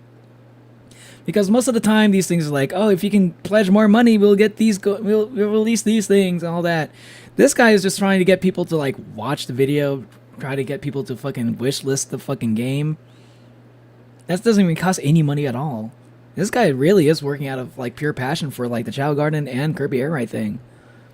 I respect that. I like this. Currently I like what I'm sitting seeing. at 22,000 wish lists. So you can wish list right now by heading to Star Garden's Steam page. Hold on, I'm doing it right now. Hold on. I got speaking of Steam, there's a Steam sale going on. I bought 3 games recently just before the stream. I got 3 games just before this stream started because they were on sale. You want to know what they were? And I'm going to play them on stream at some point. Number 1, I got Papers, Please, because that was on sale. And I want to stream that at some point. Number 2, I finally found a Bad End Theater on sale. So I got Bad End Theater finally. I've been waiting to play this game for a long time, but I did not want to pay full price for it. So Bad End Theater, expect a stream for that soon. And last but not least, and a lot of y'all have been asking me to play this for a while. I finally got the Coffin of Andy and Lele. So, and like from what I've seen, that game looks pretty interesting. So I can't wait to play that. So, looking forward to that. I hope you're looking forward to those streams as well. But let me see, what's this game called again? Star Garden? On Steam? Yeah, I'm adding that to my wish list, and I'm following it as well. Star Garden on Steam. Not bad, not bad. I wonder how many wish lists they got now. They already got like 22,000 before this video even dropped. That's pretty crazy. Also, I'm gonna hit the subscribe and the like button on this. I want to help them out with the algorithm. Or heading to wishlist. Morty from chat. Morty from Rick and Morty. What's up, Providence? Welcome back. I'm getting deja vu from this. This is very nostalgic for real. You're right, Providence. Yeah, Morty. Like maybe eventually these people kind of like, maybe you got most of their like alt accounts and they're just going on to the next one. I'm sure like there's like thousands and thousands of streamers that they can go and do the same thing. If like even a good chunk of their alts are already gone, then and like already banned from the channel, they may as well just move on to the next one because it's funnier.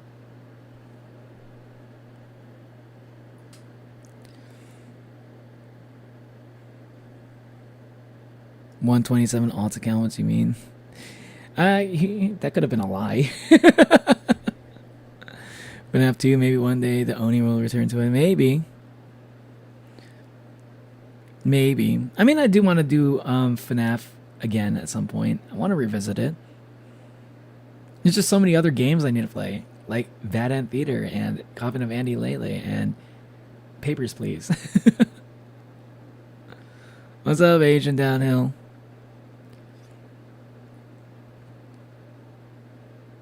I keep seeing the Asgore singing the freedom motif meme. Neil, please help. Freedom motif? What does the freedom motif go again? I don't know what the freedom motif is. I keep seeing Death die from the Asgore truck. Legit, anything Asgore. Asgore killing Death with the truck, backing up into like Death would be kind of a funny. I mean, it would suck. It'd be horrible, but like it also would be kind of a funny way to find out that that's how Death died, because Asgore ran over her with this fucking truck. That'd be stupid. That'd be so stupid that it's so stupid that it's funny. Yo, Cole, I watched some playthroughs of it. Coffee and Andy Lele, yeah. When I heard Coffee and Andy Lele, I immediately got the 1,000-yard stare. She'll keep working on the RP server. That's our Bullet Rain next. Maybe. I'm not sure. I gotta see what else is on the list. I'm going by vibes, honestly. I'm not going in any particular order. You fool, I have 70 alternate accounts. You have one. I have a couple of alternate accounts. I mean, I have this one for my stream. I have one for like that I use on my day-to-day. I have my old alt account that I used before, but I got tired of seeing all the stuff that I got tired of, like the algorithm that I was getting. So I got a whole new account because I wanted to change my algorithm. Well, I forgot the reason why though. Stargarden.com. You can also join the official Stargarden Discord to chat with fellow fans and even us on the Game Garage team. You can follow us on social media like Twitter, Instagram, TikTok, and Blue Sky. They're active. And you may want to subscribe to the Game They Garage really want YouTube this to channel, happen. because we'll be starting a new series where we'll be going over the game's evolved stars and their abilities. The links for everything will be in the description. All of these are completely free ways that, even if you don't realize it, helps us out tremendously. Yeah, that's the thing. Closely He's like listing all the ways that it doesn't cost money to like support them. Speaking of which, gotta find that. Does he have a link to that channel, Game Garage? Yeah, because I kind of want to see some updates on these things. Subscribe to that. Hell yeah. Entire time or even just found out about us through this video, thank you all so much for believing in us. And as always, I hope everyone has a fantastic day. Peace. But before I end this video, to help continue my Star Garden endeavors and still put food on the table, this video is brought to you by today's sponsor, Upside. Upside is probably the most valuable app you can have on your phone in 2025. During today's video. Okay. I don't know. At least he put the ad at the end. Okay, what do I have left on my list? I am going to take a quick break, actually. I'm going to take a quick break. BRB, y'all. Going to get some more water, for one thing. See you in a bit.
Alright, I'm back. I'm back, I'm back, I'm back. Hello. What's up?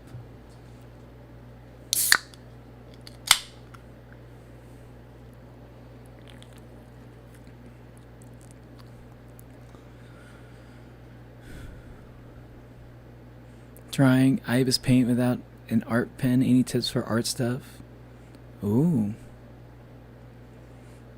I would use Ibis Paint, but I don't like how it doxes me on stream.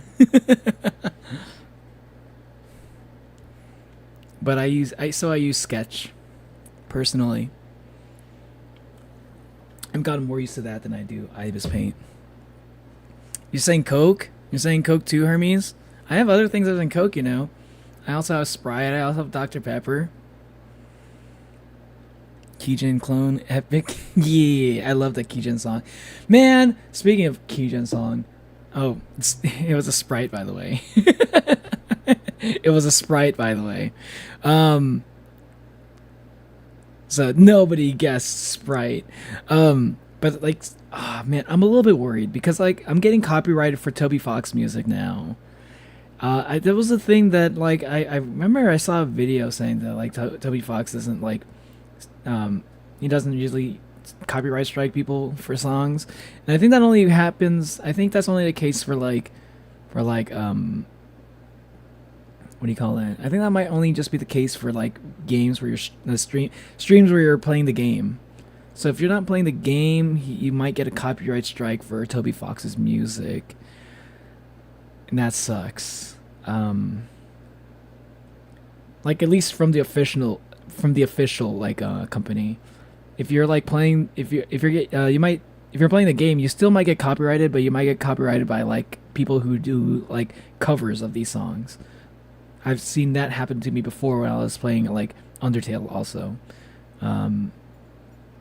which kind of sucks. Kind of means that like I might have to like cut off the beginning of my streams, but I still use the TV time intro.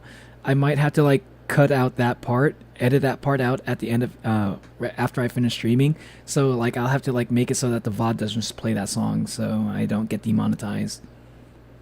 It's unfortunate, but I think I'm only gonna do that for like streams where I am like for VODs where I am planning on monetizing it, because I don't necessarily plan on monetizing all the videos on my channel.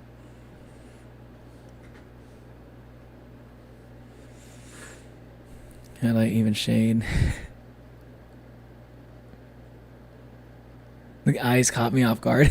Yeah. The eyes are funny. I think that's the funniest part about the Keygen image. Liquefy pen moves the lines. I know how to describe it. Interesting. I think I want to learn how to use like these drawing apps more as well. Because I have an Apple Pencil, and I also want to get into 3D modeling also. I think I kind of want to get into it. I want to get into like, once I understand Blender a little bit, I want to start off understanding Blender, and then I kind of want to do like an iPad version of that software as well, like the iPad 3D modeling software. I also want to do that as well, like while I'm, like if I'm ever on the go and like I want to do something that's not really like programming or something. I work on like some 3D stuff. I can like do that on my iPad. I think that'd be kind of cool. Pepsi. It's not Pepsi. Dipolog. It's not Pepsi.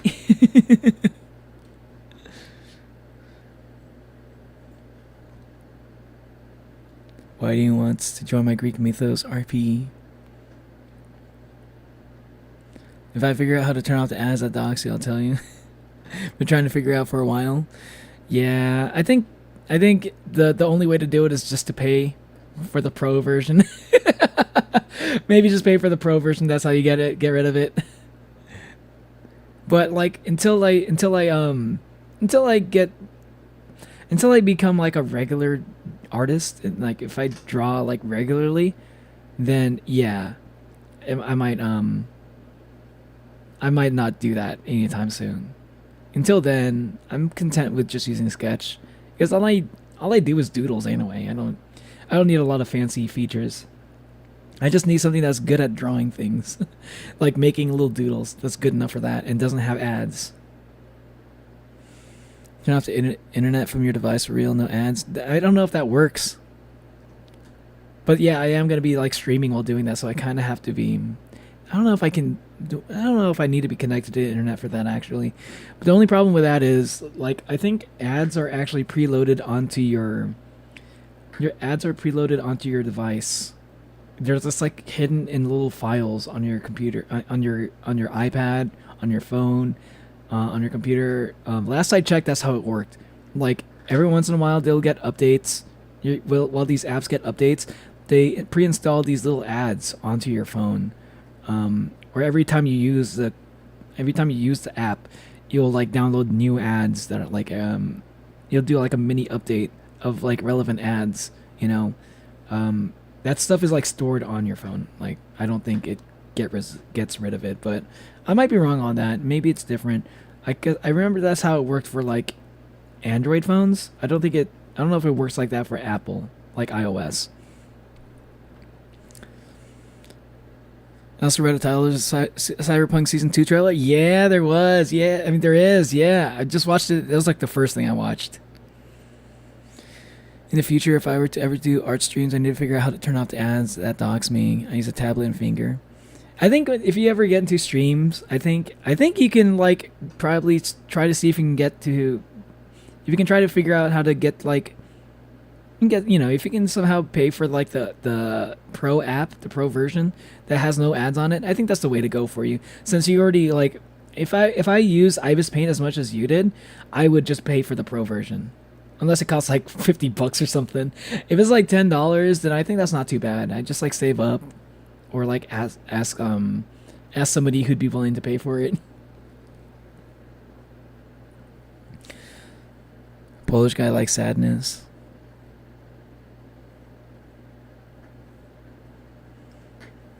His quote about season 2 is like super villain. What? At that point, if I wanted to pay for an art app, I'd just get Procreate. Oh. Yeah, because Procreate is also cheap too, right? Oh, that's right, that's right. Yeah, that's the other thing. I was thinking about buying Procreate. You're right, you're right. Want a break from the ads? Try Spotify Premium for 1 month free. Ah, man, I wish I could. I wish Spotify didn't cost money. Because I like Spotify, but I just don't use it all the time. Not enough to justify paying for it. My country doesn't allow ads on things like YouTube. Oh, really? Interesting. I didn't know that was like a law in some countries. Also, guys, never abbreviate Cyberpunk. Why not? Cyberpunk together in one word. Oh, wait, you're talking about that. I thought you were talking about like Cyberpunk like one word. You're abbreviating. You're abbreviating with just the first letters of each part. Cyberpunk. Yeah. I see what you're saying. Probably not a good idea. And there's some people who just don't even really know about it, so they don't even think about that.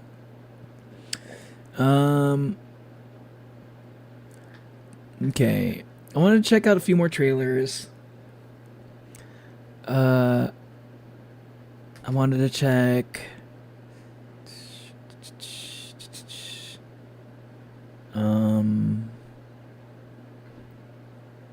What is this?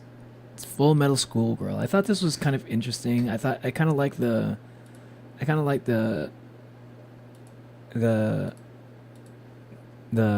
thumbnail for this. So I kind of wanted to check it out real quick.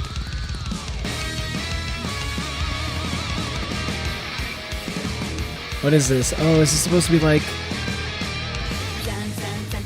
Is this supposed to be like some kind of beat 'em up game? Kind of like Dynasty Warriors a little bit?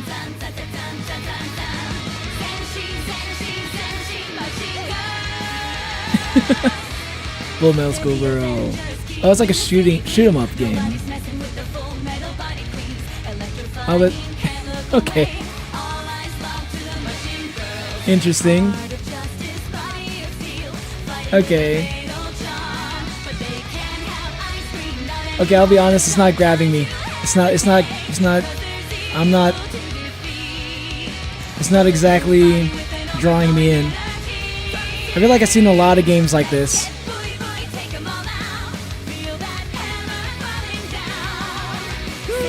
There's some cool things.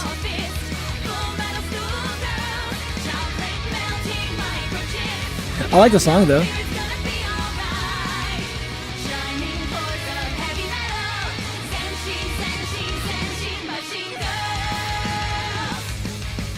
These look like V-Roid models. Cyborgs, yes. It's like Mega Man.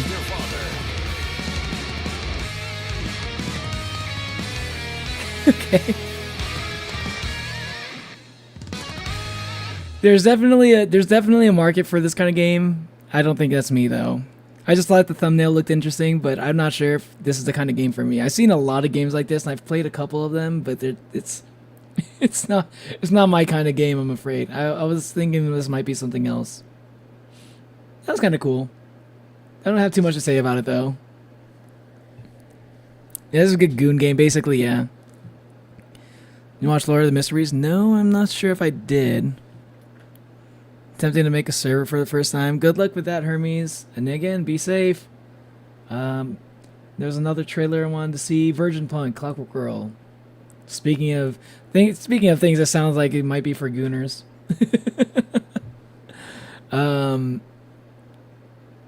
Yeah, what is this?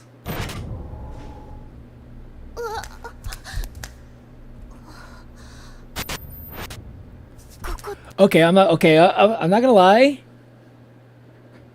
This art style is already kind of drawing me in. This looks kind of cool. I thought this was 3D at first, but it's just like very like bright looking.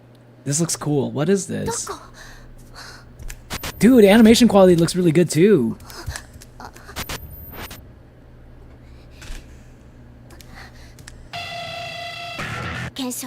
Oh, Shaft animation? Damn, when's the last time I watched a Shaft anime? The year 2099. Oh, it's kind of like a cyberpunk thing.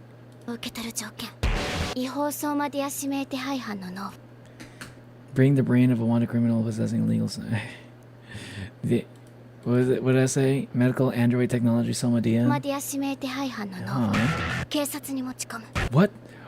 It's happening way too fast. Bounty hunter system. Everything is going by too fast. I need to see what this is. Are those heads? Fuck.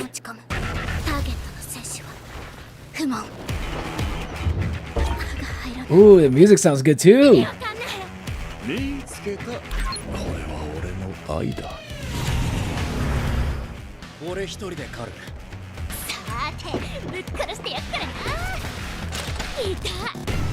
Is this 3D? Because it looks like it could be a little bit 3D too. Like 3D, but like 2D style.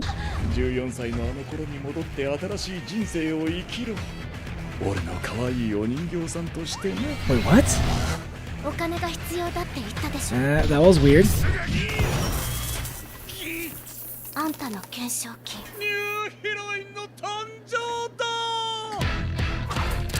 That sounded like, you guys sounded like a little bit like Majima.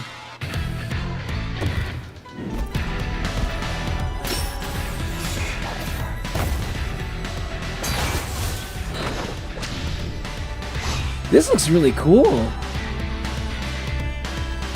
I like the colors. I love the color palette for this anime. This is like so colorful. And I thought it was like cyberpunk, but it's like clockpunk, I guess. Yeah.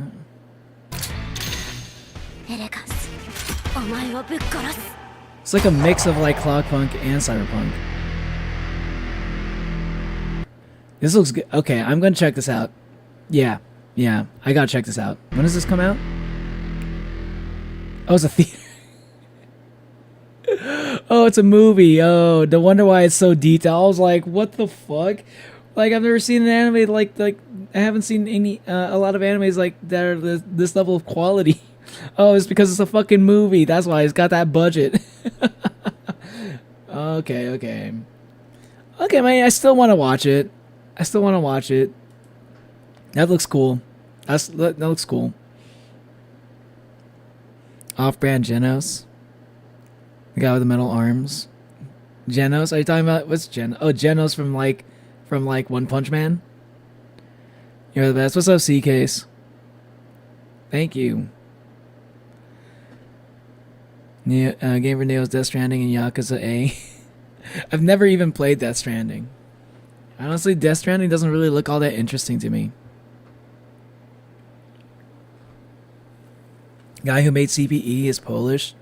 And his quote is something like, Polish are sad, so people should be sad. I mean, okay, if he made Edgerunners, then yeah.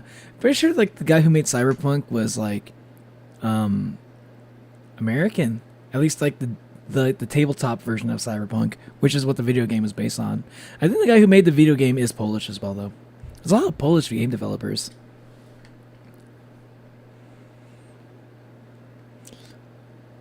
These look like Yandere Simulator Asma. Yeah, that was the thing. It just kind of looked like something I'd see from like someone just like me made like a Vroid simulator model and just like slapped them into a game and stuff. And it doesn't really look like all that. And like that's not even really the problem. It's just like the gameplay didn't really look all that interesting to me.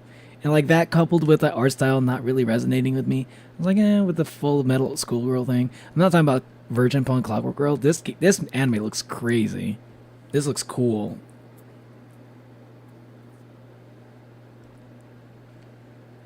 You know, talking about Yandere Sim. Gotcha. I do kind of want to play it at some point, though. But I know it's pretty controversial now. From what I've heard from Topo, Lord of the Mysteries is peak literature. Is it a book? I want someone to buy that game away from that man. Yandere Sim? Like, are you talking about the developer?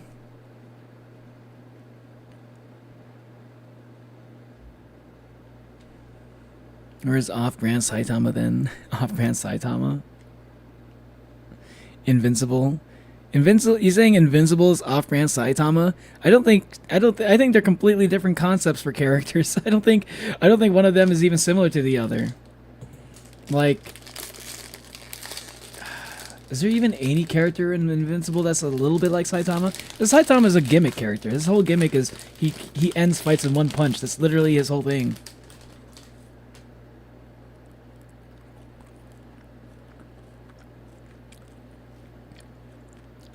Speaking of which, there was a new trailer for One Punch Man. I wanted to watch it, but it's probably a little bit too late to watch it now. At least as a stream reaction, like, and have have it be relevant. I can't wait for the new season of One Punch Man. Yeah, Stranding's comedy like Yakuza. Yeah, I know. There's like Pekaroas in it. I know. Like, I saw the little moment where like Norman Reedus meets Pekara, and then like he starts talking like Pekara too. I thought that was funny. So maybe I might check out Death Stranding at some point. I didn't know the humor was that good.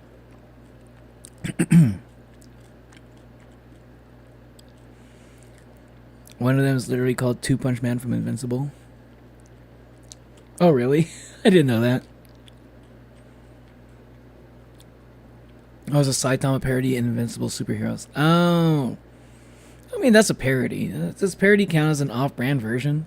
Maybe. Like, if I were to call... If I was going to say a off-brand One Punch Man...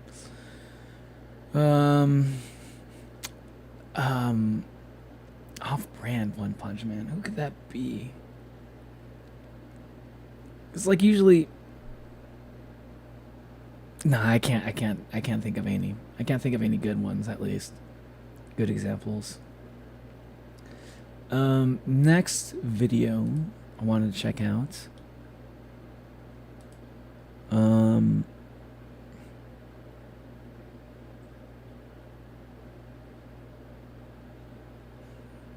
Did I watch all the shorter videos yet? Oh, I wanted to check this one out. It's a little bit of it's a HoloLive animation. It is a HoloLive animation. And I know some of y'all are probably not super into HoloLive like I am. But I thought the animation style for this looked so interesting, I wanted to react to it on stream. because it looks like Powerpuff Girls, and I think that's kind of sick. They made there's a fan animation there's a HoloLive fan animation that looks like a Powerpuff Girls episode. Bro, what the hell? This is crazy. Someone actually made this, dude. Dude, people who like make fan like animations and stuff, they're stepping up their game. I don't know. Maybe the technology has gotten better and maybe it's more easy to do than it used to be to like make this type of like animation just like as like a one person. Like, why am I seeing like so many like crazy quality like versions of like fan animations like lately? Like that fucking Kaufmo video was insane. I know that was like a whole team of like 10 people and they worked on it for like 10 months, but like that was like crazy. And then this is, I don't know how long this maybe took, but from what I've seen already, it already looks pretty good. Saw this on Facebook. Oh, really? Okay, I wanted to check this out though. I haven't seen a lot of HoloLive content lately ever since my OC graduated, but I still like to check in every once in a while. You know? I still like most of the people in this. I still like everybody in this video right here. Gigi, Kiara, Crony, Ina. Yeah, I still like all of them. I watch every of them, all of their streams every once in a while. You know, when they pop up on my feed. Eat faster! We're trying to get home! Bro, you can look at the haircut on this guy. No, it's He's in the 2000s or something. It's 2000, and they're even doing the thing. They're doing the hyper realistic like zoom in thing that they used to do in the early 2000s. Also, those old cartoons like SpongeBob and Dexter and shit. What game are they playing? What is this game supposed to be? Stop bullying our customer! Well, you are bullying the customer. You were saying. Oh, I just realized the sound effect too. Like they're making the voice sound like they're like it's coming out of like an old speaker. Faster. That's totally different from judging his haircut. You were trying to bully him out of the store, and so I was distributing him now. Fucking, I love Gigi. I think like Gigi and Crony are like both really good when it comes to like collab streams. Whenever I watch like a HoloLive stream, like when in like Gigi or like Crony are like in a collab, you know there's gonna be some funny ass fucking moment in there at some point. There's gonna be like a bunch of good clips and shit. That's usually how these go. Because they're just like really good at they're really funny when it comes to, when they're like bouncing off of other people's like sense of humor too. They're really good at that. You were trying to bully him out of the store, and so I was distributing him. Okay, see it. Gigi. Yes? Yeah? Was that a JoJo thing? Okay, Hold on. Gigi. Is that JoJo or is that Baki? I can't tell. Yes? Yeah? I would like to speak to you in the toilets, please. Oh, Kiara looks so cute. Oh, because she's like the manager. And Ina's just hanging out, chilling.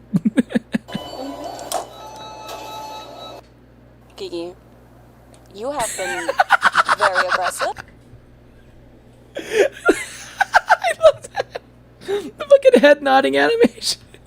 See that again. Gigi, you have been very aggressive and horny. I'm not aggressive! Kiara, you calling out anybody else for being horny is kind of funny to me. Very aggressive and horny. I'm not aggressive!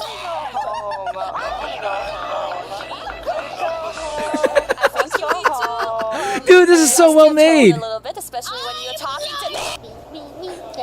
What the hell was that? Adjust your tone a little bit, especially when you're talking to me.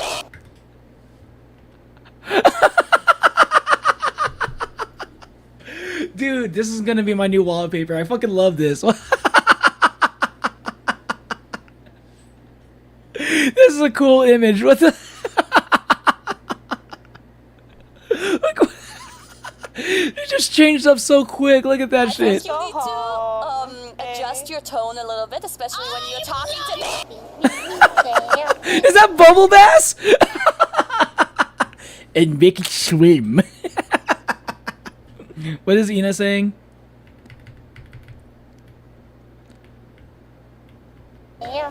Adjust your tone a little bit, especially when you're Sorry. talking to me. She's just singing KFP.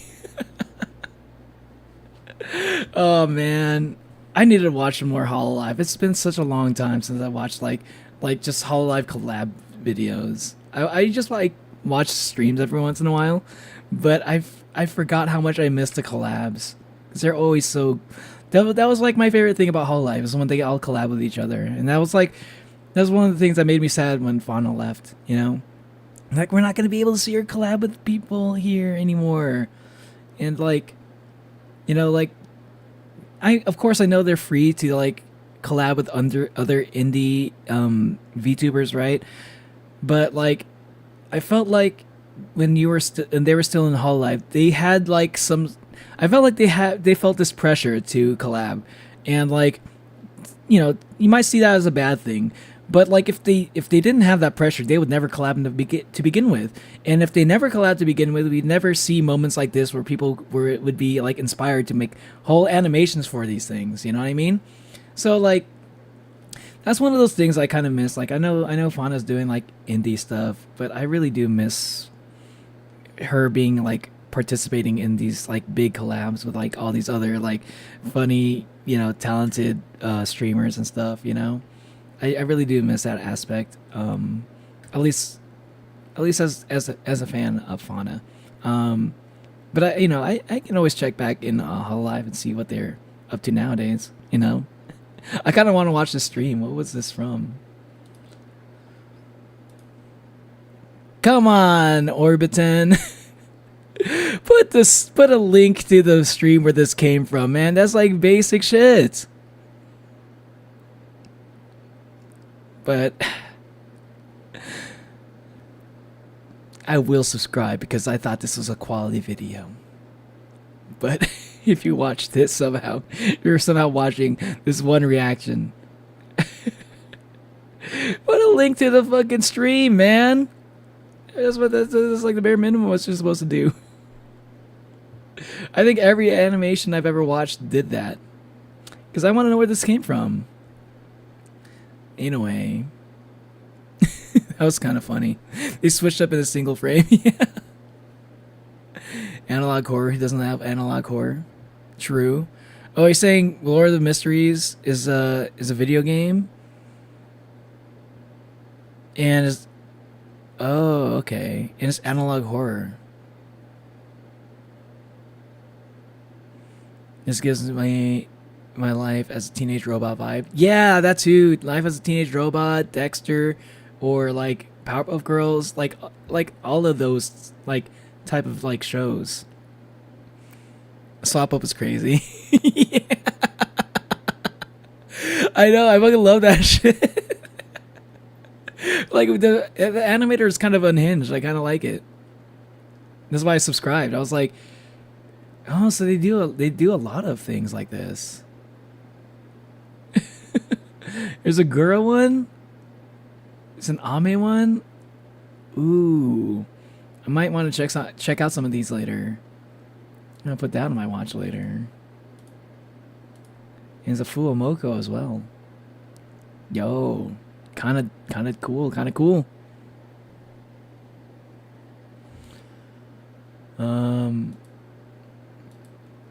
Okay.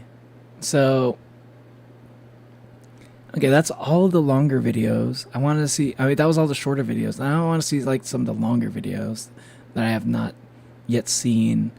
And I will start off so that Nico will stop bothering me about it. Check out this Crossfire BR CFBR. Let's check this out. I don't know anything about this. Control's analog horror creator got banned.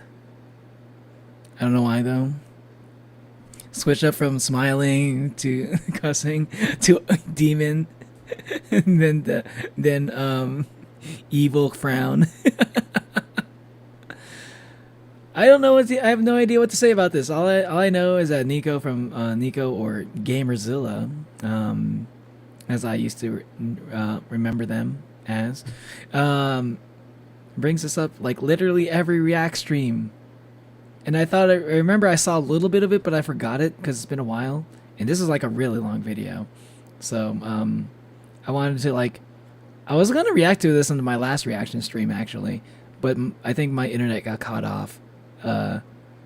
Yeah, I remember I thought the animation for this looked pretty good. That's all I remember though. Yeah, let's check this out.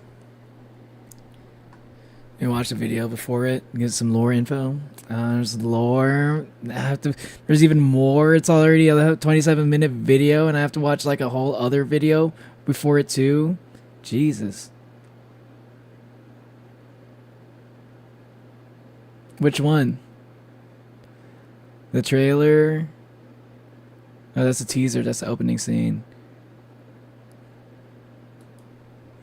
Welcome to Ethervox. Okay.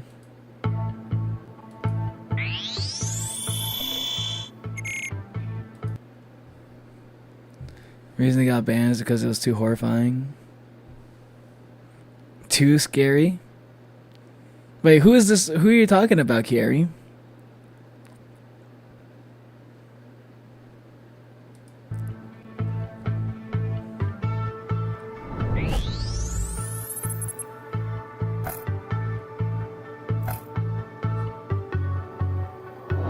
Aetherbox is located near the northwestern coast of Ossetia.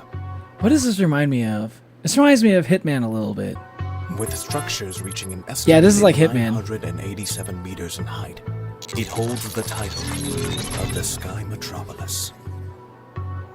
Within its layered structure are the most intricate metro systems of our age. Here, you can visit the National Museum of the Ahensifal War. What? You can visit National Museum. The National Museum of the Ahensifal War. What?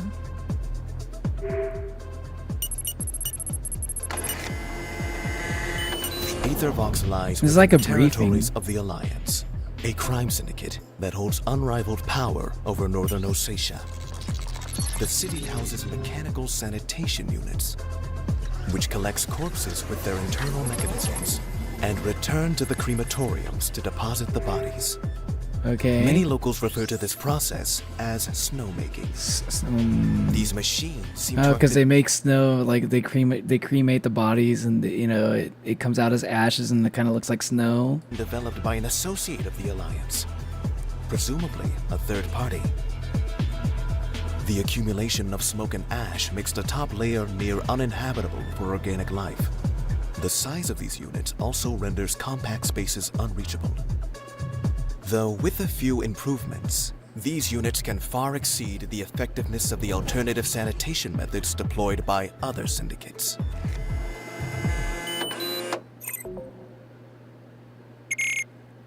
Okay.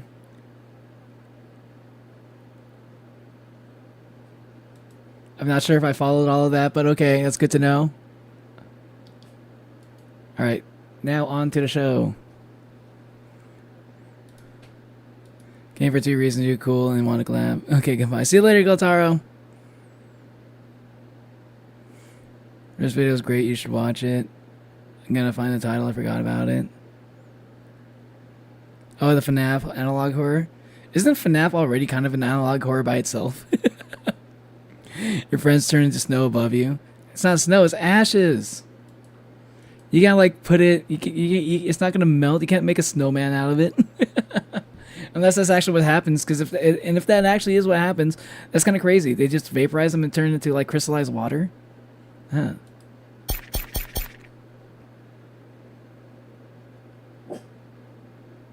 What is it? What is it, boy? Huh? Where is it? Who you barking at, huh? Who you barking at random shit? Calm down. Calm down.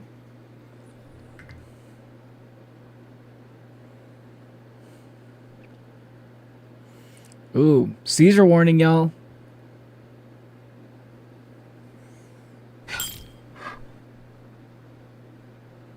Yeah, what? Oh. Okay. Go. Check out whatever it is you're barking at.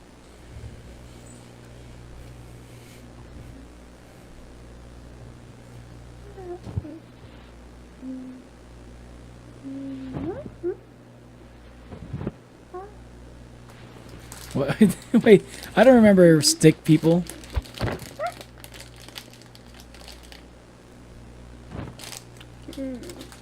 What am I looking at?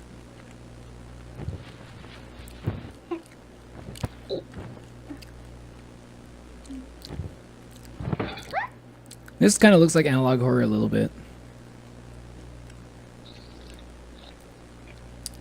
You know what this reminds me of? This reminds me of like milk inside a bag of milk a little bit. Or milk outside a bag of milk.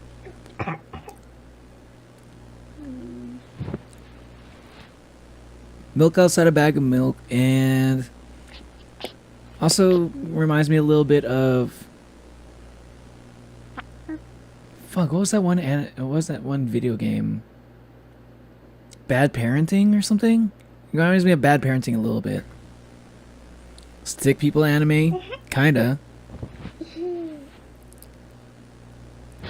Epic played volleyball. Real quick, gotta watch this. Epic. Are you talking about Epic Edits? Nico. Why are you saying Nico in different ways? Not sure, honestly, but they got banned, and I swear for me, I forgot. I thought it was horrifying, personally. There's also Inside Out, analog horror. Inside Out, analog horror. Are you sure they didn't get banned? Are you sure they got banned for being too scary? Maybe they got banned for like showing like nudity, where they wouldn't, you know, like brief flashes of nudity. Usually that's how these things happen. That's usually how people get banned for. Epic the Musical volleyball? Are you talking about like the cast of Epic the Musical? They all played volleyball together? This kind of, actually, now I'm starting to feel like mostly Bad Parenting vibes from this.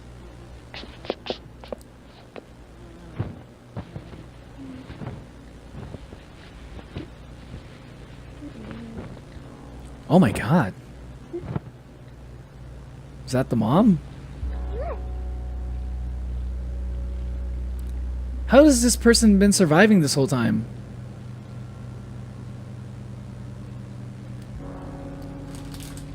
Because that thing, the mom looks like she's been dead for like at least a few days or weeks. Okay, got plague doctors. Other malfunction. Oh, so it's like a robot. They're like cyborgs or like mechanical beings.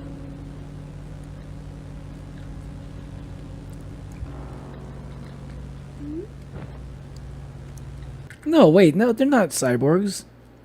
Or they're not mechanical, at least. Maybe cyborgs. Because that's very clearly human flesh. Or organic material. You're not repulsed. Oh, wait, I just noticed outside in the back, there's like a bunch of, like, suits.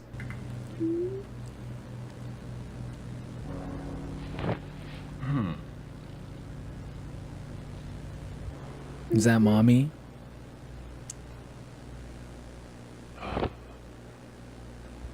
You poor thing.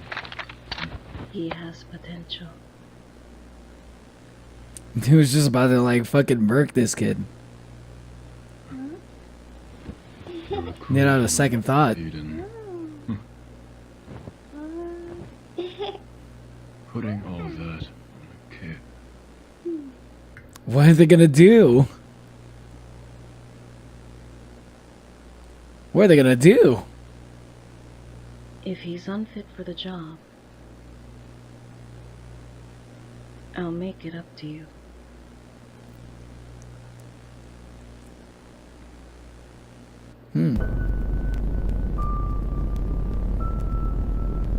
Is that a stylistic choice? Or is this really all just like all like stick figure anime? Oh, okay. It seems like this is just a stick figure anime. Interesting. I know reality Avatar when I see it. What's up, Echo? Stick kid, stick kid. Everything. Why is the stick kid and everything else looks human? I don't think the other people look human either, actually. Maybe the mom did a little bit.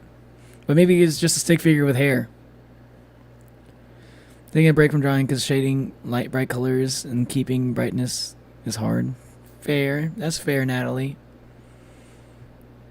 Come back dying of laughter. Sounds like you had a good time, Hermes. What you watching? I'm watching something called CFBR. I forgot what it stands for. But it's an indie animation that looked pretty interesting, so I'm checking it out.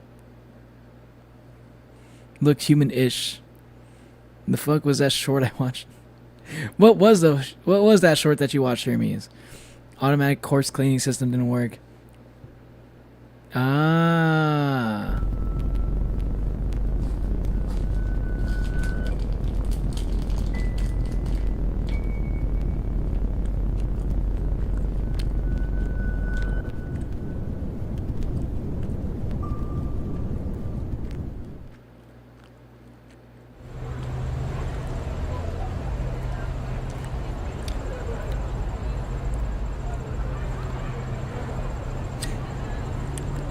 This really is a stick figure animation. I'm seeing a lot of like in the backgrounds, just like they're all just like stick figures.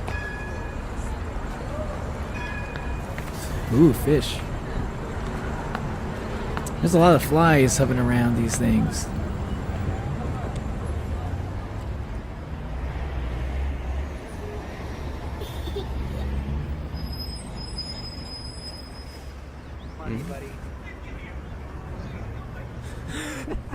Yeah, too bad he didn't mess with the And I... The person above me is my favorite person because Nico. Oh, are you also a fan of what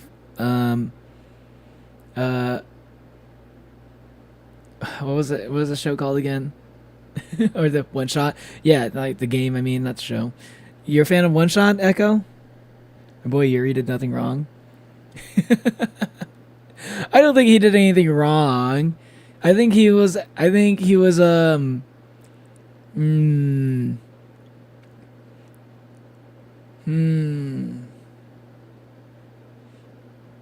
thought he was a little bit irrational at some points. But I don't think there's anything wrong with what he did. Like, not really. But I felt like not irrational, more like inconsistent, you know? Because I thought it was a little bit weird that he was like he was talking about sacrificing people before, like on Cersei's island. It's like, we just leave, we don't we don't have to like come back for them. We should just go. But then at the same time, once Odysseus went and like basically abandoned his crewmates, when they were like during the Scylla moment, then Yuri was kind of like weird about it. I was like, why are you feeling weird about this when you were just really ready to give up on your guys back on Cersei's island? That's my only thing about it. Yuri, I was like, you're a little bit back and forth with some of that.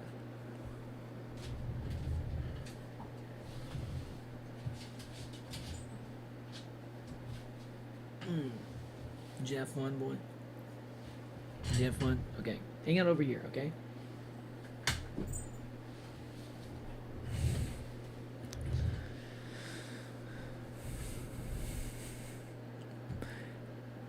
Thank you. There's a bunch of species in the store, if I remember correctly. Okay.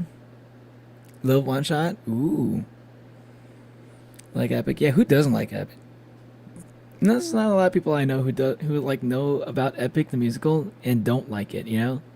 Most people who have watched it seem to like it, in my experience.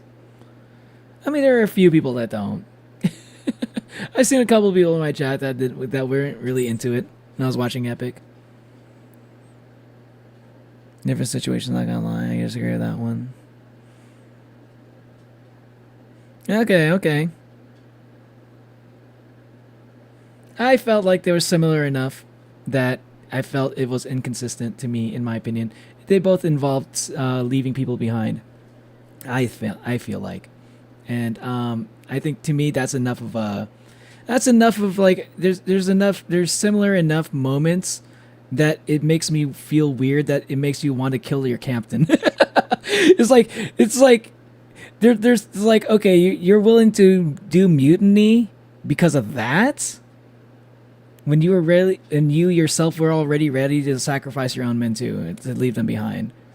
I think if you were upset about your captain, that's one thing, but if you're gonna go and commit mutiny on that, I think that's an extreme leap to take, given what you were feeling not too long before that.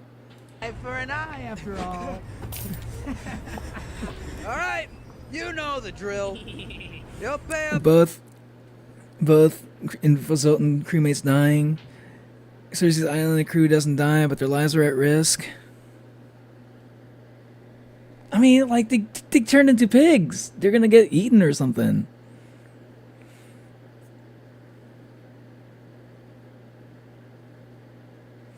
Yeah, he's far more in the wrong. I don't think Yuri did anything wrong. Nothing wrong because he was the soil. But I like saying he did nothing wrong because people think he got 500 men killed. I don't think Yuri did that. But I think, like, yeah, either way, it involves getting crewmates killed. And, like, I just felt like, I think, to me, in my mind, they still ended up, the result is still the same. For the month, one way or the other. What? Yep.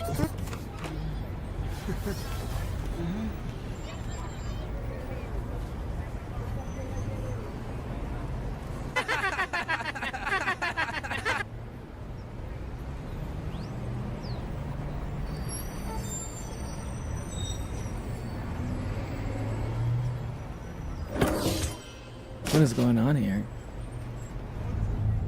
Oh my god.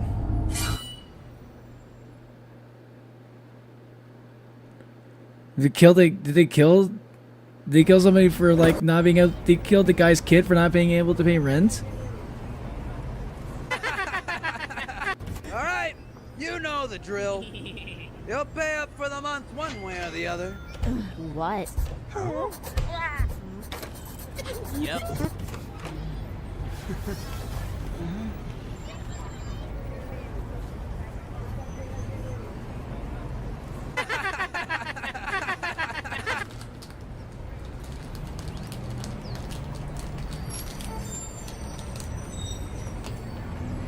Jesus.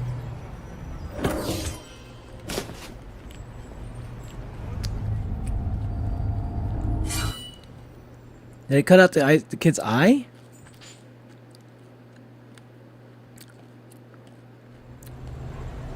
Oh, so they killed the kid. Oh. Or they... Wait, they didn't even take... They just cut the eye off to make him feel bad? They didn't even kill the kid? I thought they were gonna take the eye for, like, organ harvesting or some shit. They just... Oh, you didn't pay us, so we're gonna hurt your kid. Damn, that's just cruel.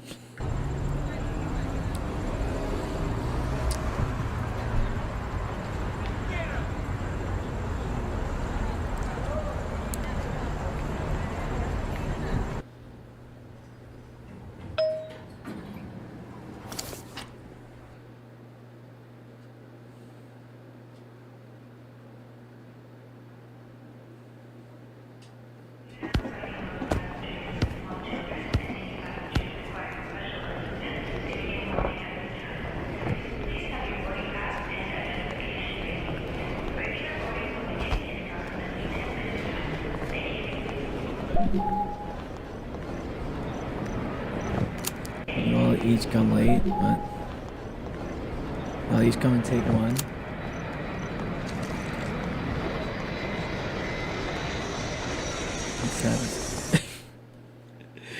I kind of don't like how everything is like there's like a sometimes it's randomly voice acted, sometimes it's like you have to read it. I'm not sure if I enjoy that.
I am having a bit of a hard time following this, not gonna lie. It seems like a lot of shit's going on.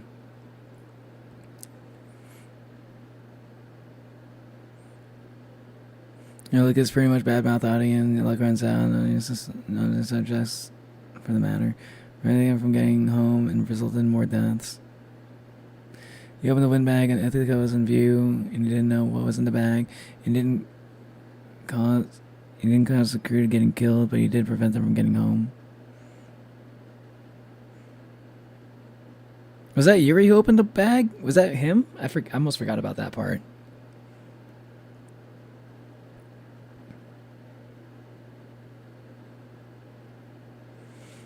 Without he told the Cyclops where they live, right? I doubt getting home would have been much better.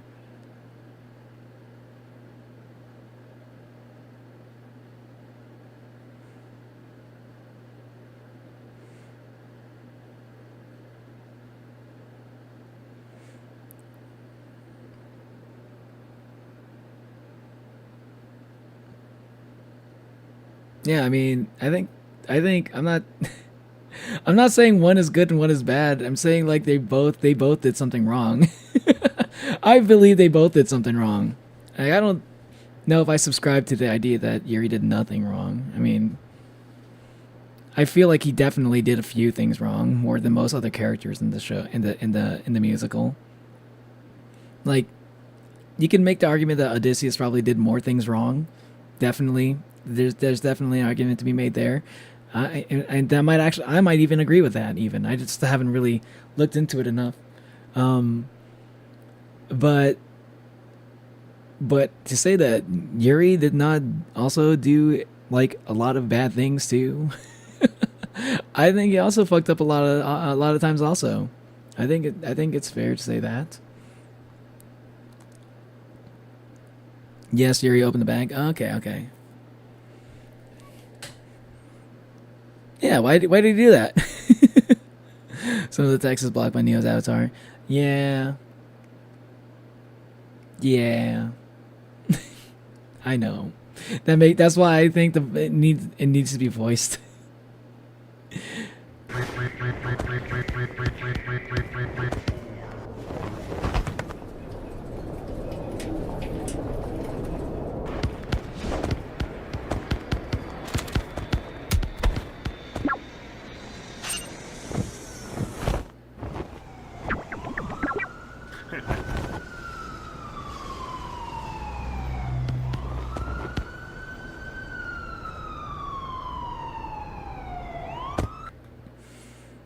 And I was just like, people blame for everything, which many people genuinely believe. Oh, you're talking about blaming him for everything. People do that? That's kind of crazy.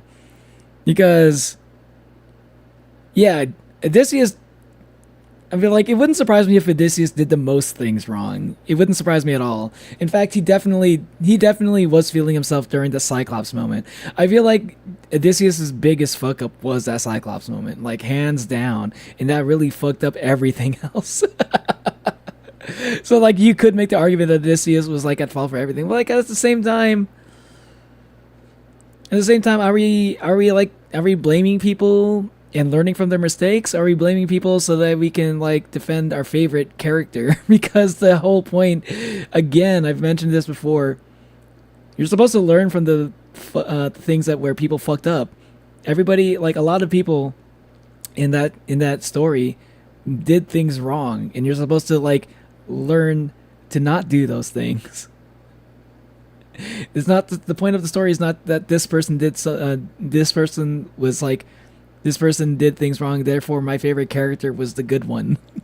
That's not how. I don't think that's the way that people are supposed to take away from Epic the Musical or just Odyssey in general. My dog started barking because of the sirens in the video. Oh, I'm sorry about that.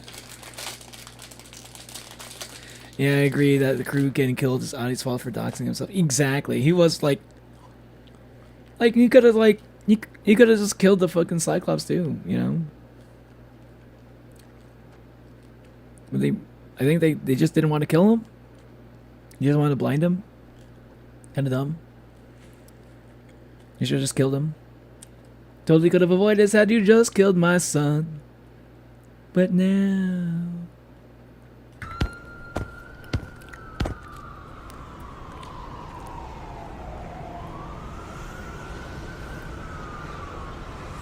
You suddenly say he did nothing wrong? People really say Adi did nothing wrong? That's insane to me. That's insane to me. They literally say in the song you could have avoided all of this shit if you weren't so like if you did something different, if you played your cards differently, you could have avoided so much like suffering. The story says it over and over. How are people making excuses for Odysseus?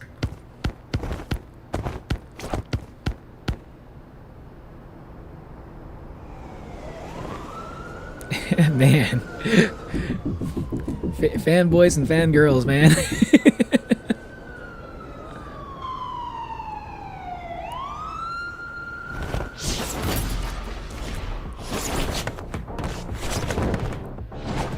Let's go stick fight. Come on, stick fight.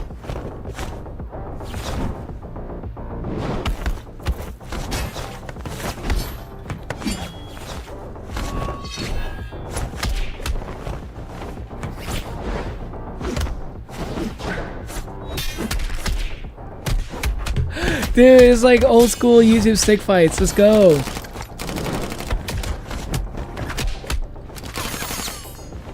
Oh my god.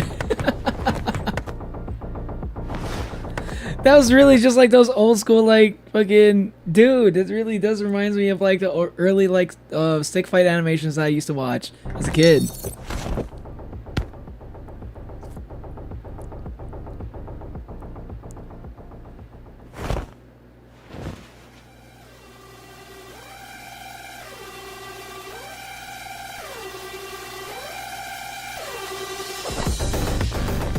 Ghost of Aetherbox. I do. I like the song.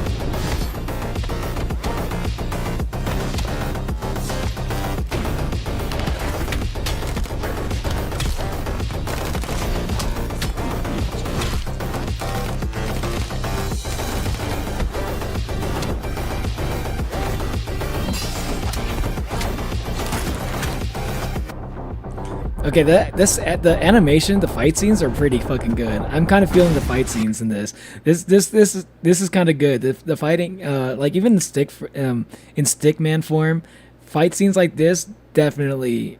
I feel like they're, especially if they're, man. I really like it. I really like this.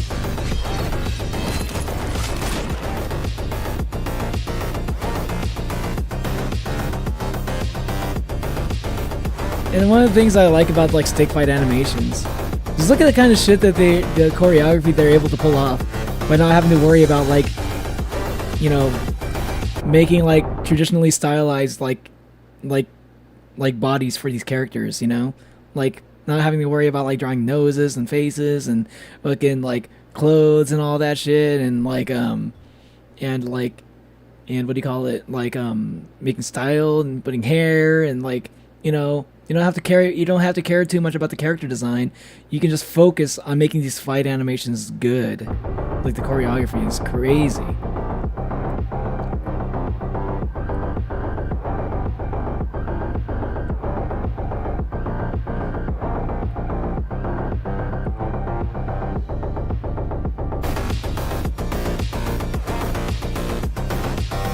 I do wish that they were a voice though.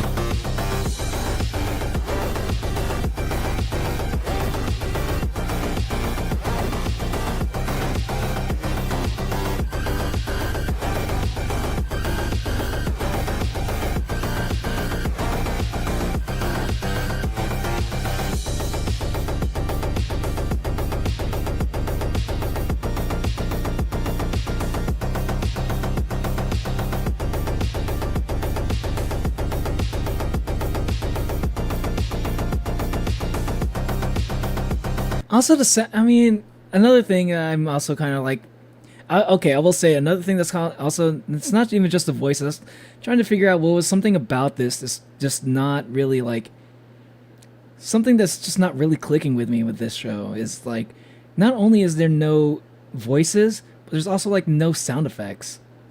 And I'm starting to realize, I think there was like something about it that's just like not really.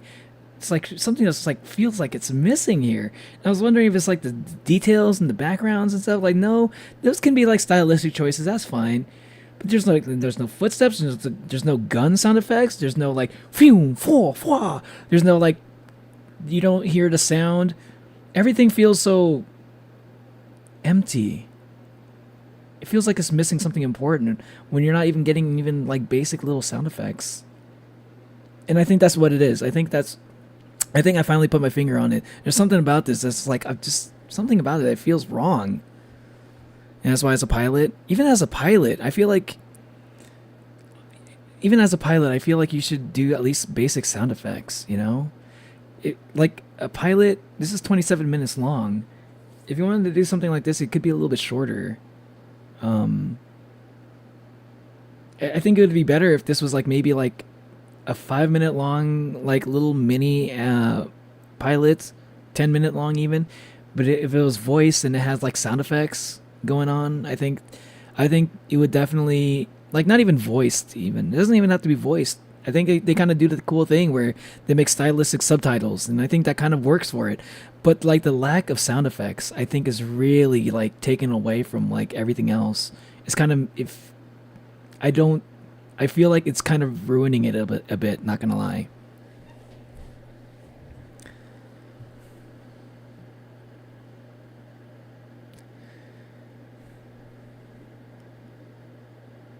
Nibelung. Are we talking about Epic the Musical? Oh yeah, you're talking about Epic the Musical, yes.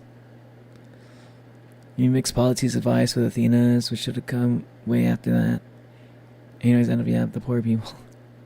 True. By the way, about the sacrifices, it's different because the island Yuri just wants to make the safe choice, and who can blame him because he lost many of his friends. He's scared of more loss. But I think you can make the same argument like with the sirens, right? He made a decision that required the least amount of like deaths, because if they struggled and they did it the other way, like they fought valiantly against the sirens or whatever, who's to say they may have lost even more lives, you know? What's the title of this vid?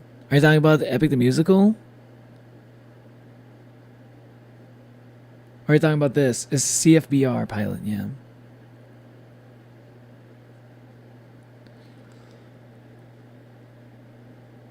Honestly, would have everything, and also like, not only that, but like, definitely, Odysseus kind of like took it a little bit of a step further, because like the whole arc during the underworld was him like coming to terms with the fact that he has to kind of become a monster in order to make it back home. And so yeah, you can definitely say he definitely turned to the dark side around that time. But I think Yuri was already kind of there, whereas Odysseus was already kind of like he was still shell shocked from having to kill a kid. The Yuri was like Probably the type of person who would have been willing to kill the kid anyway. He probably didn't have to. He wouldn't have to think about it. Yeah, I don't know.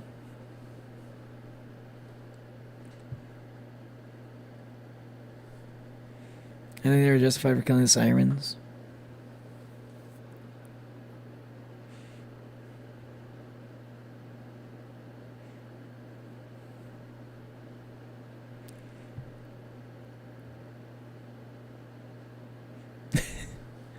But yeah, dude, I feel like it's like I'm starting to realize, like, even small sound effects and stuff, I'm starting to realize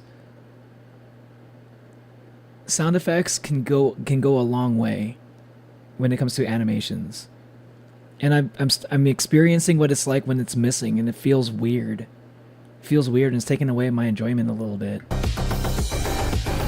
The music is good. Like a train of sound effect, like the grumbling, the drrrr, you know, it would be great.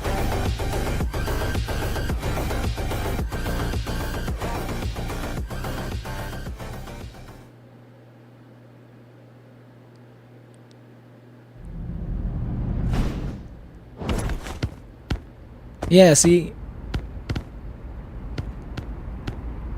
where was that during the fight?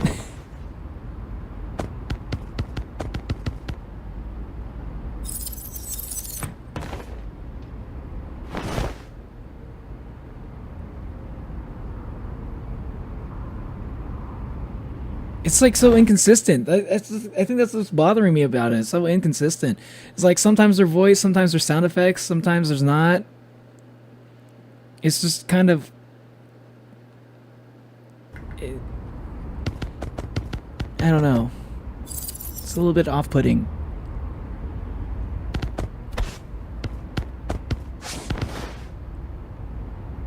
Yeah, I see it. Is that an Oni I spy? Oni Stickman?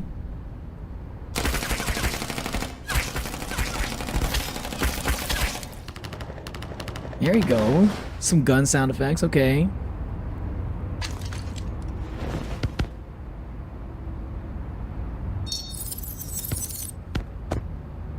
But why was it here but not earlier?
He's a doggy boy.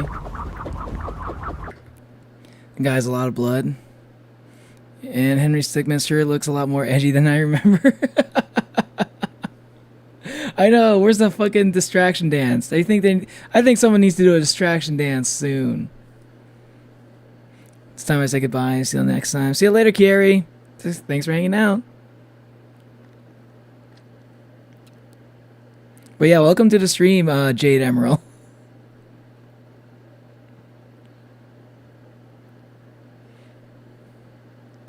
The Avenged ending is looking a lot more different lately. Avenged ending.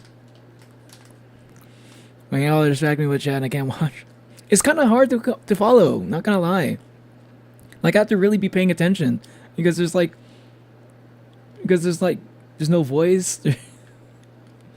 I don't know. It always feels like every scene there's something missing.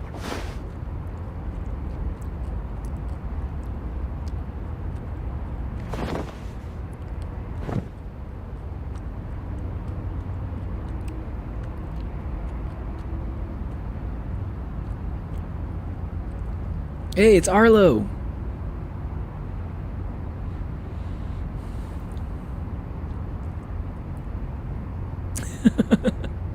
It's just so empty. It feels weird watching this. I don't know if I can. I don't know if I can upload a bit. I don't know if I can upload my reaction to this. Because a lot of it is just like quiet sound. It's just like a quiet background.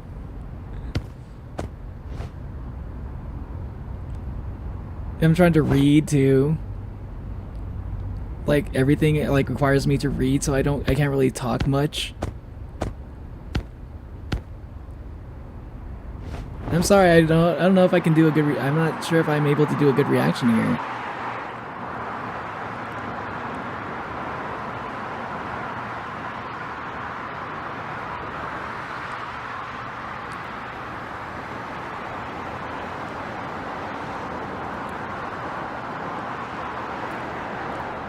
If I voice it for you, sure.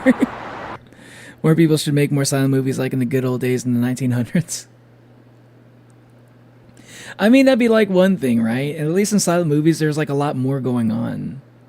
Like there's, you know, you can like emote with like things that are happening and there's music and shit.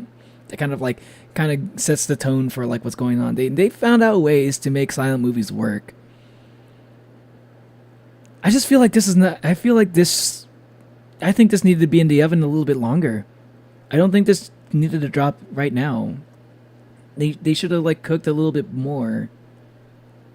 That's how I'm feeling right now a little bit. It's just like it feels like even as a pilot, it feels way too unfinished. Like this is a rough draft. I don't even call this a pilot. Like compare this pilot to the Amazing Digital Circus pilot. These are both pilots. One is way different than the other. The other feels like a finished product. This feels very unfinished.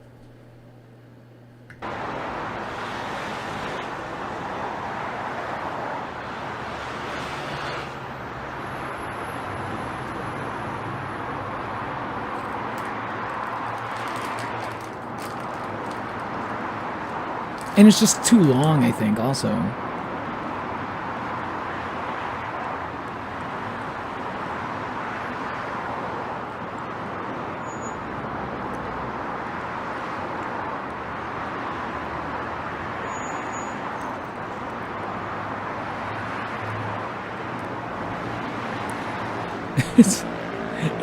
It's very hard to react to, man. This is really hard for me to react to. I don't have much to say. Everything I say just comes off as complaints, and that's all I got. I'm sorry. I really like that action scene though. The action scene was really good. They should have just released that. They should have just focused. They just should have just released the action scene, put all the sound effects on it, gave it some voices, release that. That would have hyped people up for this. I think that would have been enough to hype people up, and like maybe contribute money for like a Kickstarter in order to like and they could use that money to make a more complete pilot. Maybe not one as long as this too. I don't know. I'm not sure if I don't think this approach is really working.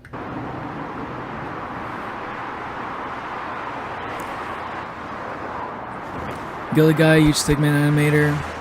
Fortnite skin. You can see the comment under the video. I mean, like, yeah, they like I said, the stick fights were good. The stick fight was good. It was just missing some like sounds. Like if you're really into like stick fights, you can see like I'm seeing potential. That's all I see though is potential.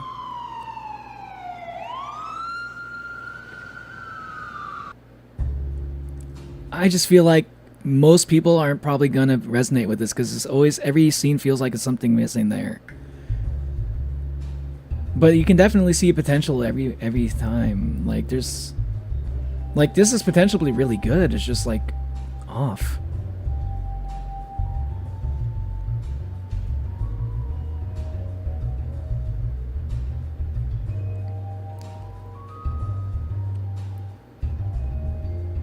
Like, I wish I could appreciate the artistic style without having to read everything.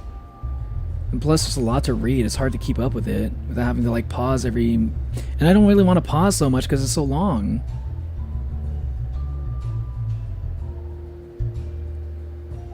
I'm trying not to make... I'm trying not to make, like, 2-hour-long reactions, you know? I have a lot of stuff to yap about when things...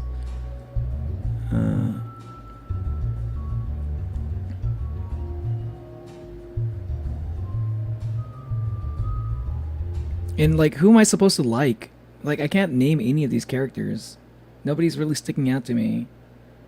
I usually like to attach to at least one character and say, oh, that's my favorite character. I cannot say that with anybody I've seen so far.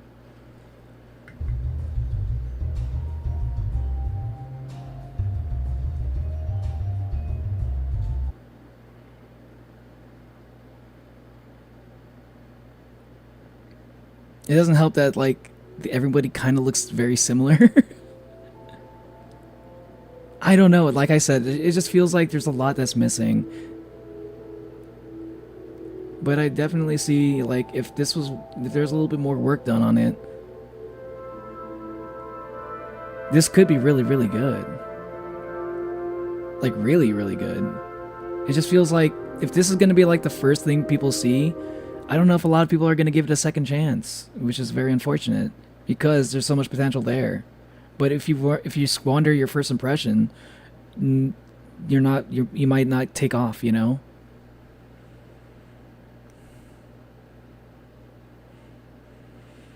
Interesting how they wear coats and hats but no shoes. You gotta, like, make them distinct somehow. You watch Indie Cross? Yes, I have watched Indie Cross. Voice is really good for this. Yeah, voices, even if it's bad voicing, you know? And yes, I watched. Yeah, I did. Indie Cross is really good. I loved Indie Cross. It's a bit weird sound design wise. It's just like it feels weird. Like it feels weird to like I don't feel comfortable making a reaction, like uploading my reaction to this because a lot of it is just dead air. You know, and I don't know if like anybody watching a reaction would want to like watch a reaction to like something that's just like seems so quiet while I'm trying to read and understand what's going on, and like so I'm not yapping while I'm reading it. It's hard for me to do that because I can listen a little bit while I'm yapping. I don't think I can read while I'm yapping that effectively.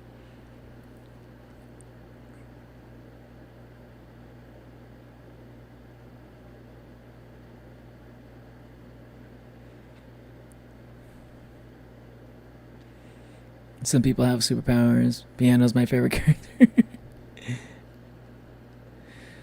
Main characters are Ghost and that one officer. Okay. Gotcha. Who was Ghost again? Was he the guy with like the... was Ghost the guy with like the scar? The guy with the like that was like in the first fight?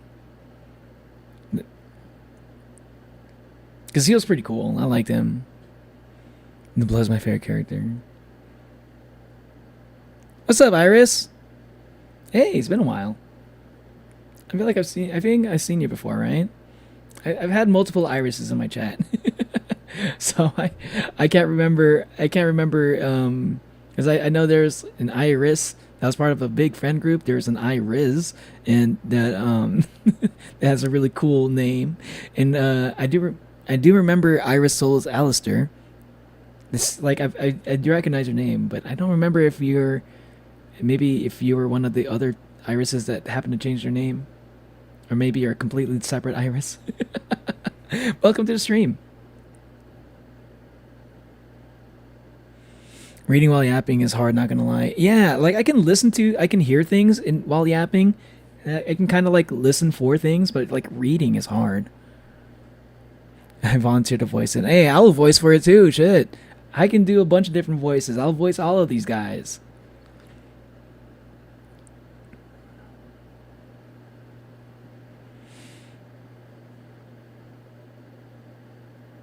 Yeah, no, like everyone like the Veskin reaction, Ghost of Aethervox, the one kid, Big Bads. We'll talk about him now. Air is always there, so cool. Especially dead air. Hate caffeine. Why do you hate caffeine, Keltaro?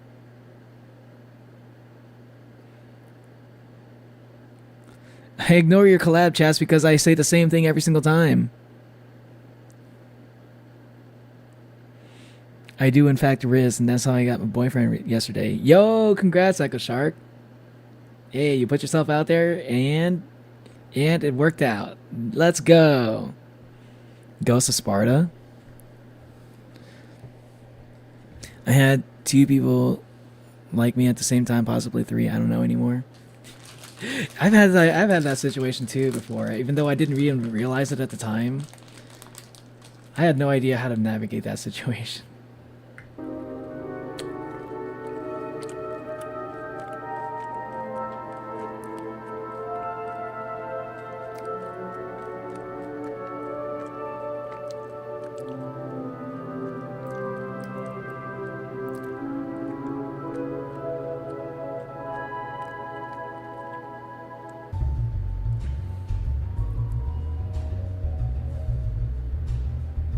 The Ghost of Tsushima.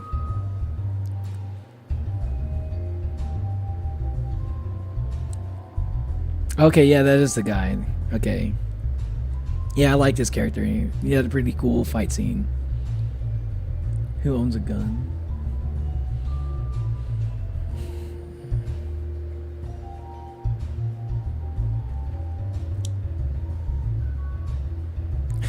No!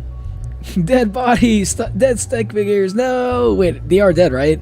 I can't tell.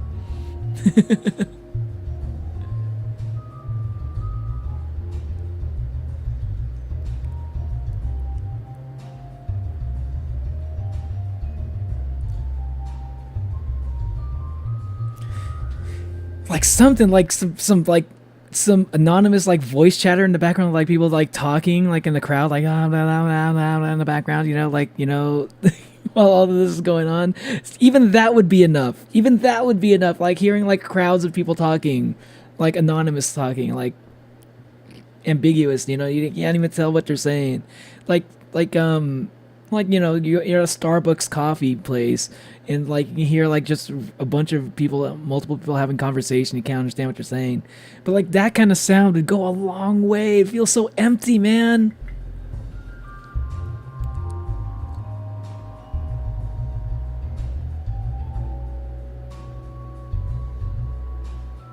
Like nothing that happens except for the fight scene seems to have any impact on me. And I'm just like, I'm starting to realize how much I take for granted like a good show that like has taken all these factors into account. I never realized how much like effort goes into like making a scene of a show like grab you, you know? Grab your attention somehow.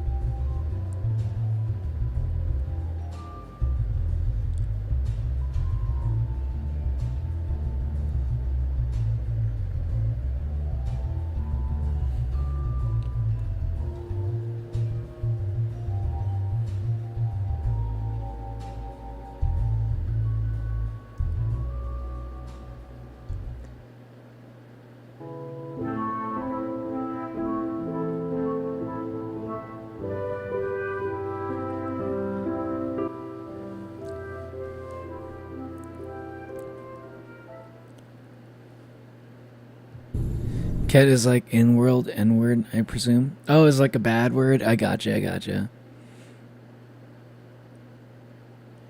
Not gonna lie, Neo Munchie, I thought I thought it was a video. I got so shocked when it wasn't. Yeah, because the video's so quiet, man. I don't blame you. Yes. Alright, let's go, Iris. Okay. Yes.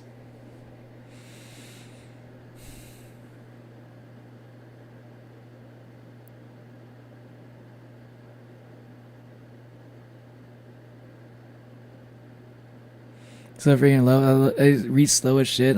Yeah, for real. I know. I can read fast, but like everything is so everything that I'm reading is so complicated. It's hard. Like I have to think about everything they're saying, but like like it feels like it's not exactly an easy. There's like a lot of things I have to like kind of understand before I can even really I feel like I have to understand how certain things in the world works, and I have to like understand like the way that they're saying it, and I have to read it, and then I have to think about it after that. It's just like a lot of effort. It just takes a lot of effort to watch this, and I don't think most people like having to put effort into watching stuff. A lot of the time, voicing goes a long way because like if you put the right kind of inflection, the right kind of tone, the right kind of like emotion into a voice, you kind of get the basic idea of what they're trying to say in a scene. But if I'm just like reading stuff and it's happening so fast, it's just like, man, a lot of it just kind of goes, a lot of it just kind of like, just kind of goes, I just kind of read it and I don't really have I don't really process it enough.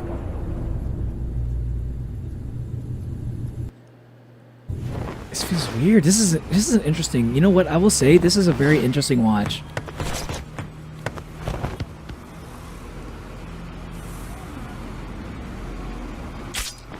Like, I don't regret watching this because it's like, I feel like I'm learning a lot about like making an animation just from watching this. It's like, I think this is like a good rough draft. This is like something you show people before you get like voice acting. I think this really needed voice acting at the bare minimum. I think they should have showed this to like somebody that can help them get in contact with voice actors.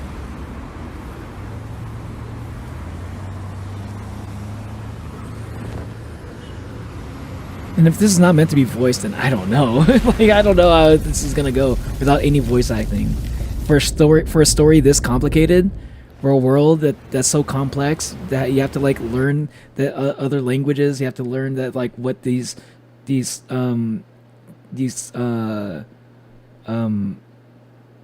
specific words that like can mean anything, like oh, that's supposed to be like a slur in this world, like. There's a lot of things you have to try to understand, and have to like read everything so fast. You can't even read everything without pausing it. Honestly, it's I just really think this is not finished. This is so like pilots are usually finished. I don't think you can make the excuse that it's a pilot so it's unfinished. This is not a finished pilot even. This is a rough draft of a pilot. That's what this is.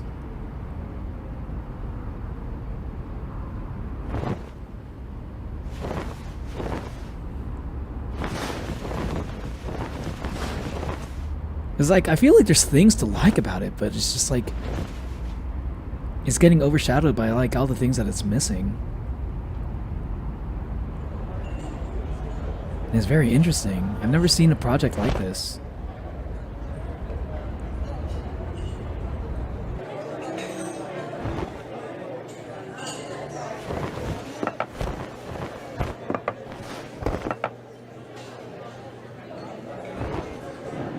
Teto peak music, Dagon's meeting, show making.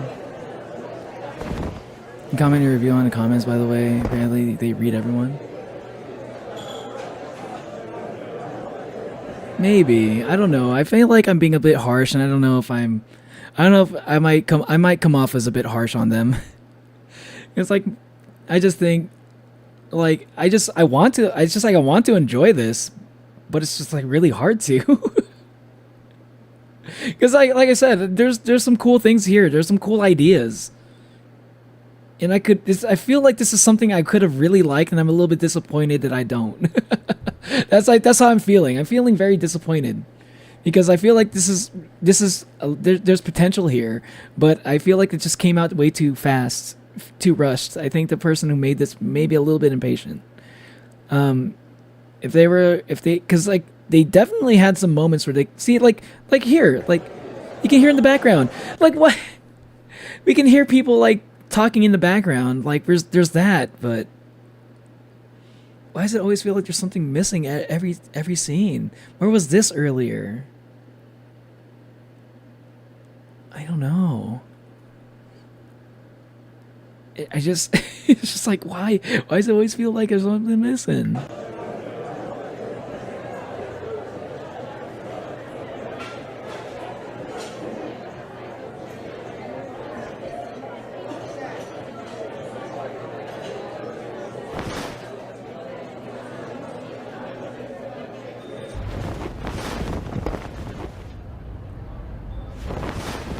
I think, and I know they're trying to go for a style here, but I know they're trying to make it like very monochrome.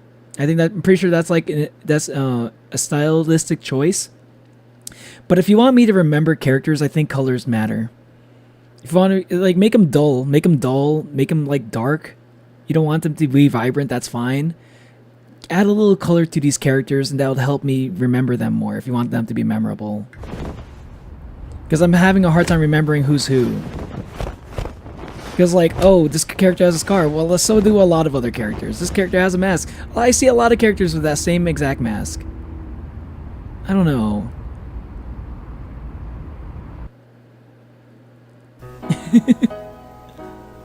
The one child got offed. I see.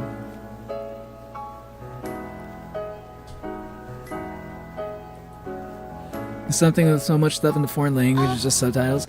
I mean, even with like even with a foreign language, you can hear the emotion that comes from a voice. You don't need to understand the language to understand the emotion that they're feeling from their voice. And that matters, I think. Because you can you get so much information just from the tone in which people talk. You don't even need to understand what they're saying. If they took time, ask for second options on how to make this better, like a shorter animation, some of these shots aren't needed. Yeah, some of them are a little bit. I felt like they could have cut it off in the middle, made it a part 1, do part 2. I feel like it's overly long. I feel like there's not like. I think there's like they spread themselves a little bit too thin. It's like if they're gonna make it so long, then why are there some parts where that felt like sound? They cared about the sound effects here, but like in some of the other moments. Why weren't those same sound effects? Why is it so quiet in other parts of this story? It felt so scattered. Yeah, I don't know. Yeah, I don't know. It just feels like it's like there's always. I don't think I ever saw one scene that felt complete. That felt like it was finished. Everything felt unfinished in some different way. I've never seen a project do it like this too. It's so weird. It's just so weird to see. Usually there's like at least one scene where it's like, yo, that's the scene that makes me want to watch this. And for me, that was a fight scene. But even the fight scene was missing the sound effects. I feel like that was the one that needed all of the sound effects. Why are we doing the sound effects for when they're like talking and stuff? They're just like talking about like random lore and shit. Why are we seeing the sound effects there? Not for the fight scene. I don't know.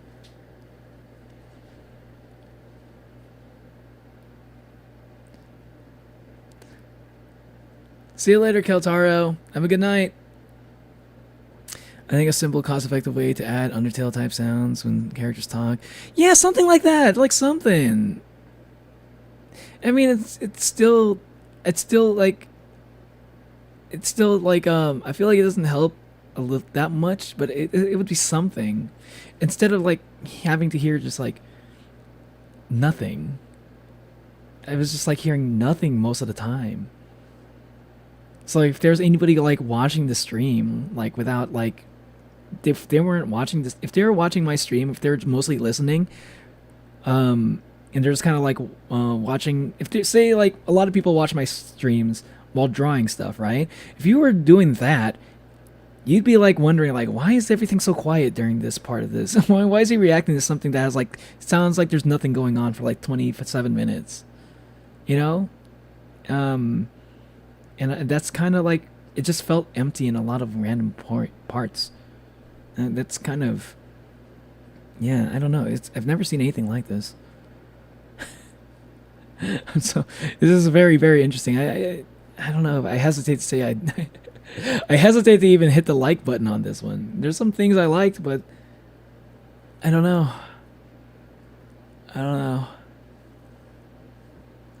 Yeah. And just like it felt so incomplete, rushed, and so much needed shots that it didn't need animation. I was listening really hard and was confused about what was. Yeah, same. That's exactly it. Playing many visual novels, be like, yeah, but the visual novels don't like. You're like you can read it and you can follow it and you're like the visual novels will like explain like what a character feels, like what a character says. Like, and like you're not trying to like pay attention to everything else that's going on. If this wanted to be like a visual novel type experience, then lean into that. It felt like it was trying to be a TV show. It was trying to be a show that had voices, but it wasn't. But it didn't. I still didn't really understand when I was paying attention.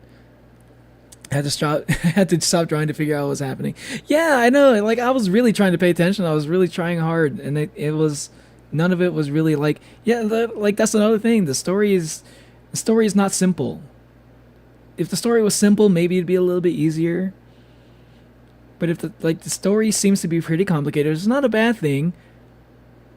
But if you're not like helping guide the viewer into understanding this complicated story, complex lore, it just kind of feels wordy. That was just like a lot of reading. I don't know. Yeah, I don't know. You got your own pace of the visual novel. This is a show. It's a lot of visual. Yeah, because you have to pause a lot. Yeah, exactly, Remy. Yeah, that's what I'm saying. Like, visual novels experience is different.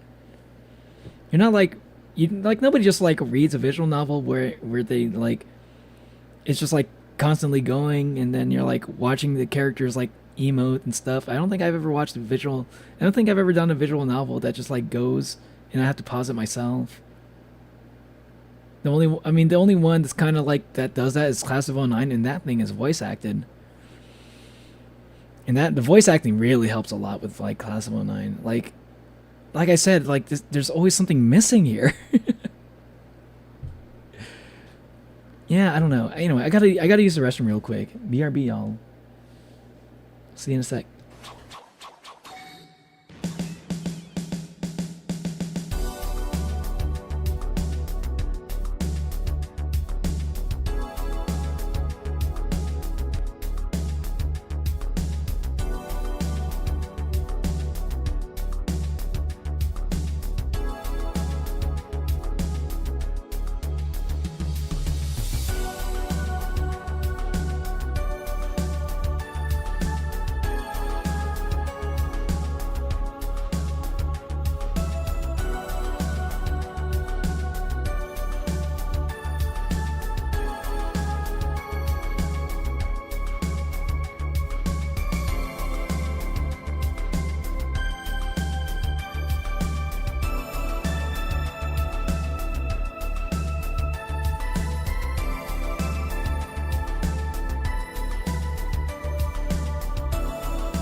Hey, what's up?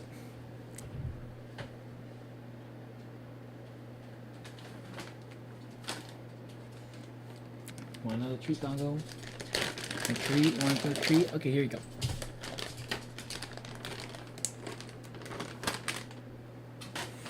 What's up? What's up? I'm gonna put one in his mailbox. Yeah, handle C4.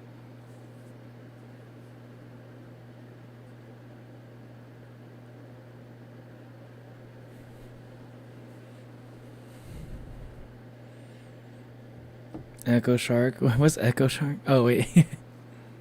What are you talking about? Get the pipe bombs. What the fuck? Not handle. You're not suited to handle explosives, Natalie. That's because you're the flamethrower handler. You're the person that has the flamethrower. That's your thing. Choose a lane. You can't be good at everything. Again, and then did a study about animation, and I know the production of animation. I did also do a little bit of film school myself. Well, not film school, but I did take like a film class before. No, not film school. I was considering getting to film school, but it wasn't exactly my thing. I wasn't feeling it at the time, at least. It was very interesting, though.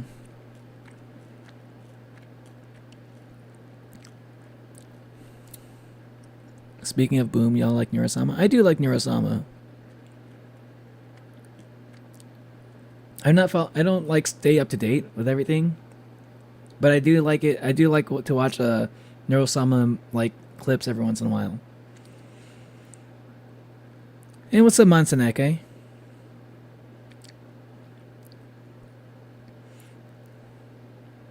Full song goes hard. Oh, it's the Boom by Neurosama. I haven't heard that song yet. I did hear about it though. I'm a very casual fan though. I only ever pop in every once in a while to see what's going on. Same here, basically. That's basically how I engage with it too. Sometimes like a clip goes viral and it ends up on my feed, and I'll check it out. But I gotta be in the mood for a Neurosama video sometimes. Because I definitely remember like when I was like peak interest with Neurosama, when she was still starting to pop off, you know, back when she had her old model, and I was like consuming a lot of Neurosama content, and I kind of overdosed a little bit. Eventually, I was like, okay, I can't watch too much Neurosama because after a while you kind of get a little bit tired of it. I got kind of tired of it, and now I was like, okay. And then I checked back in with Neurosama when she got her new model, and I was like, ooh. And evil Neurosama too, dude. Neuro's got some cool stuff. I always liked the Neurosama concept.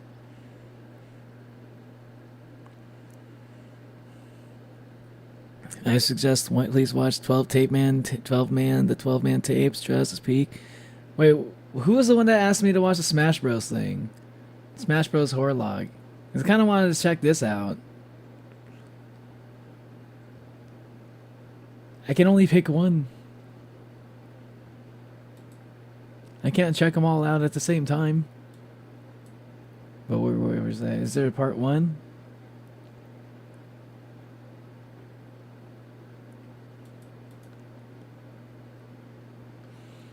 AU part 3?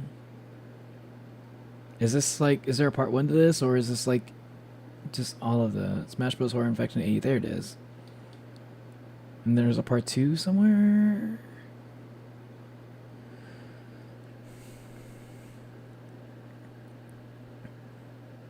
Scanner, we didn't get to his PC in time. Nice try, nice try. I was playing around with the backgrounds. The line looked very useful. I use paint, they have rulers. I don't waste my time trying to make a circle. Ooh, nice.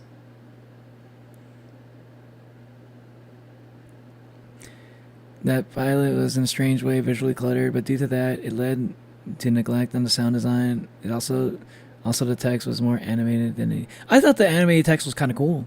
I thought that was one. I thought it was like a good. I think it went really well. I think the animated text, they can keep that in even. I think it's fine if they, as long as they like, as long as, you know, even if they have the voicing in there, even if they have voices in there, I feel like that would have been nice. My only thing is there's like a lot of lore, and I feel like stylistic choices were like stylistic text like that, stylistic subtitles. I think those work better for more simple dialogue. The first Smash Bros. In bottom right corner. So you check out Boom, not gonna lie. Is it copyrighted? Is it copyrighted? I'm a little scared. I'm a little bit scared of copyright. There's must be so many Twitter users who don't understand Neurosama that are fuming after seeing this. Are you talking about like people who hate AI?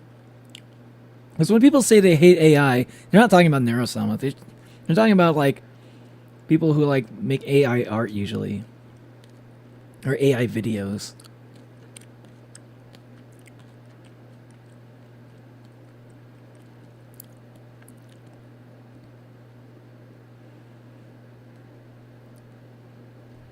The Smoosh Bros are cool.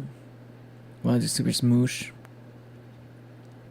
Okay, I'll check out the Smash Bros thing because I love Smash Bros. It's my favorite. It's my favorite. It's one of my favorite video games. So I kind of want to see if there's like an analog horror that's like related to Smash Bros. I kind of want to check it out. Nintendo games are very sure. Okay. Where is this going? Where is this? What is this? What is this? It's got 1 million views. What the fuck?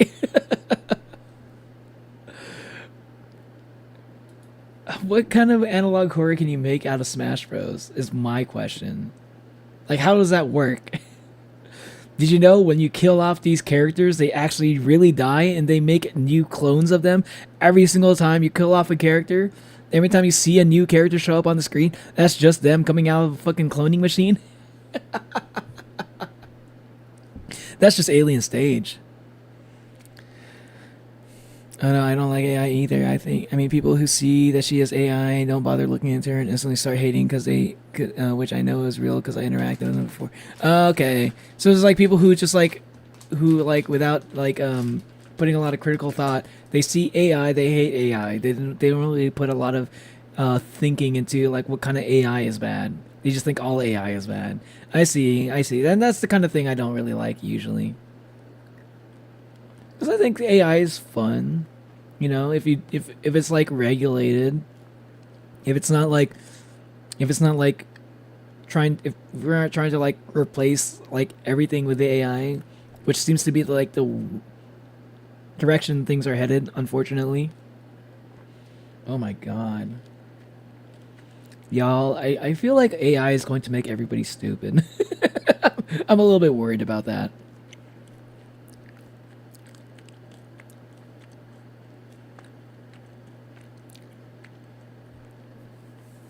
That's just the plot of Alien Stage. I was just about to type the Alien Stage comment. I know. I was about to say, I was like, as soon as I said it, I was like, that's probably like what the analog horror would be. Wait a minute, that's just Alien Stage though.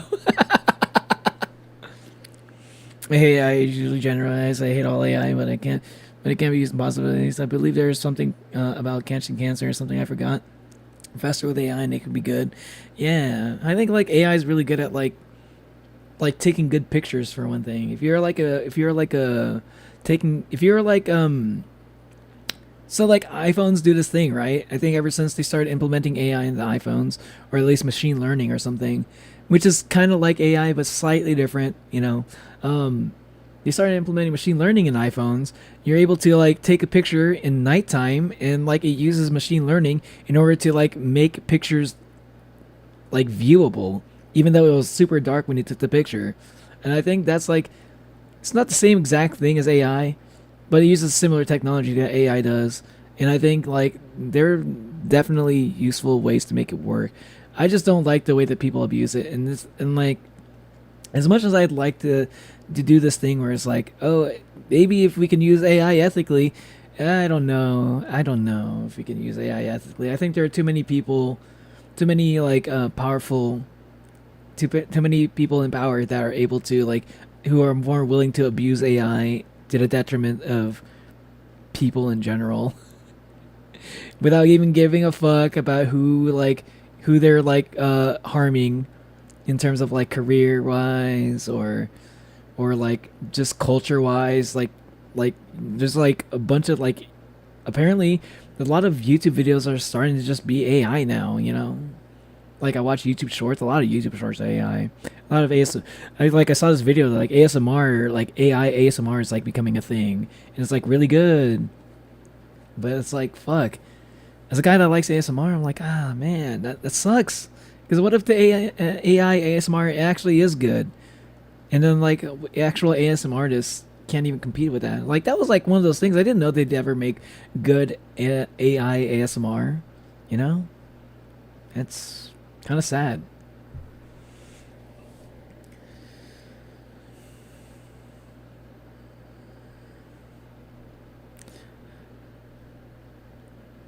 Port by the Sea and Godspeed. I recommend Get Fatter Now. I say AI can be used in positive cases. People who are super pro AI will take everything as an excuse for AI art or something. Yeah, AI art. I don't like AI art.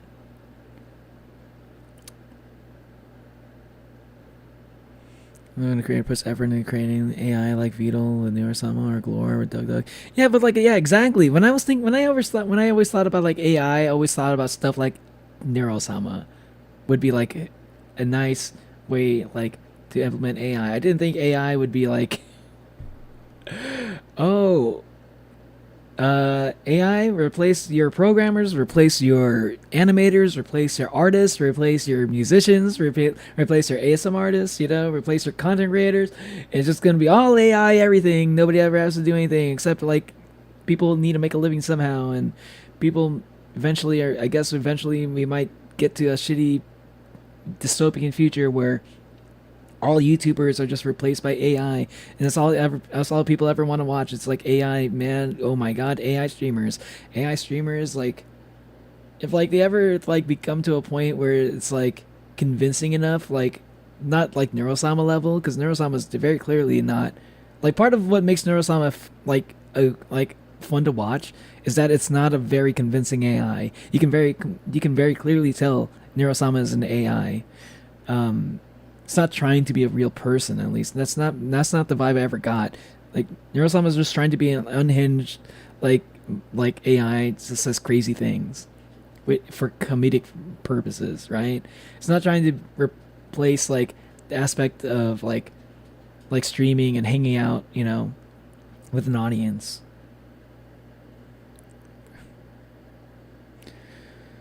People don't realize how widely accepted AI is now. Like the general public loves AI memes. Oh, no, yeah, I realize it.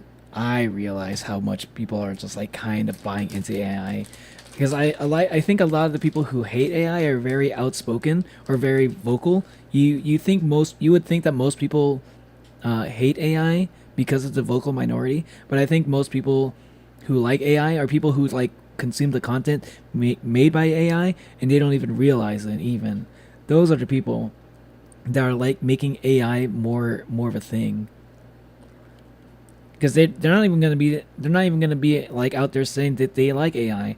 They're just consuming the content without even realizing it's AI, and that's all they need. That's all these like whoever's pushing AI on the consumers.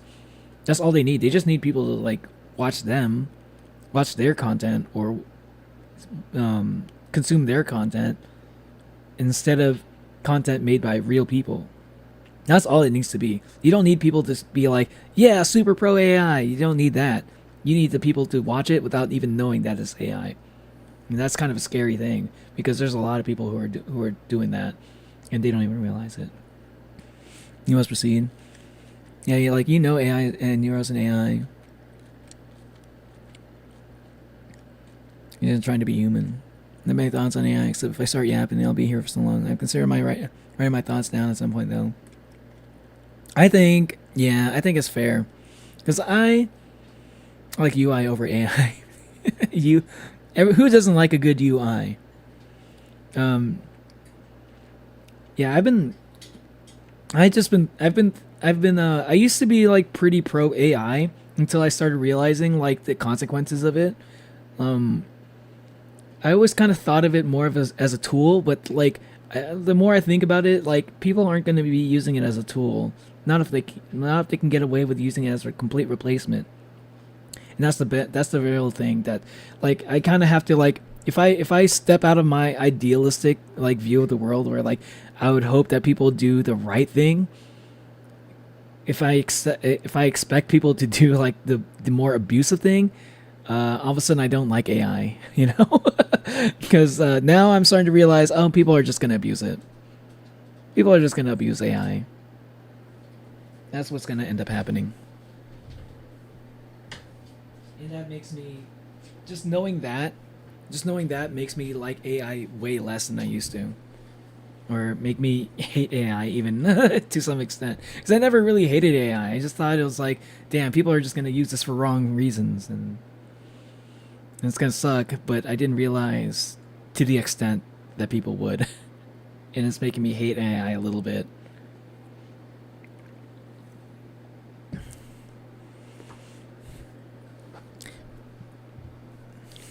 Real Glorp, Doug, make their own AIs, their own being, very able to tell us AI, and that's the point. Creators like Quebblecop or replace actual human being. Oh, really?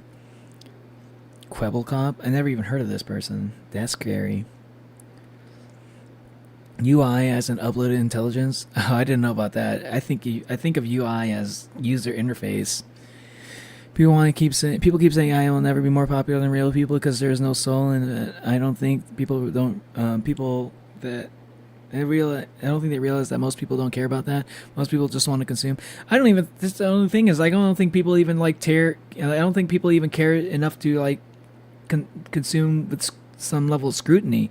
I think people would just like consume the AI content, not even realizing that it's AI to begin with, you know, and they just like watch it.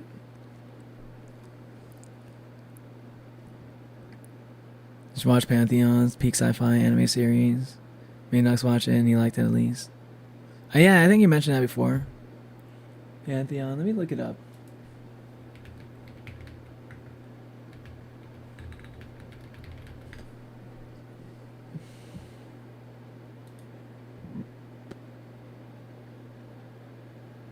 Oh yeah. Yeah, I remember you mentioned this before. We'll see. I am kind of trying out a different type of like genre for anime. I'm thinking about considering checking out some sad anime, some romance anime. If I don't end up like getting into those, if I don't end up getting into a sad / romance anime arc, I might pick this up at some point. But I kind of want to try other genres at the moment. You know, other than like the ones that like I'm already watching, like Free Run and shit. You gotta react to a video of Quebblecop. Historia is wild. Really? Okay, hold on. Because if Quebblecop, I have no idea who this is. If this is like you're all talking about this like this is like a household name.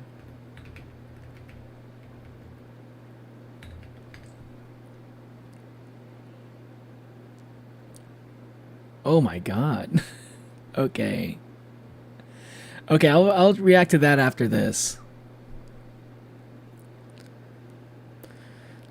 Many people constantly talk about using AI in school too. Horrible idea, by the way. Like Chat GPT, just tries to answer the question, pulls from notes. So many sources, including unreliable ones. That it'd be one thing if people used AI in a way that like to save some time and but like focus their their brain on like more important things to think about. But that's not what people doing. They just like replacing they're just like using AI to do their homework for them is a problem. Oh my god, yeah, that's what I'm saying. AI is gonna make people stupid. I'm worried about that. It's already happening, I think. Man, love sad romance animes. Not learning anything as much as I hate the school system. I hate kids bragging about how they use ChatGPT to write their essay. I hate that too. Not gonna lie. I think it's a funny meme, but it sucks. And the honest references to a lot of sci-fi anime like Evangelion, Ghost in the Shell. Yeah, it looks kind of like those type of animes. Yeah, I loved AI when it first hit the mainstream. I used to AI teach it in school. Like literally pushing into the face of many passionate artists friends at college with that AI. So yeah, same here. Same here. It was like AI wasn't even all that useful in the early days.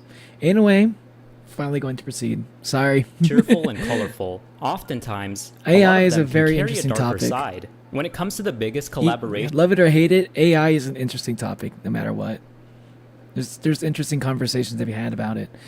Sorry. I didn't want to talk over this guy. I'll let him start. Nintendo games are very cheerful and colorful. Oftentimes, a lot of them can carry a darker side. When it comes to the biggest collaboration between Nintendo games, Super Smash Bros., there really isn't much of a dark side to begin with. Yeah. With the exception of What a is few the dark side? stages, cinematics, and horror representation. Wait, oh, okay, there is a little bit of that, yes.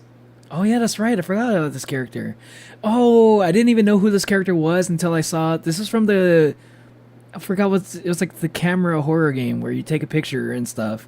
And you see like monsters and stuff. What was that name of that game again? Oh, okay. Because I didn't know about this because I wasn't really into horror when I was playing Smash Bros. But then, like, once I was looking up horror games to play for October, I think I saw this game for the first time, and I never really connected the two. Like, oh, this is the character of Smash Bros. And then I don't remember her. But now I'm sorry. Now I remember it. That's kind of crazy. So, to counteract this, a TikTok user named Nactluft would decide to upload an alternate reality version of Super Smash Bros. Called World in Dark. If it wasn't obvious from the title, this is a parallel to World of Light, the story mode for Super Smash Bros. Ultimate. In this alternate universe, the Smash Bros. Characters still fight each other, but as grotesque, infected versions of each other. Infection alternate universes are nothing new. That would be cool. That would have been a cool concept, actually, for Smash Bros. They could have done that. That would have...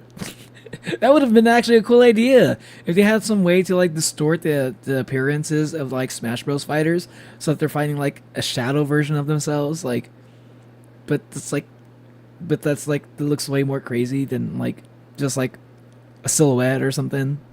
And really started with the... What am I looking at? Like My Little Pony here. Wait, what? You can't let the Princess of Friendship die. She's our only hope. See? What? What is this? My Little Pony infection AUs, where the ponies from that show turn into horrifying mutilated zombies trying to spread the infection or kill the other characters in the show. On June 23rd of 2024, Luft would upload the first chapter of this AU. Please keep in mind, infection AU English is the author's second language, as they are from El Salvador, so there are a few grammatical errors throughout, but that shouldn't let you ruin your experience. As confirmed by the author in a comment, this story takes place instead of World of Light, so no Galeem, Darkon, or the spirits. We get a title sequence, and then we get a journal entry from the perspective of Ness, the protagonist of Earthbound, Day 1. Oh, Ness is the protagonist in this story. Very interesting. Very interesting. I love Ness. He's one of my favorite characters in Smash Bros. Because I really loved Earthbound. Cappy's with me. Mario tried throwing Cappy to save himself from Kirby, but since it hit me, it didn't make any effect, and Mario got killed. I'm also with Villager, Marth, and Sheik right now. I'll write their statuses in the next page. We get an info card with Ness wearing Cappy. So Ness has Cappy now? Interesting. There's a little note that says Cappy possessed my cap after the incident. We'll try looking for Master or Crazy Hand. Maybe they will be able to help with the chaos. This illustration of Ness is very serious. Yes, MLP Infection AU is really good. You love MLP Infection? What? Should I check out MLP Infection? Does it even, would I enjoy even watching it if I'd never got into MLP though? Because I might not understand the references, so maybe not actually. Yes. While Cappy looks worried, Ness also has his PSI power and his baseball at his side. We get a couple stats on the PK side Fire! in regards to Ness, including infection, health, sanity, fear, and hunger. The numbers for each Fear and hunger. I should play that game one day. category, and the fact that they are white, which is what indicates little to no damage in Smash, means that everything is perfectly fine with Ness, at least for now. Sheik, or Zelda we should probably say, is also very much fine stats-wise. Spoilers, man, just saying that Sheik is Zelda. Damn, dude. Ocarina of Time, man. Not everyone's played that game. Just kidding. I think Sheik being Zelda was like one of the craziest spoilers of all time. Like, I think I think they put that in Super Smash Bros. Melee. And I don't think everybody played Legend of Zelda Ocarina of Time for the N64. So there are some people who are like kind of annoyed about like, my brother hasn't even played Ocarina of Time yet. How dare Smash Bros. Like spoils Sheik and Zelda being like the same person for like people who haven't played Ocarina of Time yet.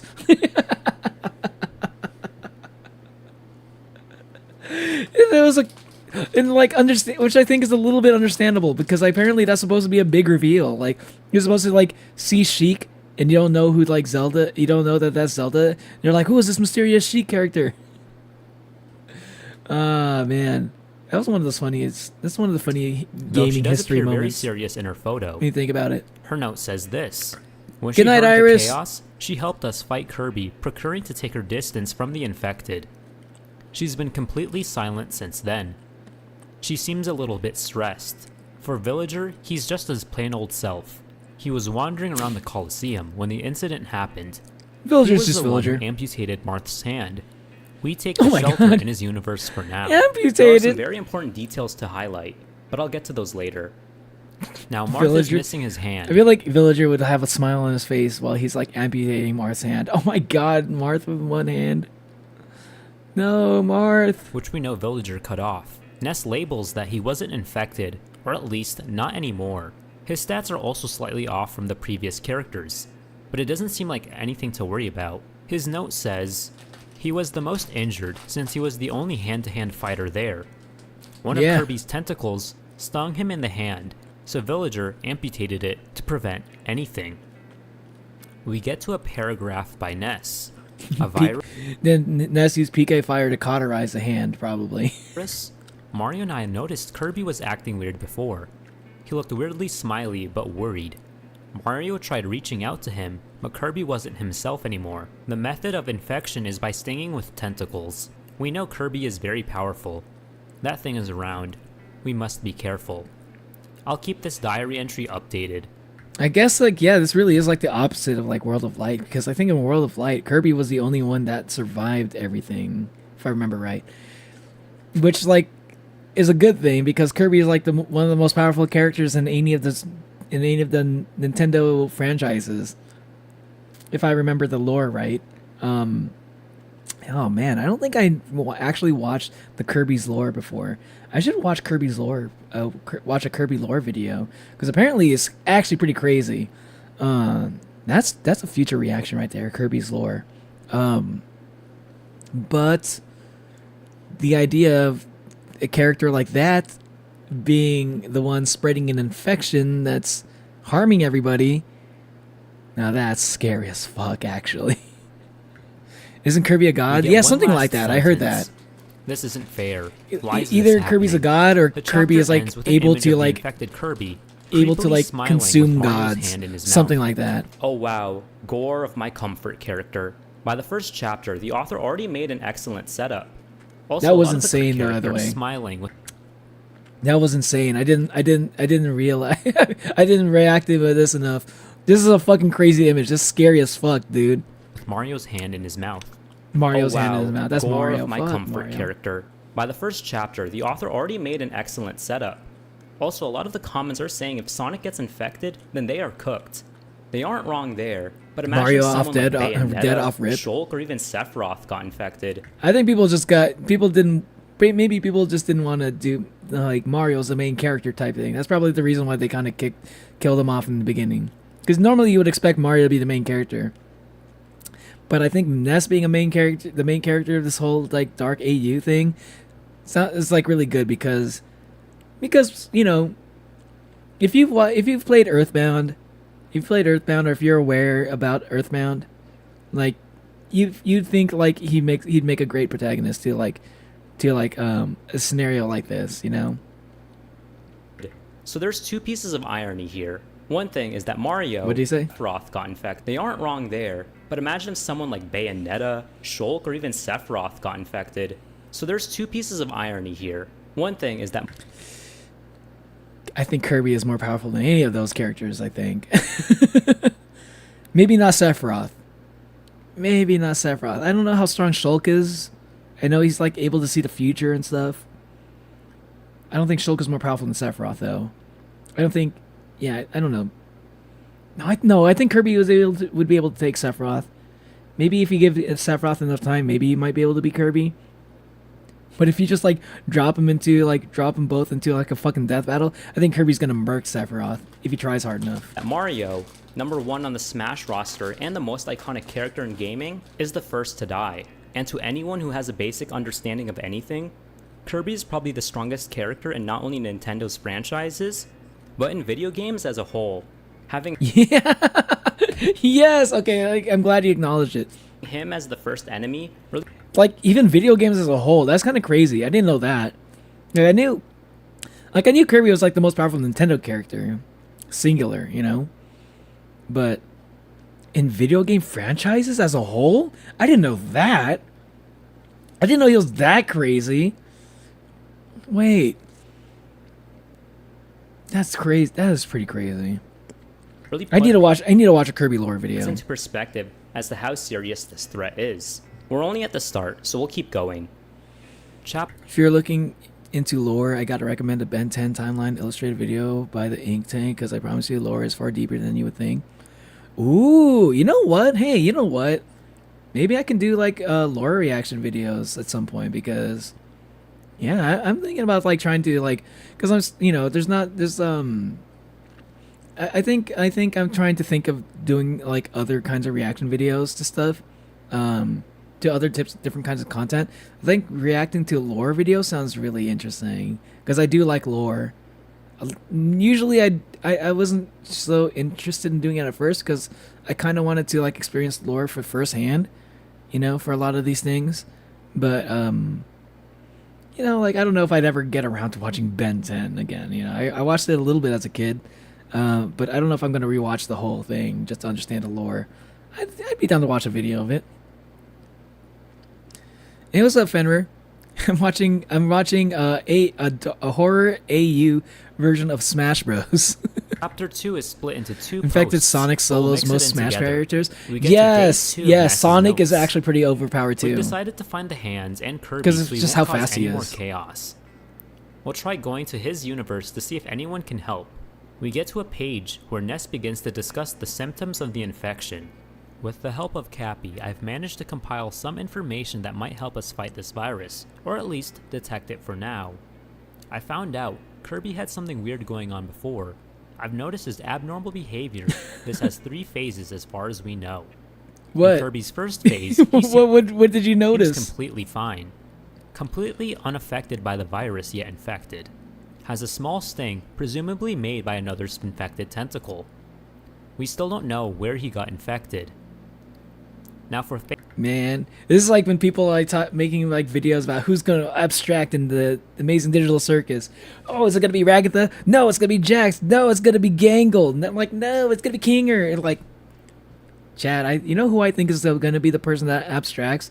If anyone abstracts in Amazing Digital Circus, this is a little bit of a hot take. I think I'm coming up with this theory mostly just because I don't see anybody thinking about it, and I feel like there's enough evidence for it that it could be possible. I think Pomni's gonna abstract. They already said in the first episode, right before Kaufmo abstracted, he was talking about the fucking exit, And the only person who's ever seen the exit this whole time was Pomni. I know, sure, she's doing okay right now, but she was kind of like mentally unstable in the beginning of all the things. So that's my hot take. If anyone's gonna abstract, I don't think it's Ragatha, I don't think it's Jax, I don't think it's anyone else. I think it's gonna be Pomni. Flashback to MLP Infection AU. Wait, there's like this Infection AU is just like a bunch of different fan bases, fandoms, like a bunch of different stories, basically. Just like, what if there was like an Infection AU, like same concept but with different characters, different like universes and stuff. And I think Kane is gonna abstract, but Kane's not a human. Pretty sure Kane is an AI.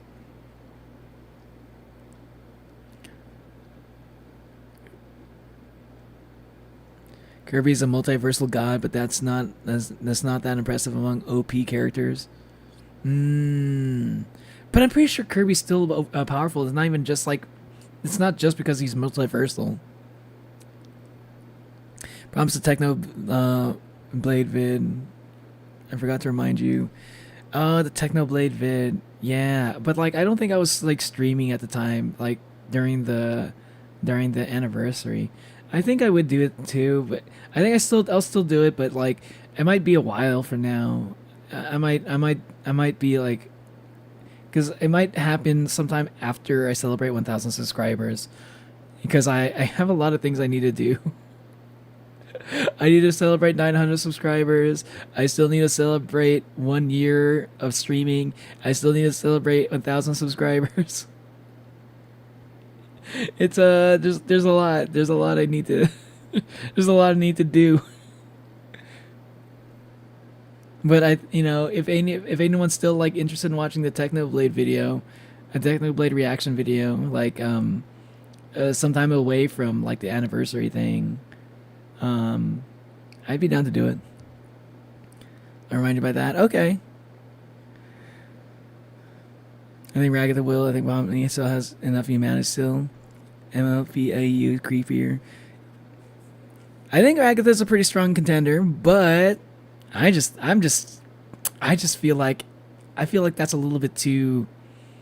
I feel like that's a little bit too predictable, and I think they're gonna throw us for a loop. Like they're gonna. I feel like Gooseworks is gonna throw you for a loop. Like don't forget the one time we saw somebody abstract is because of it was Kaufmo. What did Kaufmo say before he was like before extracted? No exit, looking for an exit. Who was the only person out of all the characters we've seen who actually had like the whole exit situation? Maybe Ragatha had a moment and we just don't know about it. Maybe she didn't. She did talk about like potentially losing her mind before. There was a moment like that, but I think Pomni's the only one so far that's been talking about an exit, like legit, like actually believes there's one. Actually sees it. I would give her Neil's 1K special if I can finish it. It's gonna be a while before I do the 1K special. That's gonna be like maybe next week. Maybe a week from now. No Technoblade, you're gonna join fandom reminders. Okay, yeah, no problem. Because I don't know much about Technoblade, so I'm down to check him out. Check out his stuff. He has powerful abilities, and there his characters. That does. Kirby is one of those things that kind of get when this little look, cute little guy is strong. Yeah, you gotta go eat real quick. Okay, all right, Dipolog. All right, I'm getting back into it. Phase 2, his stats begin to change, and he appears uncomfortable. With the symptoms, Ness lists them off. It starts about a day after the sting. Dull eyes, completely conscious, still feeling pain from the wound, smiles involuntarily, looks worried and scared. Here's when we noticed Kirby was acting strange. Phase 3 has a Kirby slowly falling apart. Empty eyes, blind, and progressively empty body. Yeah, he seems kind of fine. He still seems okay. Hunt. Very hungry. Remnants of personality. Not distorted enough. Voice, formation of tentacles, They used presumably spread Not the enough virus. evidence. When it got Not to enough evidence to know if phase he's 4, infected. Kirby's stats are completely out of control, with his body deformed. I suspect there might be another phase after the third one. I have no evidence for it, but I hope to find more if we manage to find Kirby. Inhale. Take a deep breath. Do you like the cool spring breeze? Go deep inside the green forest and look at the stars falling down. Don't worry, there is no one left in there, nor the village, nor anywhere. The only thing with you is the violent gusts pulling your last taste of safety away. Stop holding on to the ground. His hunger is torturing him, and his appetite is growing bigger. You really wish this was all a bad dream, don't you? We The get back to village, Ness's that's notes, creepy. with it simply saying, "We've found Kirby." The artist includes 2 drawings to finish off Day the 2. chapter. Kirby is extremely massive in comparison to Ness, and is covered full of tentacles. The next drawing has Ness holding onto a spear. I'm sorry. It was scary at first, but seeing it over and over, like Kirby's face is like fear me, yeah. It just looks funny to me now. Look at that smile, right? It seems, I don't know, he seems a little sick, but nothing an ice pack can't solve. Yeah, he's all right. Like, guys, I think Kirby might be infected. Nah, that's just Kirby being Kirby. I never even understand the goddamn thing that guy says. Like, you know, I'm sure if he becomes infected, we'll understand. You know, we can kind of tell. But Kirby's not looking okay right now, guys. Nah, he's fine. He's fine. Here, with the infected Kirby in it, and it's captioned, "Dreamland is gone." If you're confused as to why Dreamworld is in a ball, in Subspace Emissary, the story mode for Brawl, all the worlds the Nintendo... I believe Ragged said everyone looks for the the exit first, and they come here. So I had to move to my room, so I got delayed. That's true. That is true. That is true. So that's the reason why I think maybe there's potential. Sure, yeah, maybe Ragatha. But as for the only time we've ever seen someone abstract, again, they started seeing the exit door first. That's I feel like that's an important detail that we cannot gloss over. Why is it that nobody else saw the exit door except for Pomni, you know? And it feels weird to say that maybe Pomni would abstract because she's like literally the newest. I don't know if it's necessarily important that whoever's been in the circus long enough, if you stay there long enough, then you abstract. I don't think it's a matter of time. Kinger's been there for a long time. I don't think that's the factor. I don't know what it is that causes people to see the exit door, but once we find it out, I think we'll see it a little bit. I don't know. It's still like there's still stuff that we still don't know, but that's why we're making theories, you know. Give him peppermint, tell him to walk it off. Kirby will get better. Just get him some honey and tea. Nintendo characters lemon, are from, squeeze some or lemon in it. involves. It's honestly very vague as to what happened in Watch this chapter. God but Games chapter Ultimate 3 Edition. Oh gives my us God, more I forgot clues about as to that. what Sorry. went on. Chapter 3 fast forwards 5 days ahead to day 7. To start off, both Ness and Cappy are a lot happier. Ness's notes reads out like this. We managed to escape Dreamland yesterday. We are trying to recover ourselves a bit in Villager's home. Before we continue to look for the hands, Cappy already looks better, and even though I got hurt, it's no big deal. Ness's notes continue on the next page, saying, since Marth was still weak for the blood lost, he didn't come with us. Blood lost. The villager looks weirdly calm. Yeah, about he had the a whole fucking situation. arm cut I off. guess he doesn't even know Or what's hand. happening. He comes from a Pacific universe after all. We get some cute drawings Pacific. visualizing Villager and Marth in the aftermath. To Aw. continue on with the notes, Sheik is still worried about something. She wanted to go by herself, but we convinced her to stay since it might be better to go in a group. An image of Sheik watching through a doorway adds on to this segment. Our last page of Ness's notes helps us better understand what happened in Chapter 2 and the 5 days in between now and then. Dreamland got destroyed by Kirby, but he seems to be self-contained there at least for now. We couldn't help anyone evacuate to the world of light, since you can only enter it by having an invitation by the hands. We couldn't find neither the King or Meta Knight. All the universe's portals got dispersed around. Yeah, the where is DDD? Where's Meta Knight and all this? True, huh? Like Kirby's going infecting everything. I feel like Meta Knight's Meta Knight's not as strong as Kirby, but he's like up there, I think. DDD is also pretty. Actually, I don't know how powerful DDD is. I don't want to say. I don't want to make any strong statements on that. But I'm sure Meta Knight's like might be like pretty close to like Kirby level of strength. He could be useful here. Map.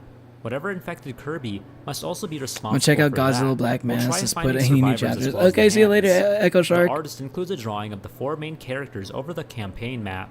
We get a bonus log date from someone who may be the doctor version of our favorite plumber. Log date, Day 7.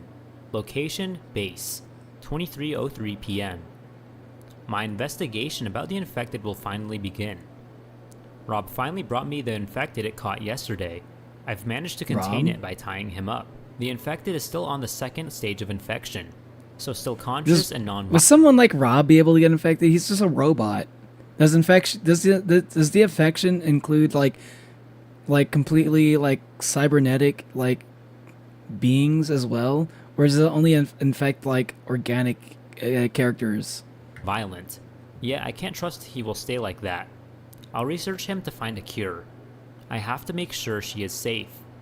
I'll start This is a examining question the for those of specimen you right who now. are I have familiar enough with these caffeine in my veins to work infected all night. universes. I want this weird feeling I have to end and be able to return home. Reporting more advances when I find them. Now we're at It could be a chapter digital 4, virus? sticking to Oh, Dr. okay. Mario's logs rather than Ness's You're not leaving, notes. just checking. Oh, okay, I Log go. date, Day 8, location base, 9:34 a.m. He has 2 stings, and according to the opening of the bite, you can see that it is recent from the last few hours, I would say. He is already starting phase 2 of the infection, so I'm guessing the more stings, the faster the infection. He told me that he was in a forest unaware of the infection when something strange attacked him. Rob found him unconscious and without his Pikmin, although he's talking in about his Olimar? hallucinations, he believes they are still with him. Name, Olimar. Stings, head and abdomen. Health, 30%. Olimar is doing fine now. Olimar's supposed to be like really tiny. The pills have managed to stop the infection, at least temporarily. Although I'm not sure how long the pills will be able to stop the infection. Olimar seems collaborative. His help may represent a big advance on the cure. Until he We gets get a picture infected of and Olimar infects sticking his everybody thumbs else. up, alongside some visuals of the pills. The author includes the log from the previous chapter in here. Well, I feel like Olimar is also like pretty. I actually don't know. Olimar seems like a chill dude. I don't think he'd try to infect people on purpose if he could help it. So we'll just skip over that. But it's notable that Dr. Mario is going backwards. Is your Smash Bros. Main? Super Smash Bros. Name? Yours is Rosalina. Only played once at a friend's house. I played Kirby. You played Kirby, Natalie? You played Pikachu, Fenrir? That only? I like to play, okay. I'd say I have like 2 kind of mains, kind of like, would be, if I wanted to have fun, I would play as Robin from Fire Emblem. If I wanted to win, I'd play as Sonic. Sonic was my competitive main. If I wanted to like beat someone, I was like, okay, I'm gonna switch to Sonic because Sonic is kind of overpowered a little bit, and I understand his moveset decently enough. Log date, Day 6, location base, 2:03 p.m. I found Rob wandering around the forest, so I hated him with me. fighting against I Pikachu explained the whole mains. situation to him, and he was willing to help me research for a cure. He is a robot, so he's almost certainly immune to the virus. He will definitely be of great help in investigating the virus. Hopefully, Log date, Day 2, we don't know location though. Dreamland. I decided to go to Dreamland to see if Kirby had anything to do with this discomfort. When I arrived, I found the beast he had become. Hidden, I overheard Ness and the others say that Mario had died. I still don't know why I'm still alive, but I'm afraid that if I return to the Mushroom Kingdom, I might die. Wait, what did I? Was that Dr. Log Mario? date, Wait, what? Day 2, location Dreamland. I decided to go to Dreamland to see if Kirby had anything to do with this discomfort. When I arrived, I found the beast he had become. Hidden, I overheard Ness and the others say that Mario had died. I still don't know why I'm still alive, but I'm afraid that if I return to the Mushroom Kingdom... Is this like Dr. Mario's perspective? They're making Dr. Mario a separate character from Mario? I might Interesting. die, since the original Mario doesn't exist anymore. I'll start investigating this to make sure Peach is safe. Log date. Day 1. Location, Lumio City, World of Light, 8:31 p.m. I was just think trying to Rob will sleep live this until I started AU. having these So I hallucinations didn't realize like they talked about it. They flashbacks did, of something apparently. I haven't even experienced. Since that's Hey, like if the Mario, if there was going to be a Mario that survives, I'm glad it's at least Dr. Mario. Maybe he could understand how to deal with this infection. He is a doctor after all. feeling I had this afternoon, I have been feeling weird, and I have this abnormal feeling that something very bad is happening. Now we're at the stats for these characters so far. Dr. Mario, not infected. He's afraid of entering back to his universe since the original Mario is dead. Smash's universe works different than the others. His efforts have been in vain so far. Huh. His infection and health are fine for now, but his sanity is at 50%, his fear is at 25%, and his hunger is at 65%. Jesus. Rob, immune. He's not doing Rob so was good. injured while defending himself from an infected character before meeting the doctor. After that, he served as Dr. Mario's Okay, so he is immune to infection, at least according to this chart. assistant, since he can go outside without the risk of being infected. For Rob, his health is down to 75%, but has a perfect sanity and fear stat. He also has an energy level of 85%. We get one more log. He's gonna Log die. Day 8. Rob's Location gonna base, die. 4:34 He's gonna PM. break. He's gonna I get thought the pills broken might and slow down like the he's gonna get infection a crushed by a little more, boulder. But it seems like this thing is stronger. Olimar is entering phase 3. This Uh-oh. chapter ends with Olimar laying down. Pikmin heads are starting to pop out of him, and his glass helmet is starting to break. Next up is a side Wait, what? story. Is that what The happens? author titled it Is that what happens to Anthology, Olimar when he Game Worth dies? Watching. Have you ever wondered what those shadows are that you see out of the corner of your eyes? It's easy to confuse him for trees or dark spots, but plants don't whisper. They aren't alive. Oh, it's a He isn't Mario. alive either. Just below the text, What would an infection in AU and Neo server would look like? I don't know enough about infection AUs, so it's hard for me to say. But if this is anything to go by, I don't know. Don't say that about Rob. I don't want him. I don't want him to. But he's too useful. Characters like Rob, they're like super useful. They are always going to die no matter what. Like, oh, this is a character that's like immune to the virus. Yeah, this character is gonna die somehow. Like, you need to raise the stakes. You know, you gotta up the fear factor. I'm a ghost. If that contributes at all. Can ghosts get infected though?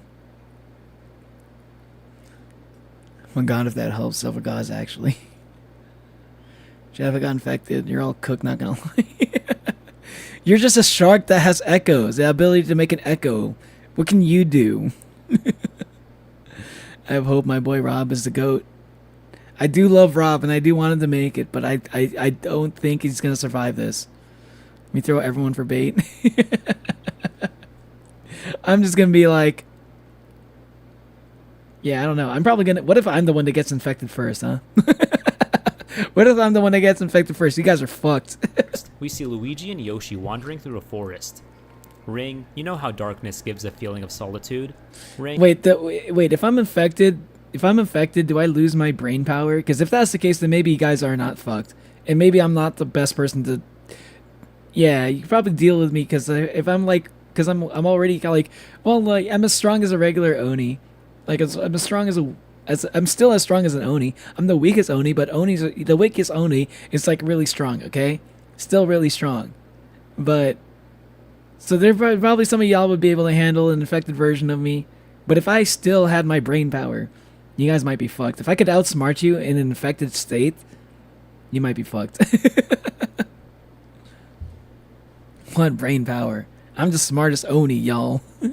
So I have the power of the strength of an Oni, and the strength of an average, the strength of an Oni, and the smarts of an average human. Ring, it is fun how fast leaves and It's a shadows scary turn into combination. demons at night. That plus I can infect you, very scary. What if Neo got the virus first? That's what I'm saying. Luigi and Yoshi look in terror to follow up. It says, Ring, you know you aren't alone though. It is fun how fast leaves and shadows turn into demons at night. Luigi and Yoshi Leaves and look in terror shadows. to follow up. It says, Ring, you know you aren't alone though. He was following you. He was just waiting for you to find him. We end this part off with an Who is infected that? Mr. Game & Watch. That's Game & Watch? Transforming Game & Watch from a 2D flat goofball to an SCP Trevor Henderson type of character is beyond genius. That's Game & Watch?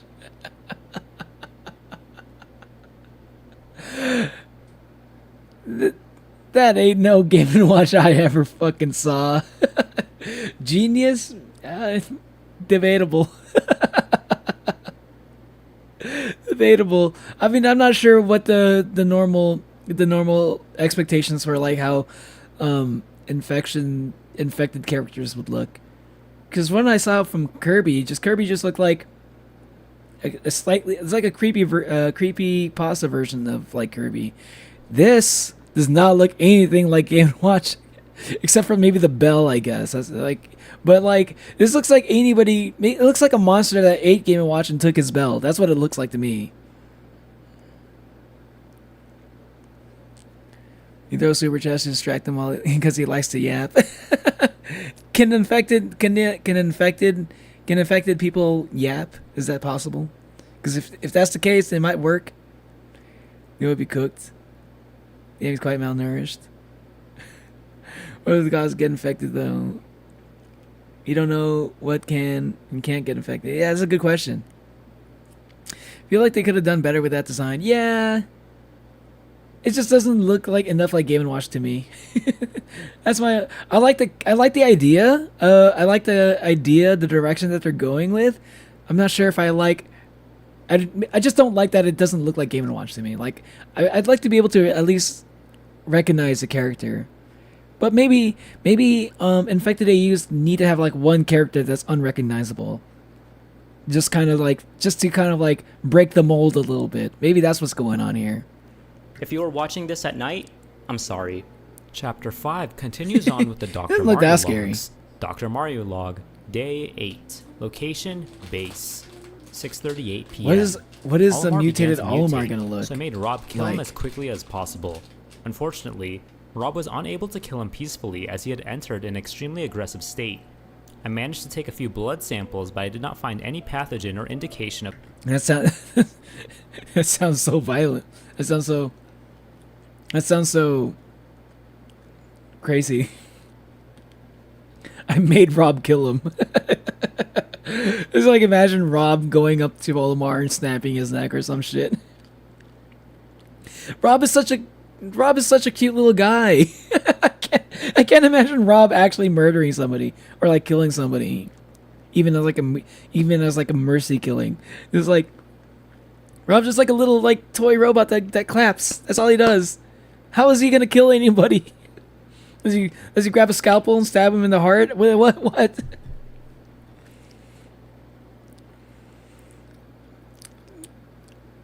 I mean, it's 1:24 a.m. here, so scary.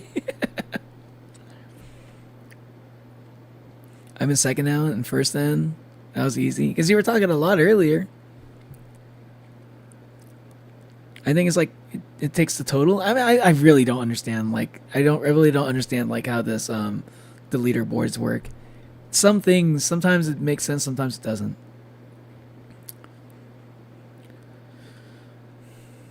If gods get infected, we're cooked. They can't die. Yeah.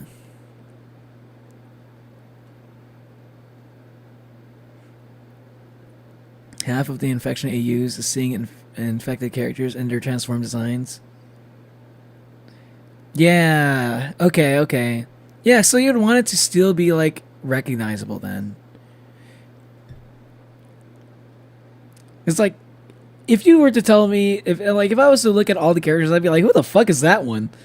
Like, is that supposed to be like one of the zombies in like Smash Bros. Like Melee Adventure Mode or something? Or, like that's what I would think. But it's like, oh, it's Game & Watch. Like, what? How? I think it would be cool to have like a little bit like imagine if they made like a 2D Game & Watch that's like looks very like creepy somehow. I think that would be cool. If they were able to figure out how to make that work. I mean, not gonna lie, I don't blame them for doing that because like an infected Game & Watch sounds kind of hard to come up with. Of the virus. I assume that this disease has a non-specific origin. Yeah, making someone unrecognizable is a great infection AU idea because it tells details of how bad the infection can get. Yeah, I think that's what I'm saying. I think it could be good to have at least like one character that's unrecognizable. As long as they're not doing that for everybody. But I think it would be interesting to see what like a Game & Watch infected Game & Watch would look like. You get an image of Olimar with a creepily That's still infected recognizable. smile. Rob's shot wound can be seen as well as a sensor bar over. Oh, Rob shot him? That's what he did? He shot him with a gun? I'm sorry.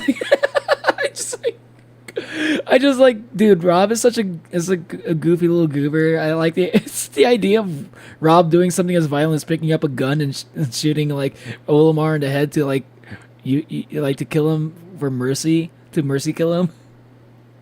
That's just fucking funny to me. It's like imagining like Barney the dinosaur, like, I love you, Olimar. I'm going to kill you before you lose your mind. It's like a beloved childhood character just like killing somebody in this fucking hellscape of a world. It's just like that juxtaposition is just funny to me.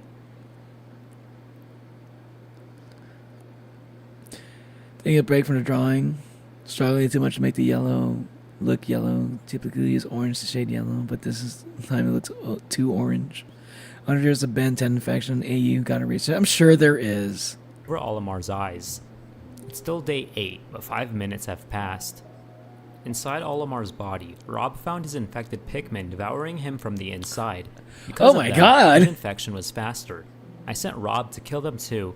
He got injured. Oh, that's what was happening? I thought they were growing from inside his body. I didn't know that they were inside his body fucking eating him alive from the inside out. Fuck!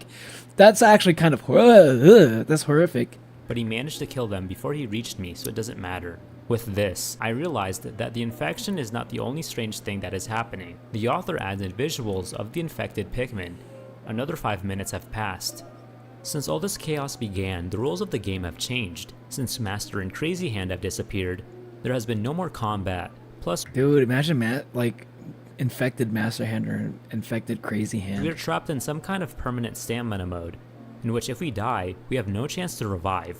Blood Permanent isn't something we stamina see here mode. often, even with Bayonetta or the Vampire Slayers present. But since the infection, even characters from peaceful universes like Olimar have developed blood.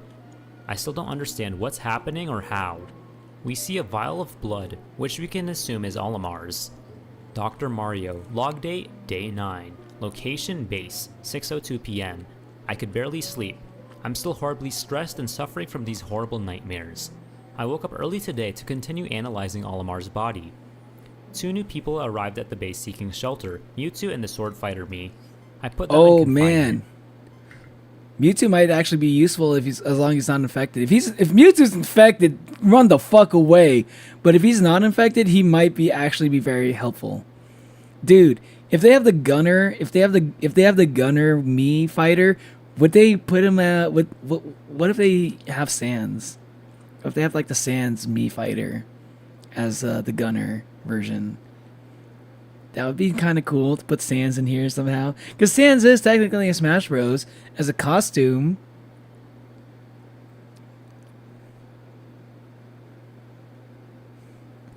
See you later, Nico. I was going to play Ultra Code and I realized I needed to download it again because I got a PC. Yo, wait, you got a new PC? Or did you not have a PC before Epic Edits?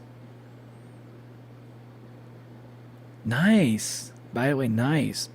How's your PC? Is it strong?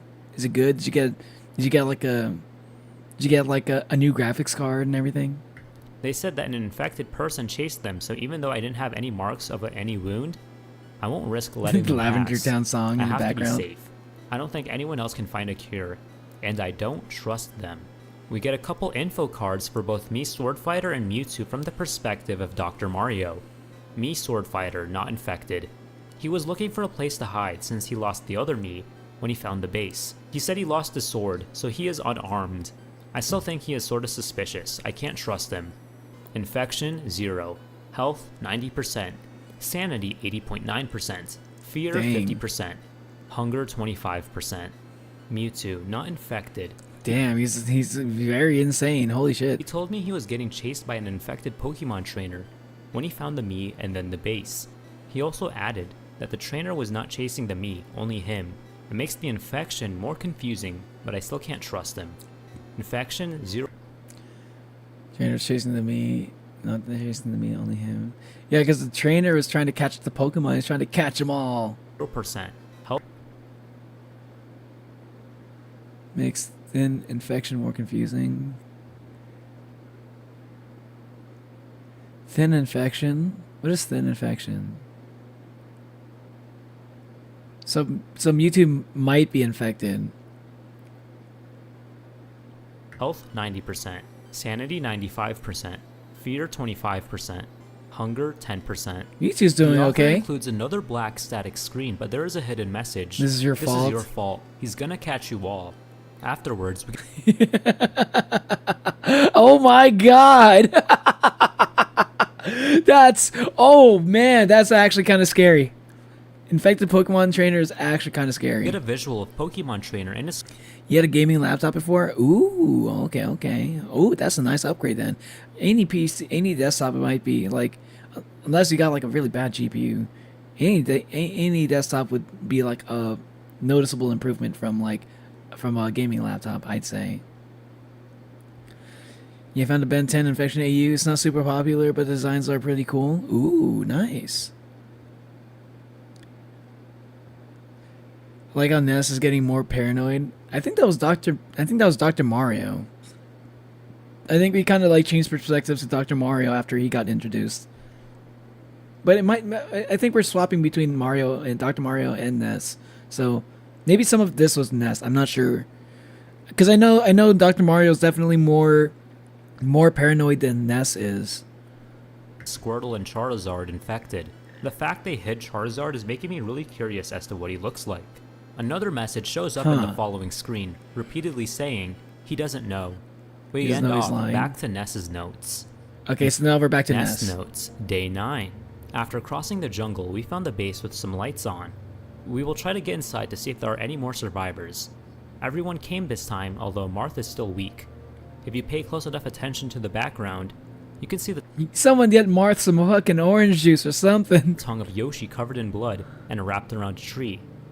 The author says to pay attention to the fonts in a comment. Oh, because Game & Watch. Ness's text is in the standard Earthbound font, while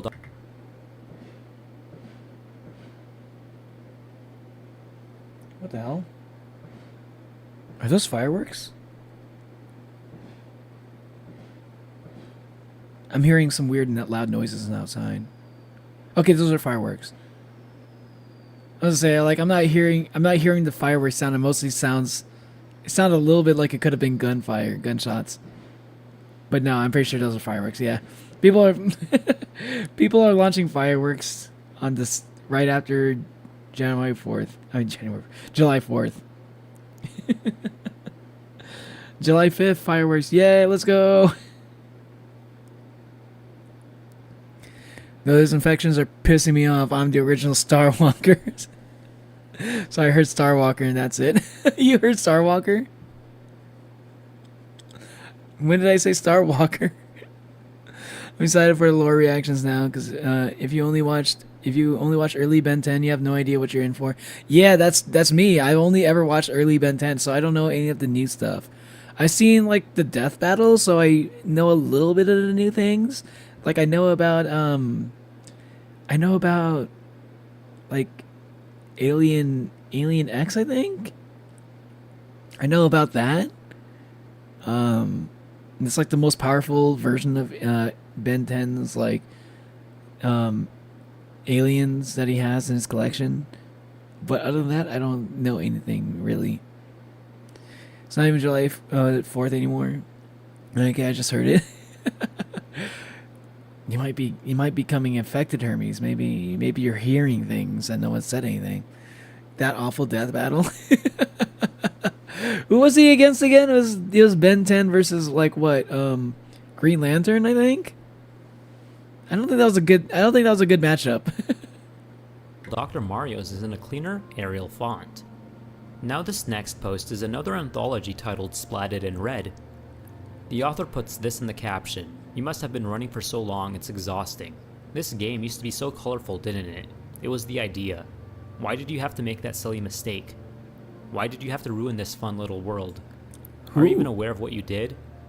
Do you think that idea was worth it? I guess sometime. Pay attention to the font. Okay, so the font means it's like a different person. You just want to drown all your problems, but no amount of water will dissolve what you signed for. I'll just play the animation.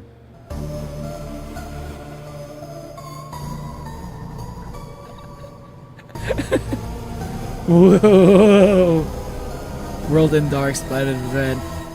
Spooky. This is so spooky, guys. Oh my god.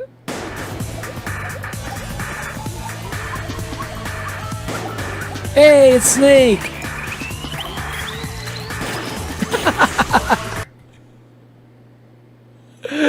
Snake being chased by an infected inkling. Ugh. I'm trying to hide from this inkling, but I'm so dummy thick. The clapping of my ass cheeks is giving my my location away. I tried to do a Snake voice, but it turned into a fucking Shadow the Hedgehog voice somehow. I'm sorry, I can't do a Snake voice right now for some reason.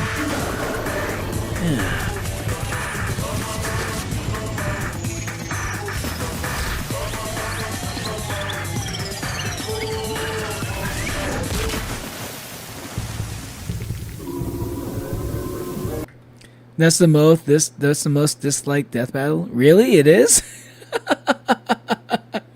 I didn't even know that. I don't know anything. I don't know enough about Ben 10 or Green Lantern to really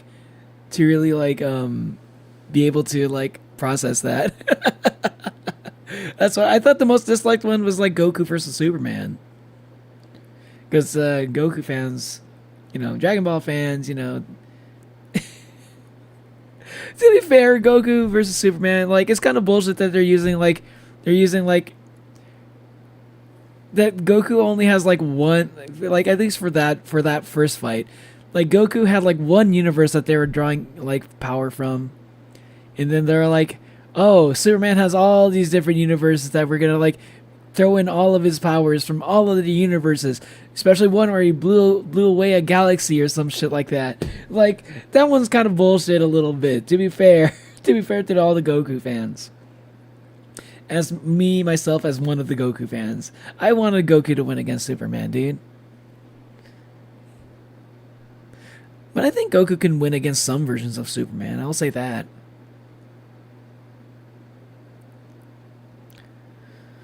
Imagine infected Hermes, any other character. I am an RP. Infected Hydra Hermes. Infected Hydra.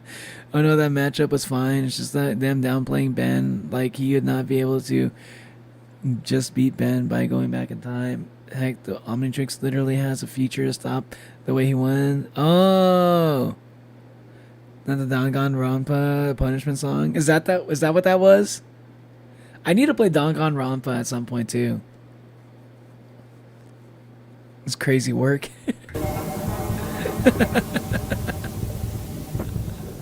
Oh my god! That's the inkling when he goes underwater? When he turns to squid form and turns into that while they're infected? Jesus! Oh my god, poor Snake, he never stood a chance.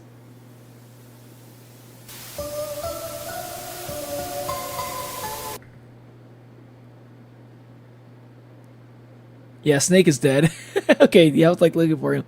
Yep, he's dead.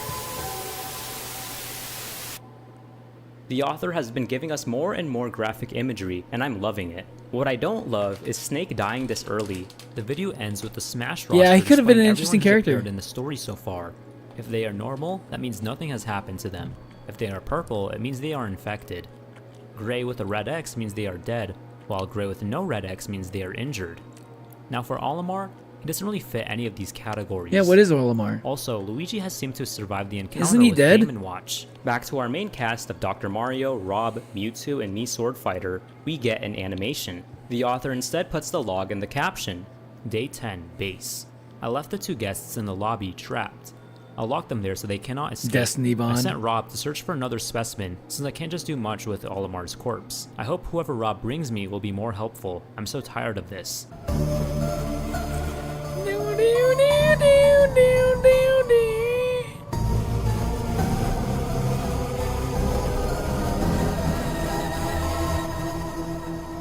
my god, chat, I got goosebumps from that one.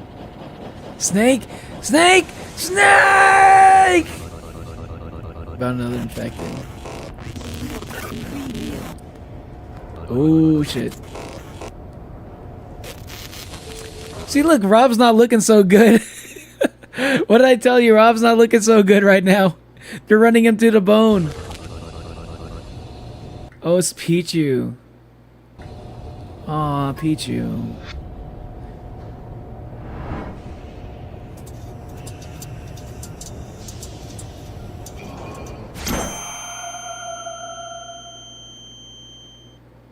What?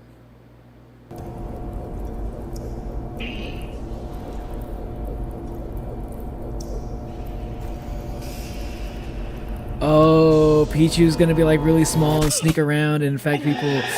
Oh, they infected Mewtwo. Oh, they're fucked now. Oh no. Oh, Mewtwo's like the one character you do not want to infect. Oh my god. Like him and Kirby, but I feel like Mewtwo's like in some ways in a situation like this, in like out of all the characters that they had in that area, in that general vicinity, Mewtwo was probably like the worst one to get infected. He's gonna fuck over everybody.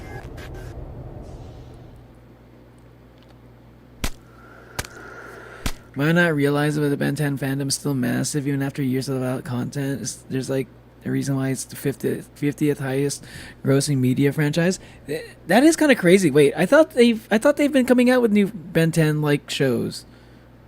Don't they like come out with like a new Ben 10 show like every few years, like with a different art style and shit? It is kind of crazy. Like it is a pretty popular like franchise. You're right. It's like way more popular than I even realized, because I think like Ben 10 started getting popular around the time like around like the time I was starting to not watch like Cartoon Network as much. So like yeah, it's kind of insane. Like I was starting to watch more anime around the time like when Ben 10 was like really starting to like take off. Like I definitely watched like the original series, right?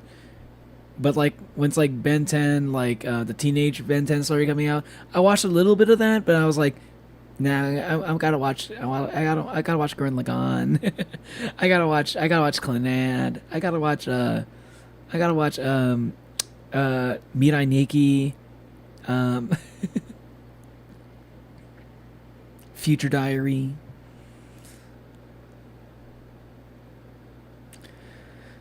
No, Rob, my boy, please pull through. He's looking kind of rough right now. You keep using the Danganronpa sounds, and I feel like I'm the only one who hears it. I'm losing it. If Xenomorph was here, he'd be able to understand it. He'd be able to understand your what you're feeling. Also, I'm gonna be playing Danganronpa. I think Danganronpa is gonna be like the next. If I ever get into visual novels, then another visual novel, I think Danganronpa is gonna be the one. Oh no, they rebooted it back in 2014 and ended in 2020, I think. And the reboot sucked, and it's been over a decade since we got any decent content from the original timeline. Oh, okay. Because like I think that's what people like, that version of Ben 10 the most. Like the original Ben 10. And I think people like the one when he became like a teenager too. I think they like teenage Ben 10 also. I remember thinking it was pretty good. Like Kevin being like the third member of their team. I thought that was kind of cool. Like Ben 10 did really good. They did a pretty good job. Because not a lot of shows do this well, where they have like, oh, these characters that you like, they grew up, and this is how they ended up at a certain point. Usually when that happens, shows do it so bad that you don't care about the franchise anymore. But I feel like Ben 10 did it well, and it kept them relevant. It made the fans, like you said, it's like a really big fan base. Like, and I think that was part of the reason why, like, they actually managed to like do like, oh, Ben 10 all grown up, actually pretty decent, you know? Oh yeah, people loved the original timeline. The reboot was such a disgrace. Okay, so it was a reboot. Okay. Damn, that sucks. Yeah, they Teen Titaned it. Yeah. But people liked Teen Titans Go, didn't they? I thought people really liked Teen Titans Go. Except for people who grew up with Teen Titans, the original. Like me. I like the original Teen Titans, so I could not like Teen Titans Go. But if you never watched the original Teen Titans, I think Teen Titans Go was probably really good to watch. It was really fun for you to watch. Because the only reason why people hated Teen Titans Go is because it's like such a bastardization of the original series. I recommend if you play it, put a pin message about spoilers. There's an infinite number of people who love spoiling the game to new people. Oh, really? Damn. Yeah, people like Teen Titans Go? Yeah. Because, like, for as a person who liked the original Teen Titans, I'm not supposed to I can't really like it. Because it's just like, man, they're supposed to get a new, continuation from... Because Teen Titans ended on a cliffhanger. That was like the thing. It ended, like, not even a cliffhanger. There was a big cliffhanger, but like the last episode of Teen Titans was like after the cliffhanger, and it felt so obviously like it was not an ending. It didn't feel like an ending is the main problem. And then we're like waiting forever for new Teen Titans, and then what do we get? We get Teen Titans Go. Which is like does not give a fuck about the original Teen Titans at all. So if you cared about the original Teen Titans, you don't like Teen Titans Go. But if you never watched that and your first time watching Teen Titans was Teen Titans Go, then yeah, I think that's a good show, like in that regard. But for me, as a fan of the original, I felt so fucking insulted I could not allow myself to like it. He's got Teen Titans Go's longest running DC show. They had 1,000 episodes, their 10-year anniversary recently. They're still making new episodes, right? Like, like they even had a fucking movie. I can't believe they had a Teen Titans Go movie before they even had like a new season of Teen Titans. Oh my god, what is this world?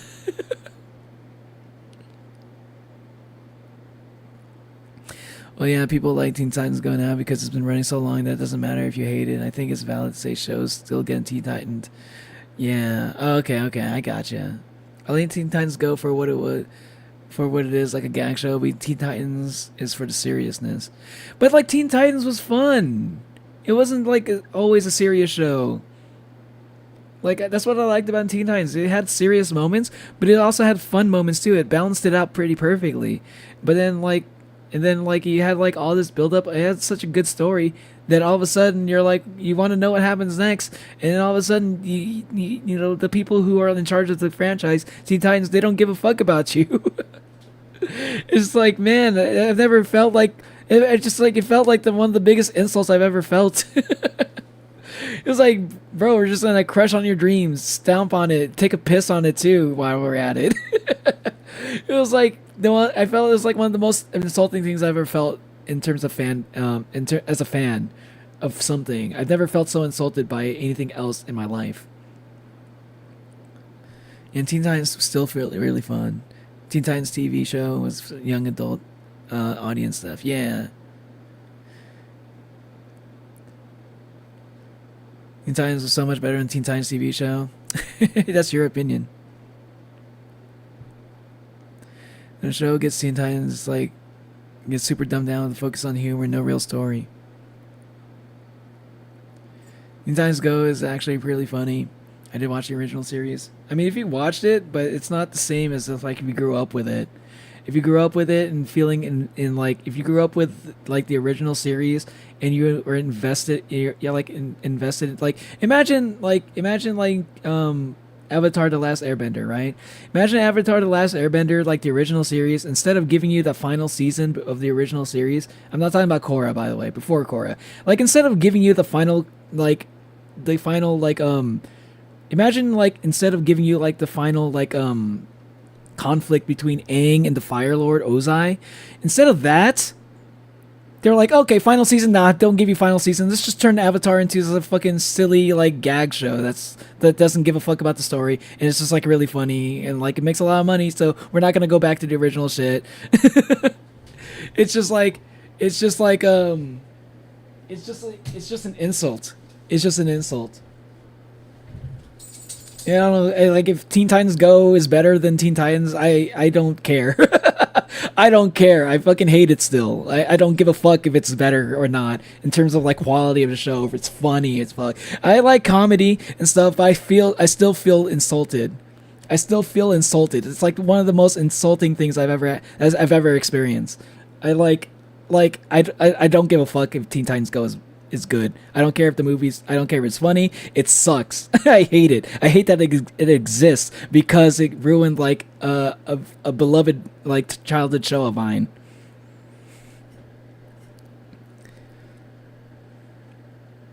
Teen Titans Go so much better than Thundercats reboot, which butchered.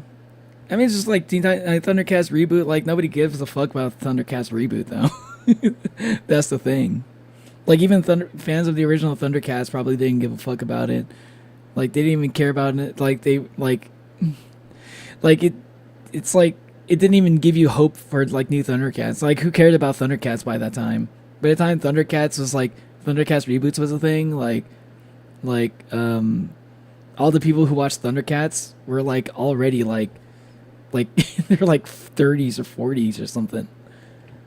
Like they're probably not really like super crazy into like maybe there are a few people who are like looking forward to make maybe new stuff, but eh. All right, I'm gonna finish this. Only a few more minutes.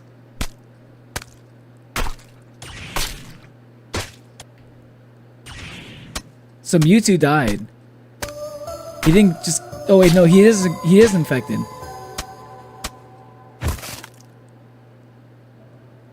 To look at this from another perspective. Okay, so we don't know what happened to Mewtwo. Mewtwo is one of the strongest Pokemon ever, while Pichu, by many, is considered one of the weakest. It's left ambiguous as to whether or not Mewtwo is dead or infected. The author has one unrelated post, which Sans! Yo! Did I call it or not? Did I call it or not? Don't disrespect. I don't care about disrespecting Teen Titans Go. Teen Titans Go disrespected me. Teen Titans Go disrespected me and a lot of fans that grew up in Teen Titans, so I do not give a fuck about disrespecting Teen Titans Go. Teen Titans Go can suck my dick. which is a stand celebrating El Salvador's independence, September 15th, which is also the anniversary date for Undertale. Just a little fun animation with no connection to the series, I think. Now we have reached the most recent part of the story, which was uploaded on Halloween. Caption tale. Just a little or infected. Perspective. Mewtwo, one of the strongest Pokemon ever, while Pichu, by many, is considered one of the weakest. It's left ambiguous as to whether or not Mewtwo is dead or infected. The author has one unrelated post, which is a stand celebrating El Salvador's independence, September 15th, which is also the anniversary date. Okay, that's kind of random. Undertale. Just a little fun animation with no connection to the series, I think. That's now pretty we have random. reached the most recent part of the story, which was uploaded on Halloween. El Salvador. He's a big fan of El Salvador. The caption reads, "Outside the castle walls. We want everyone to be safe. Please follow the instructions to make sure everyone survives." Will they? There is another anthology involving the Mushroom Kingdom. We have a mix of analog horror and animation. I was talking about the Thundercats disrespect. Oh. No, I was just saying, like, okay, Thundercats, I don't have anything against Thundercats. I was never, like, the biggest fan of the show. But I just don't think at the time Thundercats was really all that relevant. I just didn't really, I never got that. What's Thundercats 2011? When is that? Is that? Oh, no, okay, no, this is... Oh, yeah. Okay, this is... Okay, I almost forgot about this. Yeah, this is like the anime Thundercats. Oh, yeah, I do remember now. Okay, yeah, okay, I remember people like this one. I think I do remember people kind of being happy when this came out. Even like old original Thundercats like fans. Like I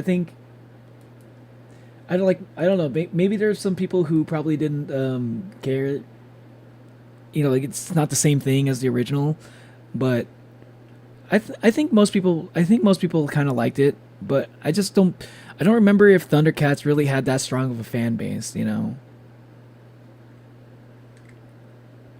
T.O. Sans. Sans Undertale.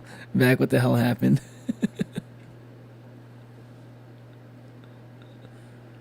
The problem with Teen Titans Go isn't the quality of the show. The problem with Teen Titans Go is a slap in the face for people who want a conclusion to their favorite show. Yes, and like Teen Titans was just like, it was just such a good show for like people like for me, like one of the things I liked about Teen Titans was like, it was like, dude, I liked watching anime as a kid, right? And it was kind of cool to see like people using anime elements in like Western TV shows, and like I felt like Teen Titans was like was like one of the first to like really popularize like bringing in like Japanese animation style Japanese artists like Puffy Amiyumi, you know, like really popularized like using that shit. Like Avatar: The Last Airbender was like Nickelodeon's version of like Western anime, and Teen Titans was Cartoon Network's like version of like Western anime, you know? And it was kind of like, for a lot of people, that was like a big moment, you know? This was like there was like a lot of people who really gravitated towards that, you know what I mean? So it had a pretty loyal fan base who cared a lot about it. And yes, it was like such a big slap in the face, because like there was like a little bit of like hope that like, oh, maybe if Teen Titans Go is popular enough, maybe they'll like, you know, they'll come up with like both Teen Titans Go and new Teen Titans at the same time. But like eventually you realize not only is Teen Titans Go not going to help that, Teen Titans Go is actually kind of like stomping on the face of people who are fans of the original show. It's like like in the show, they actually insult the original, like the fans of the original show. They actually do that. It's kind of fucked up. It was like, okay, you know what? I'm not gonna watch this show at all. Even if it's good, I'm not gonna watch it. Fuck you. You're going to, it's like straight up just like, oh, everybody wants to know about Slade. Oh, blah blah blah. You know, it's like, Jesus Christ, man. You just want to see our show again. You don't have to like make us feel like we're stupid for wanting to care about it. And that's what Teen Titans Go writers like to do. They like to make fun of like original fans. It's like very mean.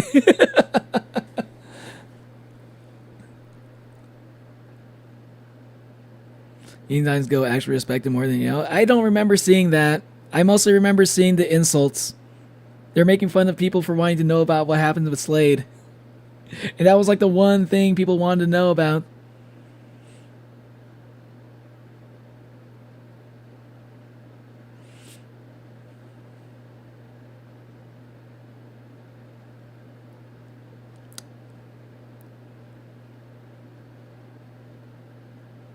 Anyway, back to this.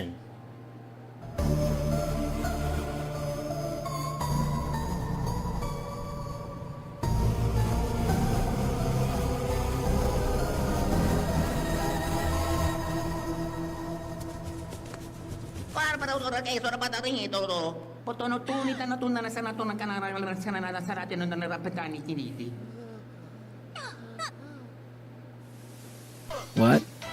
No subtitles? Wait, were the any subtitles? No? None?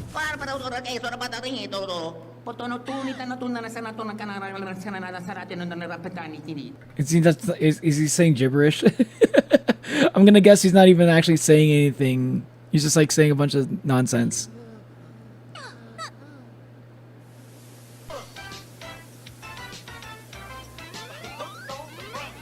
Hooked on the brothers. Greetings, inhabitants of the Mushroom Kingdom. Here's your princess to inform you of an imminent crisis nearby. Oh my god, here's the analog horror aspect. Your princess is making a public announcement. It can't be an analog horror without a public service Stay announcement. calm and listen to the following instructions to keep you and your friends safe. There is a dangerous virus affecting certain inhabitants, specifically those who have invitations to Super Smash Brothers. As far as we know, anyone who does not have an invitation is immune to the virus, but not to the attack of the infected. We do not know Mario's whereabouts, so we invite everyone to stay in the safety of their homes, and if you are in one of the following areas, please evacuate to a After watching like a few analog horror videos on my stream, it's like it's so interesting to see this, but in the context of an infected AU, and not only that, the infected AU being a Mario, like the Mushroom Kingdom. I just I want, do people get scared by these? Do they watch it because it's spooky, or because for me, I think this is just hilarious. a safer zone. You could be in danger. Western regions of the kingdom. Rainbow Curse. Mushroom Kingdom 2. Golden Plains. Grassy Planetoid. Mario Circuit. And New Donk City Hall. As your princess, I really hope everyone is safe during these times of crisis. We've been in worse situations before, so I ask everyone...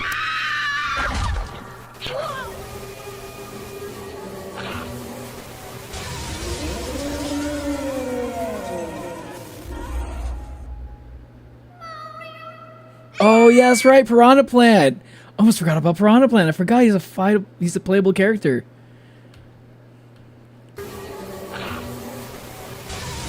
Oh my god, that's horrifying. That's actually pretty scary. The 2 rows of teeth.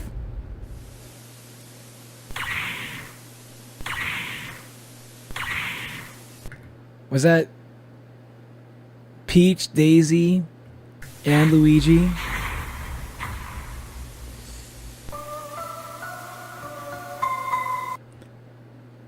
Damn, like all the Mario characters are gone. I think the guy who made this AU probably weren't the biggest fan of like Mario. I think the only survivor probably might be Rosalina. She like just to make it so that they don't kill off everybody. Maybe they might make it so Rosalina survives. I don't have the highest hopes for Bowser. Right now we're at the end, but there's a lot of potential as to who we could see included. Super Smash Bros. Ultimate has a roster of 70 plus characters, including... God damn, that's kind of crazy that they got this many characters, isn't it? DLC, but we've barely even scratched the surface. Like I mentioned before, there are characters like Shulk, Sonic, Sora, and Bayonetta who have godlike capabilities. Could these characters stop the infection, or are they also victims? There's so much that could... Infected Sonic is scary as fuck, and that's why I'm certain that Sonic is gonna get infected for sure. Like, I wouldn't be able to resist if I was to be a writer for like horror. If I was to write something scary, dude, infected Sonic, that's too good. That's too good of a concept, man. Who wouldn't steal fear more than the fastest thing alive, being able to like infect you when you don't even know? Like, what can you even do against that? I think that's part of the fun, trying to figure out how will our heroes survive against an infected Sonic, you know? I'm 100% certain that Sonic is going to get infected. can be done with this series, and I really appreciate the change in mediums, whether it be journal entries and then you forgot that the whole point of analog horror is that it's meant to emulate this kind of footage.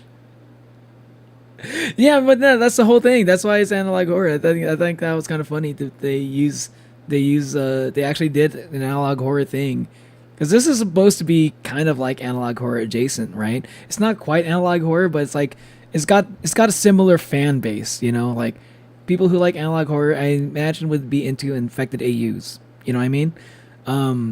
Like the creepypasta like fans, you know?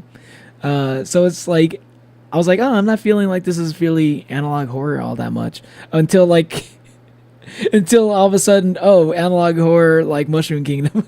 It's just like, it's just so surreal. It's so surreal. It's so absurd to me.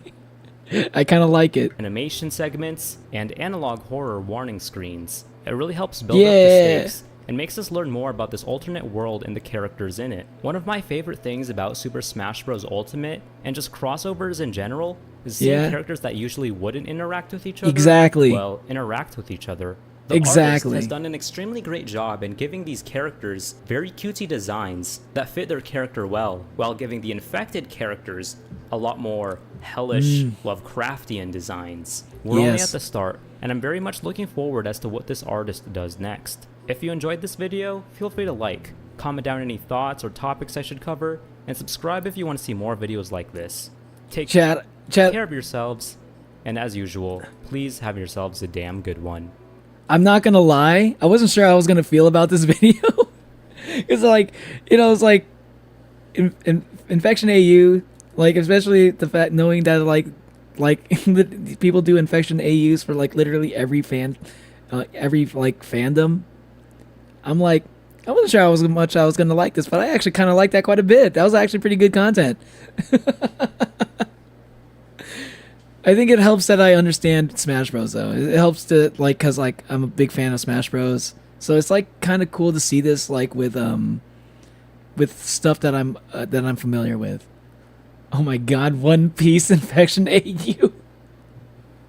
I might have to check that out too. That's also pretty interesting. I'll subscribe to this guy. Quebblecop time. Quebblecop.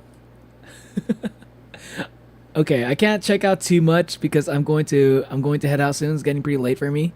But yeah, I'll check out a little bit of Quebblecop first. If there's like a whole like Quebblecop lore video, like, oh, who is Quebblecop? What do you want to like? Yeah, a video like this. I don't know what this is. Like that explains what Quebblecop is. If you want, I might watch some short videos before I head out, but I'm not gonna. I'll save like any like longer form videos. I'll save that for another stream.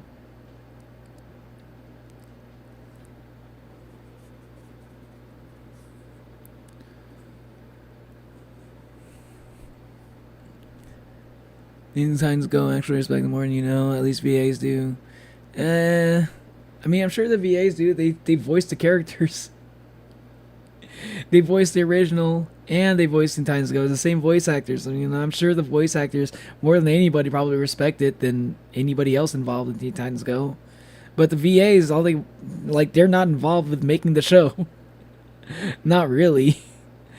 All they like when they see, you know, like the only good thing I'd say about Teen Titans Go, if I had to say one good thing about Teen Titans Go, yeah, at least it's giving the VAs a lot of money.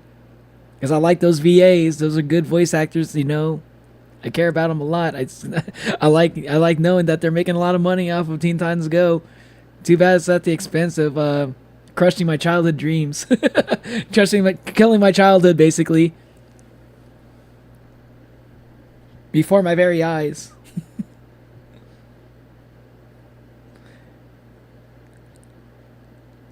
As I said, you know, infected Sonic will Neom and infect. Imagine Sonic with tentacles, Neom, stab.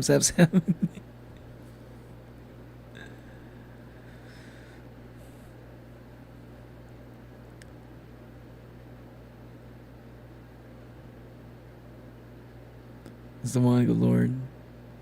Next part, let's go. There's only a few more parts. Nah, it's starting to get pretty late. It's already. I've already been streaming for almost 8 hours, and I wanna do another stream tomorrow. Because if I go on for any longer, for one thing, I'm gonna get tired. Also, I might not even end up streaming tomorrow if I go on for any longer. Because I'm gonna end up sleeping in late and throwing off my sleep schedule up yet again. Milky Highway is pretty short, but like if you keep asking like a bunch of short videos, it all adds up. It all adds up. You know what I mean? You know, you realize that, right? Like 3-minute video plus another 3-minute video plus another 3-minute video becomes like 10 minutes, and I can't just like play those without saying anything, so I gotta like imagine double that, and then like it just I kind of want to check out this CYBERPUNK thing, but it's like I said, this is gonna be the last thing I check out. The guy who checked out is really good. This one I'll put on my save to watch later.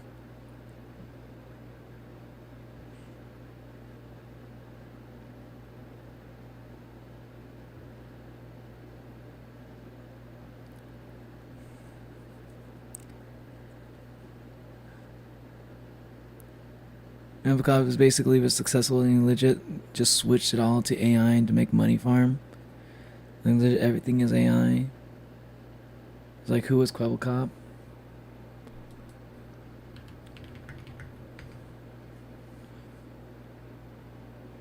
Oh, so it's like, oh, okay.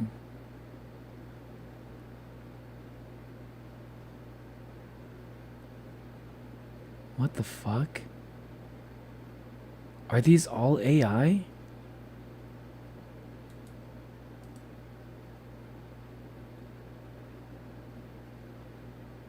Hold on, I kind of want to see. I kind of want to watch this like without knowing anything about CYBERPUNK. I kind of want to watch one of his videos first. Okay, I'll watch. You gotta go. Okay. All right, see you later, Nico. See you later, Dippo.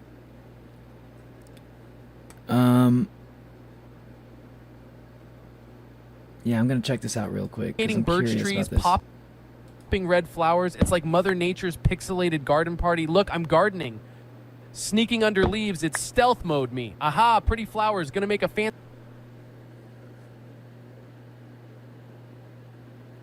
Dude, this looks like a lot of streamers that I've seen, like that I don't normally watch, but this really does look like, this really does just look like a generic streamer. What? Birch trees, popping red flowers. It's like Mother Nature's pixelated garden party. Look, I'm gardening. Sneaking under leaves, it's stealth mode me. Aha, pretty flowers, gonna make a fancy bouquet.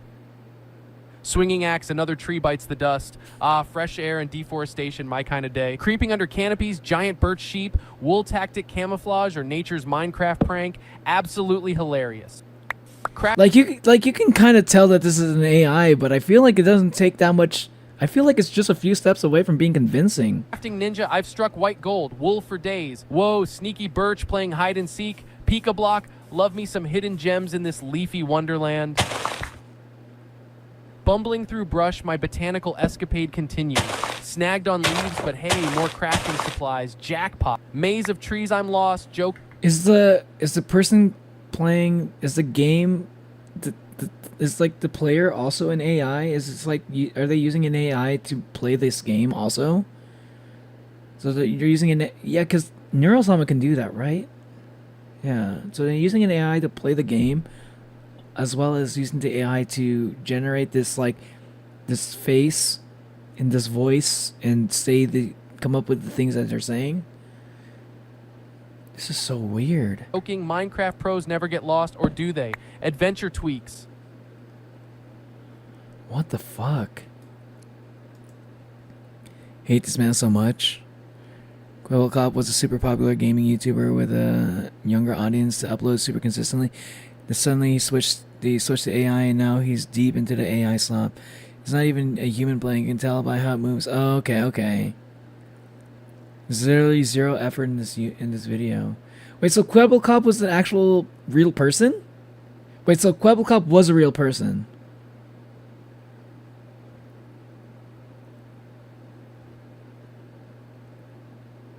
What the fuck? Oh, so is this a real person? Yay, we're back! No! Today, my friend Jilly and I are testing every YouTuber product. Jump in! I'm gonna drink it! Like, is this the real CYBERPUNK here, or is this like an AI? Let's craft the feasible bars. This looks real. I think I might have to do a whole I think I might have to do a whole stream. Checking out this Quebblecop situation. Like, what? So there seems to be a lot going on. I don't think if I were to start this, I think I might want to go. I might end up going down like a whole rabbit hole. Huh. You can't bother to make content. Why should I bother to watch this video? That's what I think about AI generated content. Yeah, that's a good point there, Natalie. I kind of agree with that.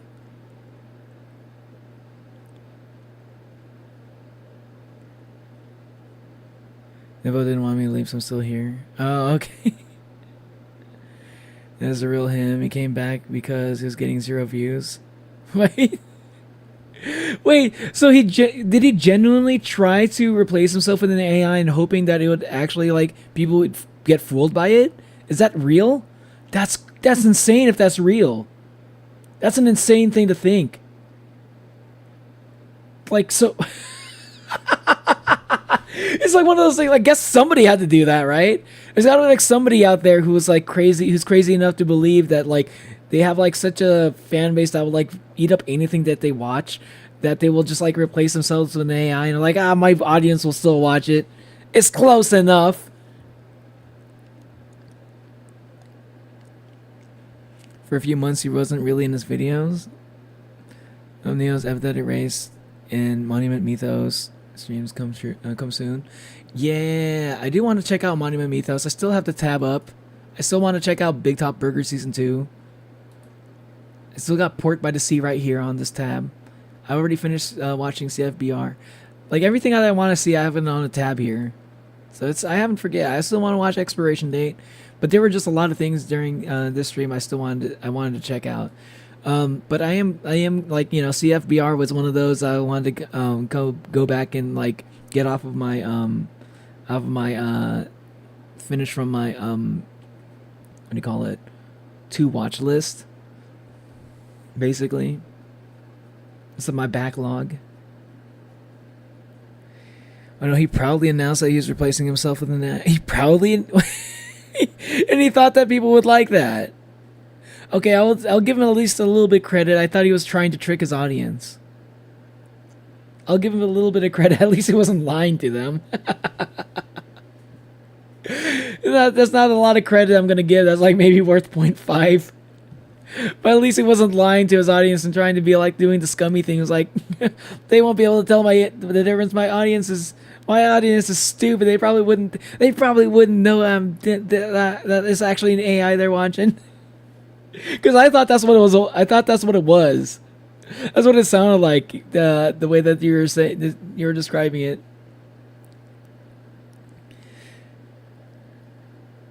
He bragged about how AI is the future, and he literally tries to sell the technology he uses. Like, AI is the future in some ways. In some ways, in the bad way, like cynically, it's gonna take over everything. A little bit, slowly but surely. Not in the ways you would think, though. Not in the ways you would think. Not in the ways that most people I feel like think. I think AI is probably going to take over in very subtle ways. Very subtle ways. And I'm actually kind of scared about it now that I think about it from a different perspective. Because I was like, no way AI is going to replace everything, but in some ways, it will. It's not going to be obvious. It's the problem. It's not going to be obvious. And yeah, I don't know. AI, man, I have a whole thing. Then it was obviously that people who didn't see the announcement would think it was a real person, like little kids or something. Oh, really? Oh no, so that actually was what he was trying to do. Oh God. Okay, so that is pretty fucked up then. I take back that little bit of credit I gave him. I'll take that back. So that was like really what he was trying to do. Like he was like trying to do the thing. It was like doing a small announcement so that people won't so people won't sue him or something. Just like did the bare minimum so they wouldn't get in legal trouble. That's insane, dude. I can't believe people actually try shit like that. What? That's fucking wild. Yeah, because like kids probably wouldn't be watching that announcement, right? Like they're just watching this fucking streams. Man. That's insane. I can't believe it. Bro. Bro. Imagine just like building up this big audience that cares about you and shit, and then just like throwing that in their face like you don't give a fuck. Dude, how ungrateful is this guy? How ungrateful is that guy? That's so insulting. Oh, dude. Yeah. I think I'm gonna have maybe I'm gonna like watch a bunch of I think I'll watch a bunch of Quibble Cop videos. If I had a little bit more time, I probably would have gone down the rabbit hole, but I think I might I'd try to finish up like okay, I'll say this now. Next reaction stream, I'm gonna watch maybe not Monument Mythos. I think that might be a separate one. That one's pretty long. I'm gonna watch Big Top Burger. I'm gonna watch Port by the Sea. I'm gonna watch God Games Ultimate. I'm gonna watch Expiration Date. Next reaction stream, I'm gonna watch at least these 4. I don't want to keep these in my tabs forever. So I'm gonna be watching these 4. Amongst other things, and then like maybe another stream, like maybe after I check out some Quibble Cop stuff, more of the Smash Bros. AU. I don't know. Maybe I'll check out Monument Mythos. It's kind of hard to say when I'm gonna watch it because it's kind of long. It's fucking 3 hours. Yeah, maybe Monument Mythos one of these days. I gotta make. This is the most I've ever like. This would be like the biggest video I've ever reacted to, other than like maybe Epic the Musical. And even Epic the Musical wasn't like. I kind of treated it as if it was one big video, but I think this is still even longer than all the Epic the Musical videos combined.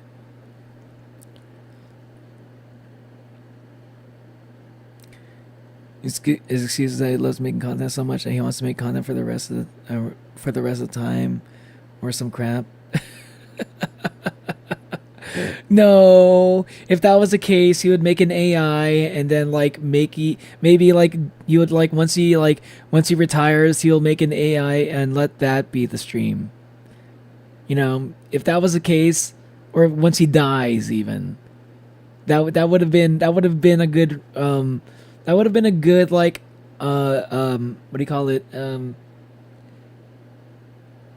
would have been a good reason if it made sense. Instead, he's just like making AI versions of himself, making an AI version of himself while he's still fucking alive, while he's still like in the height of his popularity.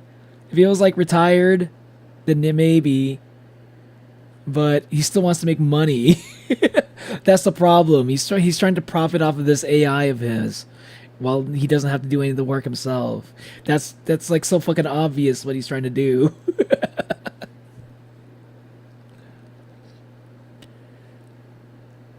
Gonna watch the Wendigoon video. Yeah, I think I'm gonna watch the Wendigoon video. That's probably like the most complete Monument Mythos video, isn't it? That's the first thing that comes up the top of the search results if you search Monument Mythos. So I think I'm gonna be watching the Wendigoon video, but it's gonna be really long. Yeah, like whenever stream I do this is gonna be like the only thing I react to during that stream. So like I can't like react to this alongside other things. It has to be like the only thing I react to. Thought you'll watch the full series? No, what's the full series? Is this not the what is it? Is it like a video, or is it like is this a playlist? Is it this?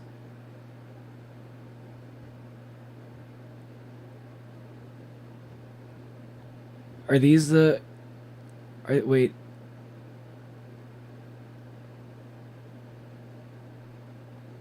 Oh,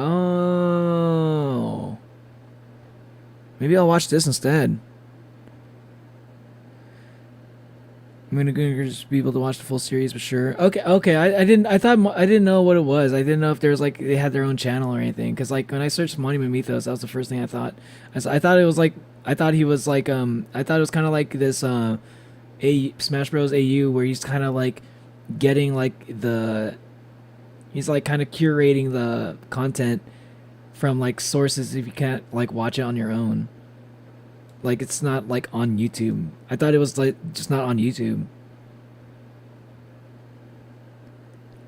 There's 3 seasons. Minigun videos, lower dump. Oh, I see. Okay, yeah, then I'll watch this instead. If we're gonna be doing seasons, then I think I can do, like... Wait, no, I do remember this kind of being... Oh, okay, no. Now, it's been a while since I... was thinking about analog horror. Maybe I'll do like season 1 of Monument Mythos. Oh, we'll see. We'll see. I have not forgotten about it, but there's like so many other things I wanted to react to. It's kind of gotten like pushed aside for a while.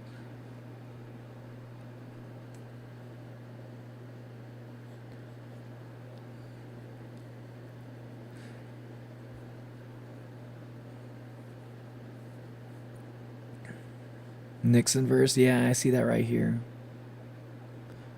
Nixon verse is right here. Also looks pretty interesting. Huh. Yeah, I'll check this out. But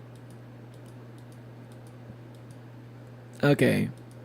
Next one is gonna be these 4 videos for sure. As because it's just been on my tabs for too long. It really has. Even if I see other things I want to react to, I will prioritize these ones for my next reaction stream. And maybe I'll throw in another Smash Bros. Horror Infection AU on the next one as well. I'll maybe do like season or episode 2. Because I like this. This was a fun watch. Let me actually queue it up. Where is part 2?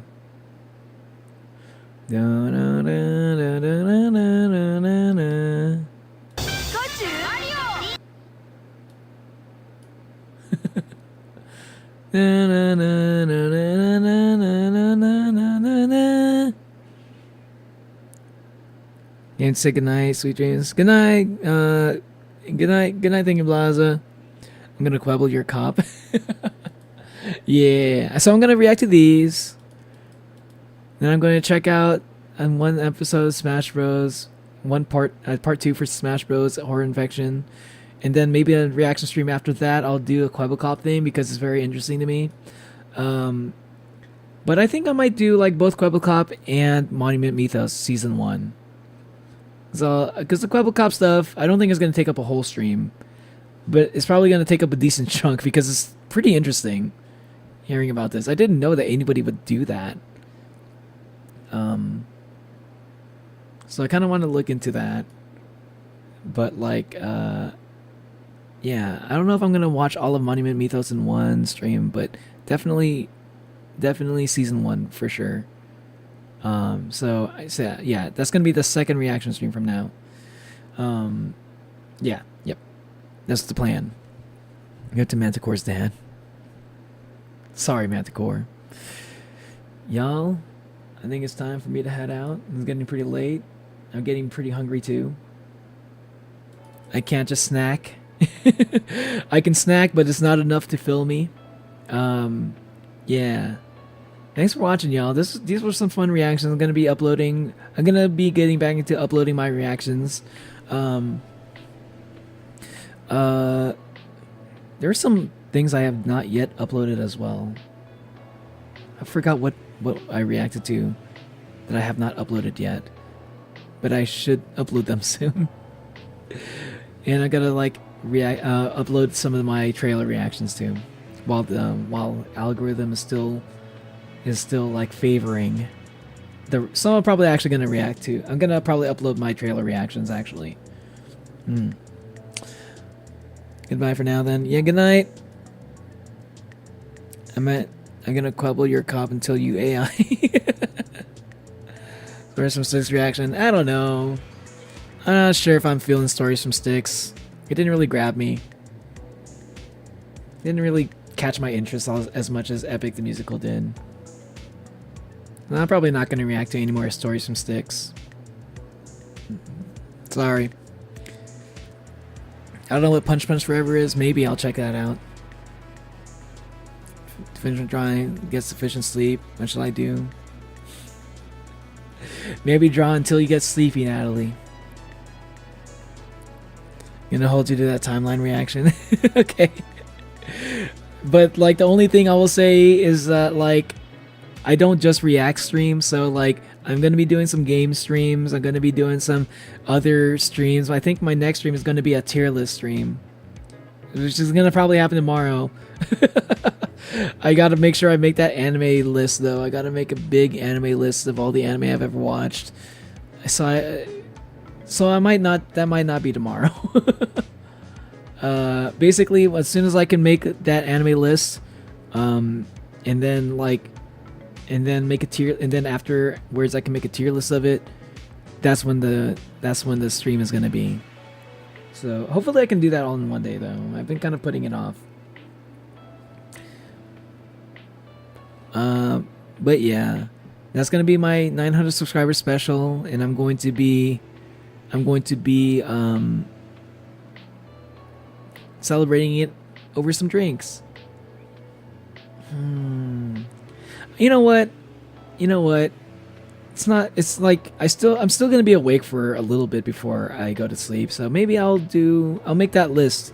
Hopefully I can make it finish it by tonight. Or if I get really close to finishing it and I feel confident enough to say that I'm gonna do the stream tomorrow, then I'm gonna schedule the tier list stream for tomorrow. Anyway, that's the plan for now. Oh man, and then there's gonna be a Gartic Phone stream soon. Can't wait for that. Gartic Phone stream gonna be probably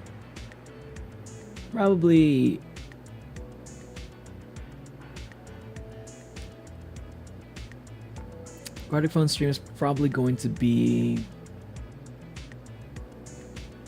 4 days from now, maybe 3 or 4 days from now. Most likely 4 days. An hour away from finishing. I just had the arms and the party hand and I'll be done. So close. That is pretty close. That's a tough decision, Natalie. That's a tough decision. Flip a coin.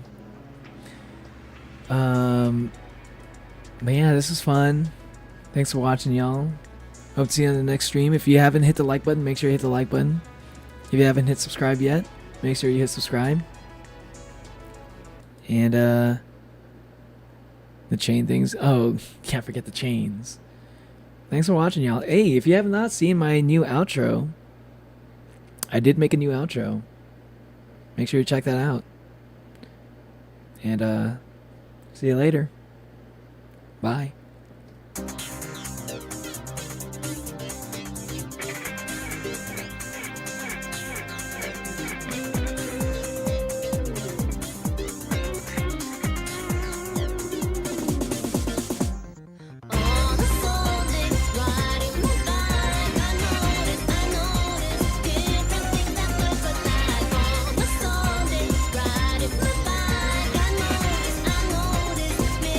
Many things at the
Bruh.